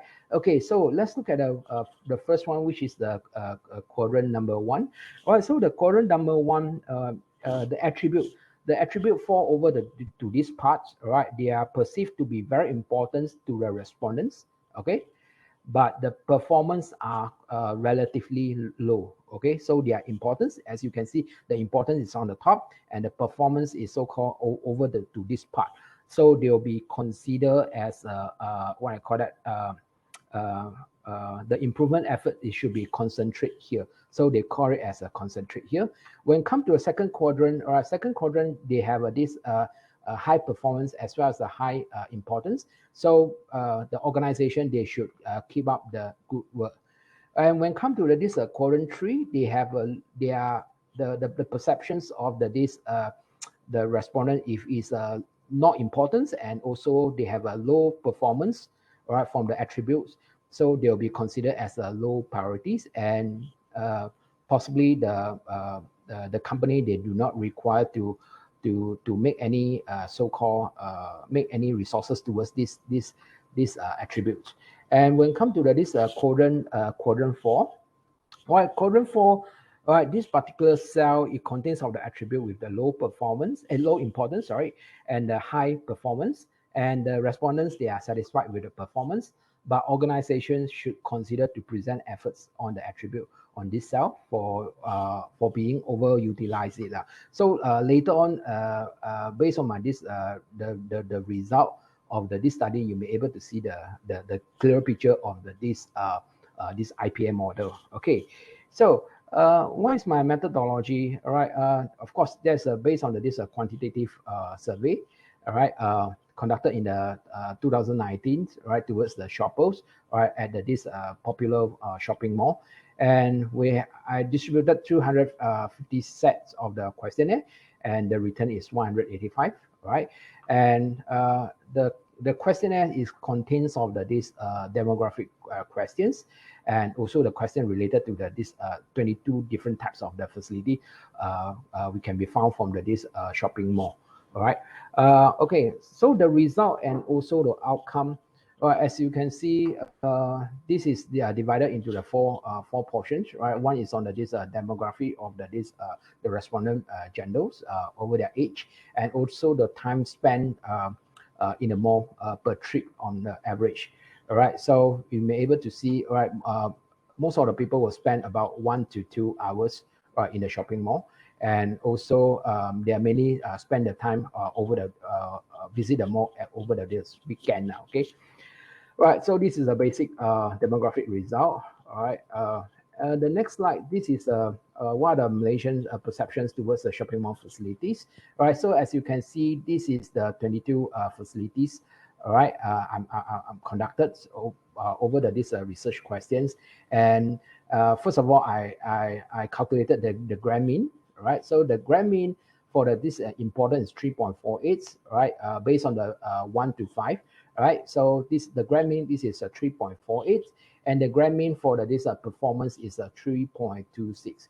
So from there, all right, after I calculated all the means for every single facilities, all right, so I get the result. I'm able to rank which one is fall under the importance, rank number 1 as the importance, and which one is fall under the rank number 1 over this performance.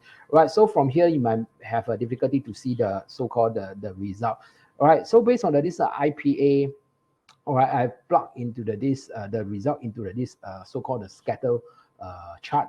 All right, and this scatter chart, first of all, I calculated the grand means for the performance and also the importance, and I able to determine the points over here. And from here, I able to get 4 different so-called the different quadrant. All right, so the first part, which is over the concentrate here, you may able to see a group of the facilities, right, in which the shopping mall they should be focused, right, to concentrate over this or to improve. All right, or put more resources over to these facilities fall under to this what I call that for in this quadrant. And then secondly, which is the keep up the good work. So keep up the good work, of course, basically the the shopping mall, they actually provided the shopper a good facilities, right, such as this elevators, right, make sure they are working all the time, and escalator, ATM machine, right, accessible to this waste bin, and also the aircon systems. So they are always there, and the customer they feel that they are very satisfied with all these facilities. All right. When it comes to this low priority, all right, the shopping mall, they shouldn't put any more, they should minimize the resources, right, invested over to these facilities, right? For example, the Wi-Fi connection. So the Wi-Fi connection, it could be most of the people already have this mobile internet connection, so it's not necessary for them to required to have this kind of this Wi-Fi connection over this shopping mall. So as this vending machine, the storage over this shopping item, all right, as well as this accessibility of this public transport. So they will be considered as a low priority, and the shopping mall may not require to put the resources over, over to these facilities, right? And lastly, of course, we have this so-called, we call it as a possible overkill. All right, so possible overkill, like for example, they have this they are considered as what I call that, they have a high performance, but they are not really considered as importance, right? They are not really importance, right? Because it could be respondent or this shoppers, they really get used to this kind of facility, all right? So it's become a norm already. It's not necessary.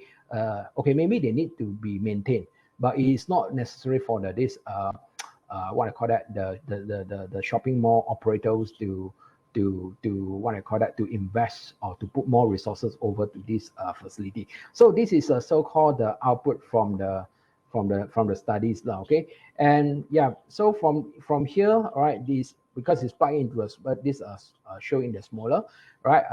And of course, this is, I'm showing into this category, right? As you can see, this is a different facilities, and also the result, right, fall over this different so-called the different quadrant, right? So based on this all this result, okay, this result, it can be used as this reference for this shopping mall operator, right?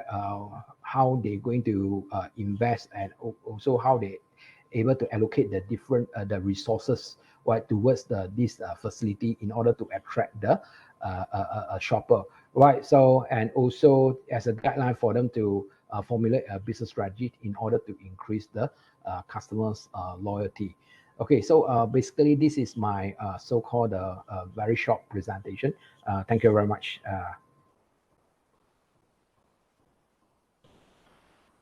Okay, thank you very much, Dr. William.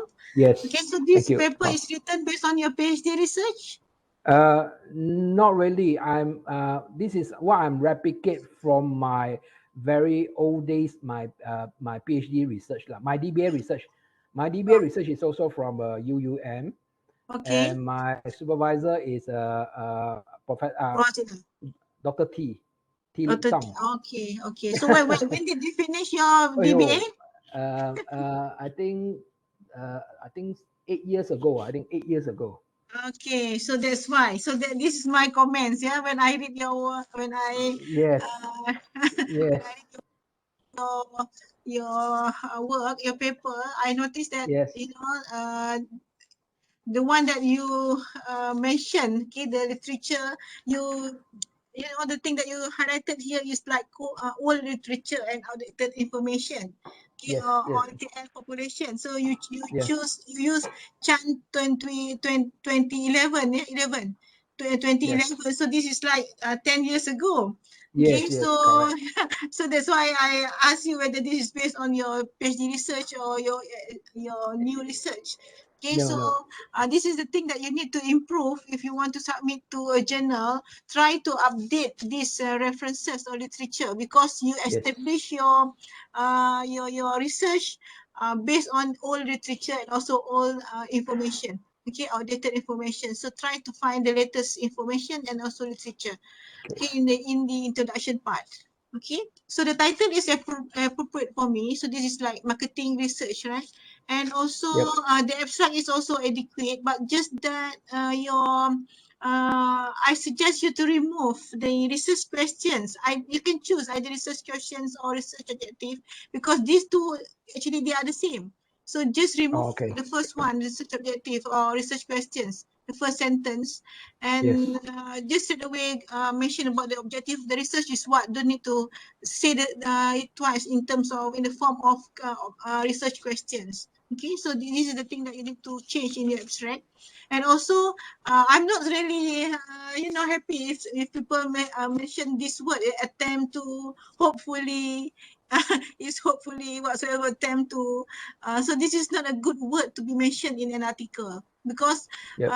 actually this you are not attempting to do something, but you have really investigated it. So just remove this word, because this word is not really good enough to be used, okay, in an article. Okay, so in the Okay. abstract as well, maybe you can, I want you to add your summary of findings, because you don't have a Okay. summary of finding. You just mention what Yes. methods that you use, and then you leave it like that. Okay, so maybe you Yep. can add what is your summary of findings, the main findings that you've got from the research, so that you need to include in the abstract. Okay, and the rest of it, the method is good. And also other findings there, you mentioned a few literature, but you didn't really link your finding with the existing prior studies and also the theories that you have used. Okay, so this is missing, yeah, in your Yep. findings part. Okay, and the rest of it I think is okay. Quality of figures good, presentation also good, and also references style, it needs to be consistent. Okay, if you put capital letter, use capital letter for all, like first word small letter, capital letter, and the rest small letter is okay. Make it consistent. Okay, and also a few references might be missing page number or volume, so make it consistent, italic part, non-italic whatsoever. Okay, so as a whole, this is a good piece of work, but you need further improvement, yeah, in terms of the abstract and thing that I mentioned just now, and update your literature. And also Yep. information that you have mentioned in on the KL population, which is I think in 2011, yeah. So this is quite outdated. So Yep. that's my comment. I'm not Okay. sure whether the floor has any comments or not. Okay, the listener, whether they have any comments. Do you have any comments for Dr. William to improve his paper? No. Okay. So Dr. William, if you wish to submit to JBMA, you can improve the one that I mentioned just now. You can submit after that. Okay. All right. Thank you. Thank you. Thank you, Not too Prof. much actually. You just need to update the literature and Yes. Yes. update the Yes. information. Okay, Understood. the Thank rest you. of the write up is good. Okay. Thank you. Thank you. Okay, you're welcome. Thank, Okay, so thank I you. think Bye-bye. that since there's no more questions from the rest, I want to call the last presenter for today's session, Dr. Abdul Rahim Zumrah. The title is Perceived Organizational Support as a Moderator in the Association between Work-Life Balance and Employee Retention. So, Dr. Abdul Rahim, are you around? Okay, yeah. Thank you, Prof. Okay. So you can start your presentation. Okay, Assalamualaikum warahmatullahi wabarakatuh, and very good afternoon to all of you. Okay, my name is Abdul Can you Rahim switch bin on your Zumrah. video? Okay, sure. Okay. So my name is Abdul Rahim bin Zumrah. So on behalf of my team, I will present our research entitled Perceived Organizational Support as a Moderator in the Association between Work-Life Balance and Employee Retention. So as introduction, I would like to introduce the concept that concept of the variable. So in this study, actually, we include three variables. The independent variable is work-life balance, which we define as an individual ability to meet both their work and family commitments, as well as other non-work responsibilities and activities. The moderator that we propose in this study is perceived organizational support, that we define as the employee's perception that their organization recognize their contribution and take care about their well-being. And our dependent variable is employee retention there, and we define it as employees' willingness to stay at the organization. Now let's I explain why we conduct this research. First, why we choose youth workers as the context of our study. Okay, the first one, because organizations are facing turnover crisis among youth workers, and therefore we hope that this study can give some input to the organization on how to retain their youth workers. Second, youth workers regard work-life balance as a key work value. And finally, why we choose youth workers, because when we review the literature related to retention issue, there is still rare in the literature that discuss about retention issues among youth. Because why? Because previous study more focus on specific profession such as manager, nurse, executive, and also information technology professional. From the theoretical perspective, why we want to test the role of perceived organizational support as a moderator, because when we review the literature, we found that the relationship between work-life balance and retention is still inconsistent.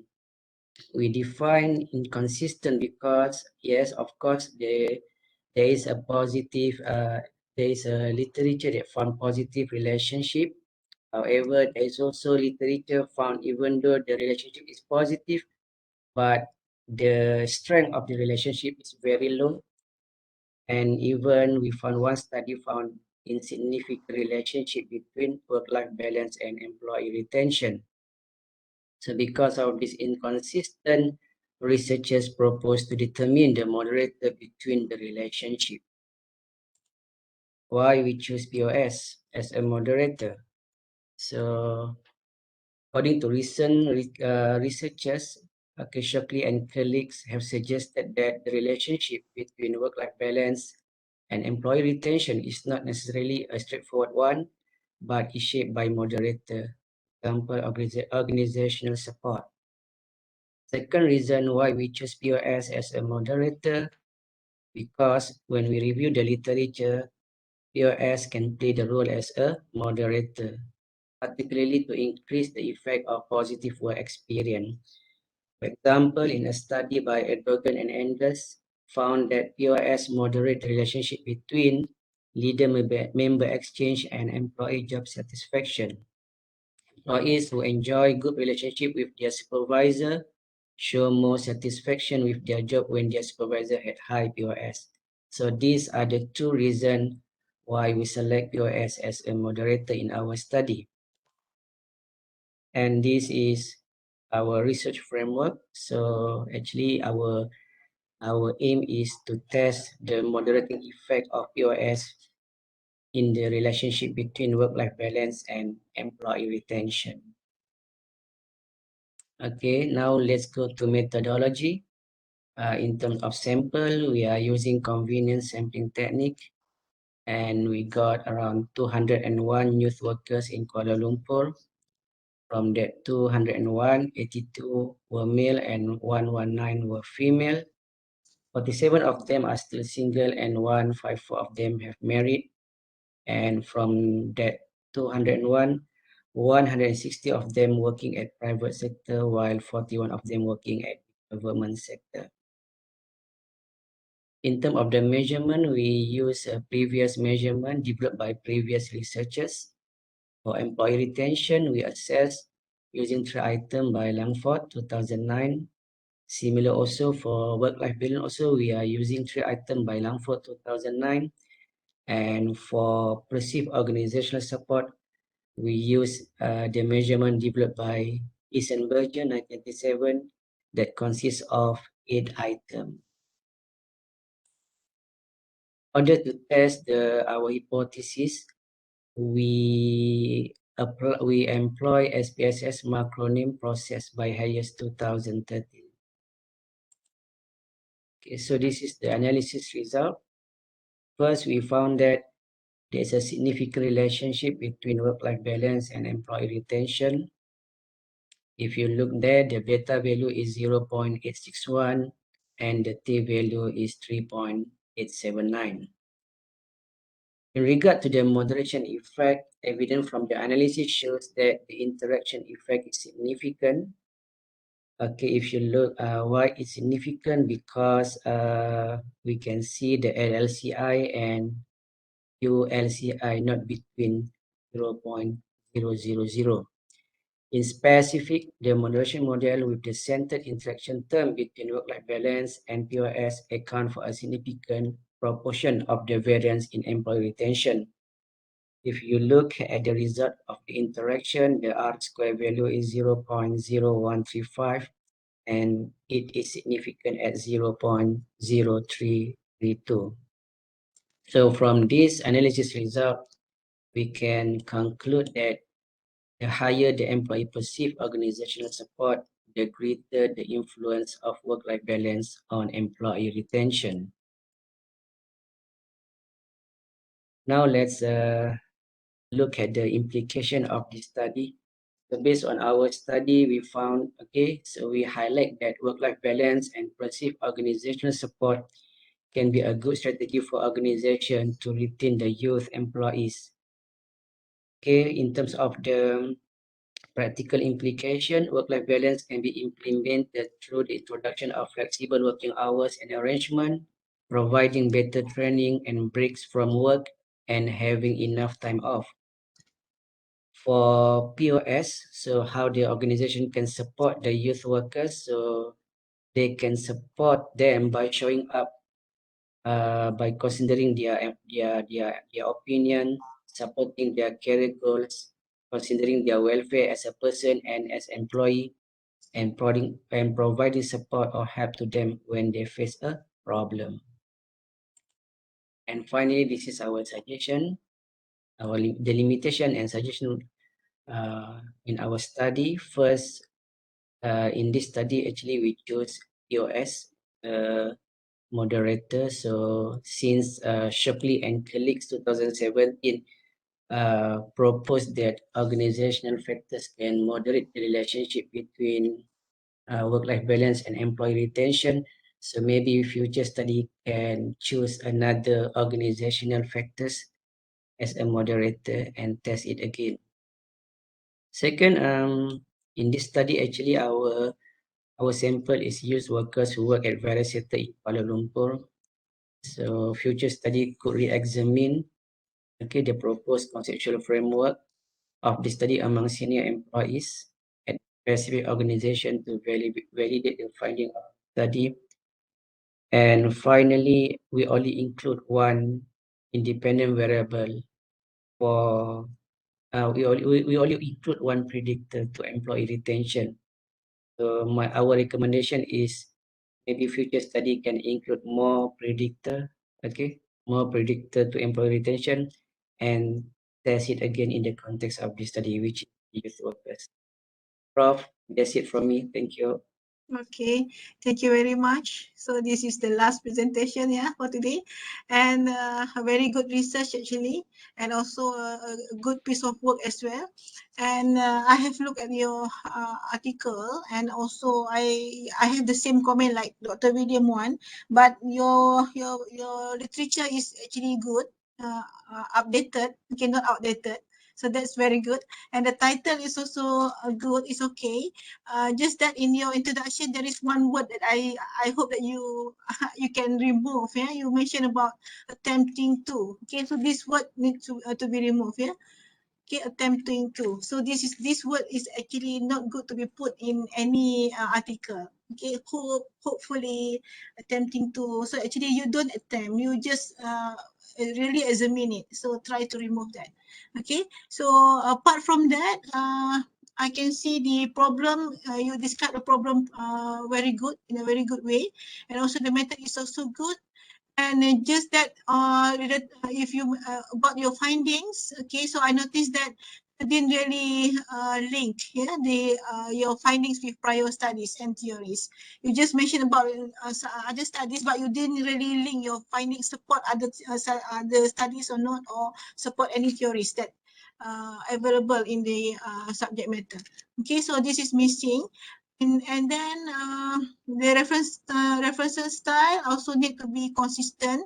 I said make it consistent in terms of the formatting, capital letter, small letter, italic, whatsoever, full stop, and then the volume number came, and also a page number, and that's my comment. And also this part, the last one is very interesting as well in terms of your justification. Okay, so you use youth, yeah, right, as your Yeah. sample, and then you said this is your limitation. I think it's okay, but you No, need to justify. You have no. justify. What I mean is okay because we say that in order to retain the employees here, we said maybe organization can consider about the issue of work-life balance and POS. But actually, our finding is based on youth workers. So maybe future study can retest again using different sample. Yeah, Okay, in so order to this is, confirm the so if finding. you mention about your limitation, your weaknesses on using youth workers, so it seems that your piece of work is not good at all. So I think Okay. just ignore this part Okay. because Thank you. then you Okay. highlighted your weaknesses. Okay, so Okay. maybe this one, because now you have justification why you use workers, Yeah. right, in Yeah. your Yeah. sample. So Yeah. you, Yeah. I don't want you to include this as your limitation because it's good enough. But just ignore that unless the reviewer asks you to do more analysis on employee whatsoever in the future. But at this stage, maybe you can remove the second limitation on using the youth workers and suggest the employee, the senior employees. Because now, if you realize this is not good enough, so maybe people might ask you why you didn't do that, why you didn't include in your research. Okay, so Okay. maybe Think about. yeah, so maybe you can exclude this part, the second limitation in your paper. Okay, Okay. because you have justified why you use this, you have your own justification. So I think that's good enough for this research. Okay, so it's up to the other research that whether they want to find another sample to be used to validate the findings. Okay, so I think overall your paper is very good. Okay, it's just further improvement. Maybe you need to write more detail.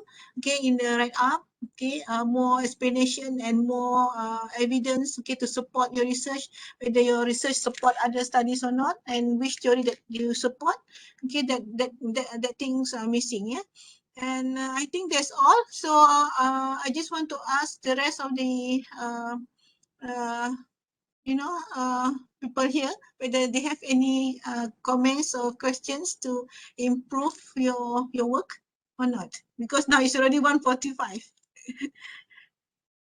Okay, so any other questions from the rest? So no. Okay, so no question. Yeah. So so I think that's the end of the presentation to this session. Any question? There's a question. Got question? Dr. Saidi, you have question? No question, Prof. No question. Okay. Thanks very much. Good. Thank you. Okay. Thank you so much. Okay. Thanks. Okay. Thank you very much. So if you uh, plan to submit your work to JBMA, Journal of Business Management Accounting, you can improve a bit on your write up based on my suggestion just now, and then you can submit to our journal. Okay, you also can choose to other journal as well, but it's okay. I don't mind. But you can improve it. Okay, so I think your paper can be accepted, but just that I don't know the whole content of your work, but in general the work is good. Okay. Uh, so I think that's all for today's session. So I will pass. Thank you very much for all the presenters and also for the attendees. Okay, for this session, and also I will pass this session to the conference secretary. Okay. Thank you so much, Prof. Nawati. Can you hear me? Yeah, I can hear Okay. you. Once again, thank you so much, Prof. Nawati, for becoming a chairperson for these sessions. On behalf of UM Press and SICONSEM 2021 Secretariat, I would like to say thank you to all the presenters, participants, and all the chairpersons since from day one. Okay. Can we open the video first to take a photo session, everybody?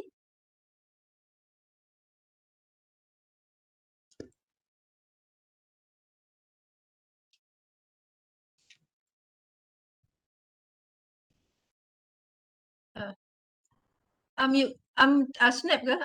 You snap. Yeah, okay, all right. Okay, all right. Okay, everybody. Okay, ready? 1, 2, 3, smile.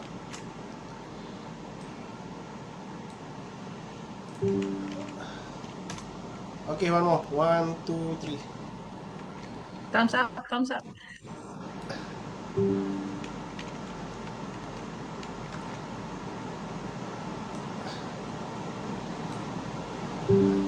Wait.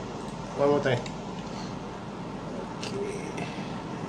Okay, thank you. Okay. Once again, I would like to say thank you to all the presenters, participants, and all the chairpersons, right, for what you call as have a strong commitment for within 2 days, and until right now, almost 1:48 right now. Okay.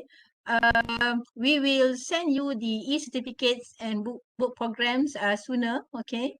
And as Prof. Anwati mentioned just now, I've already emailed a post in the chat box that you can send to JBMA. And for your information, we have 5 management journals, and all these are peer reviewed. Okay, and we are looking forward for your contributions. And please visit our website, and all the submissions will be through online. Okay, once again, all the presenters, participants, thank you so much for your commitment, and I hope that those who are still not pay your conference fee, please do so. Okay, and I hope all the extensive comments by all the chief editor-in-chiefs will help all the presenters to enhance your manuscripts and sends the paper to our journals. All right. Thank you so much once again. I conclude with Assalamualaikum warahmatullahi wabarakatuh. Okay, bye-bye, everybody. Okay. Bye. Goodbye. Thank you very much.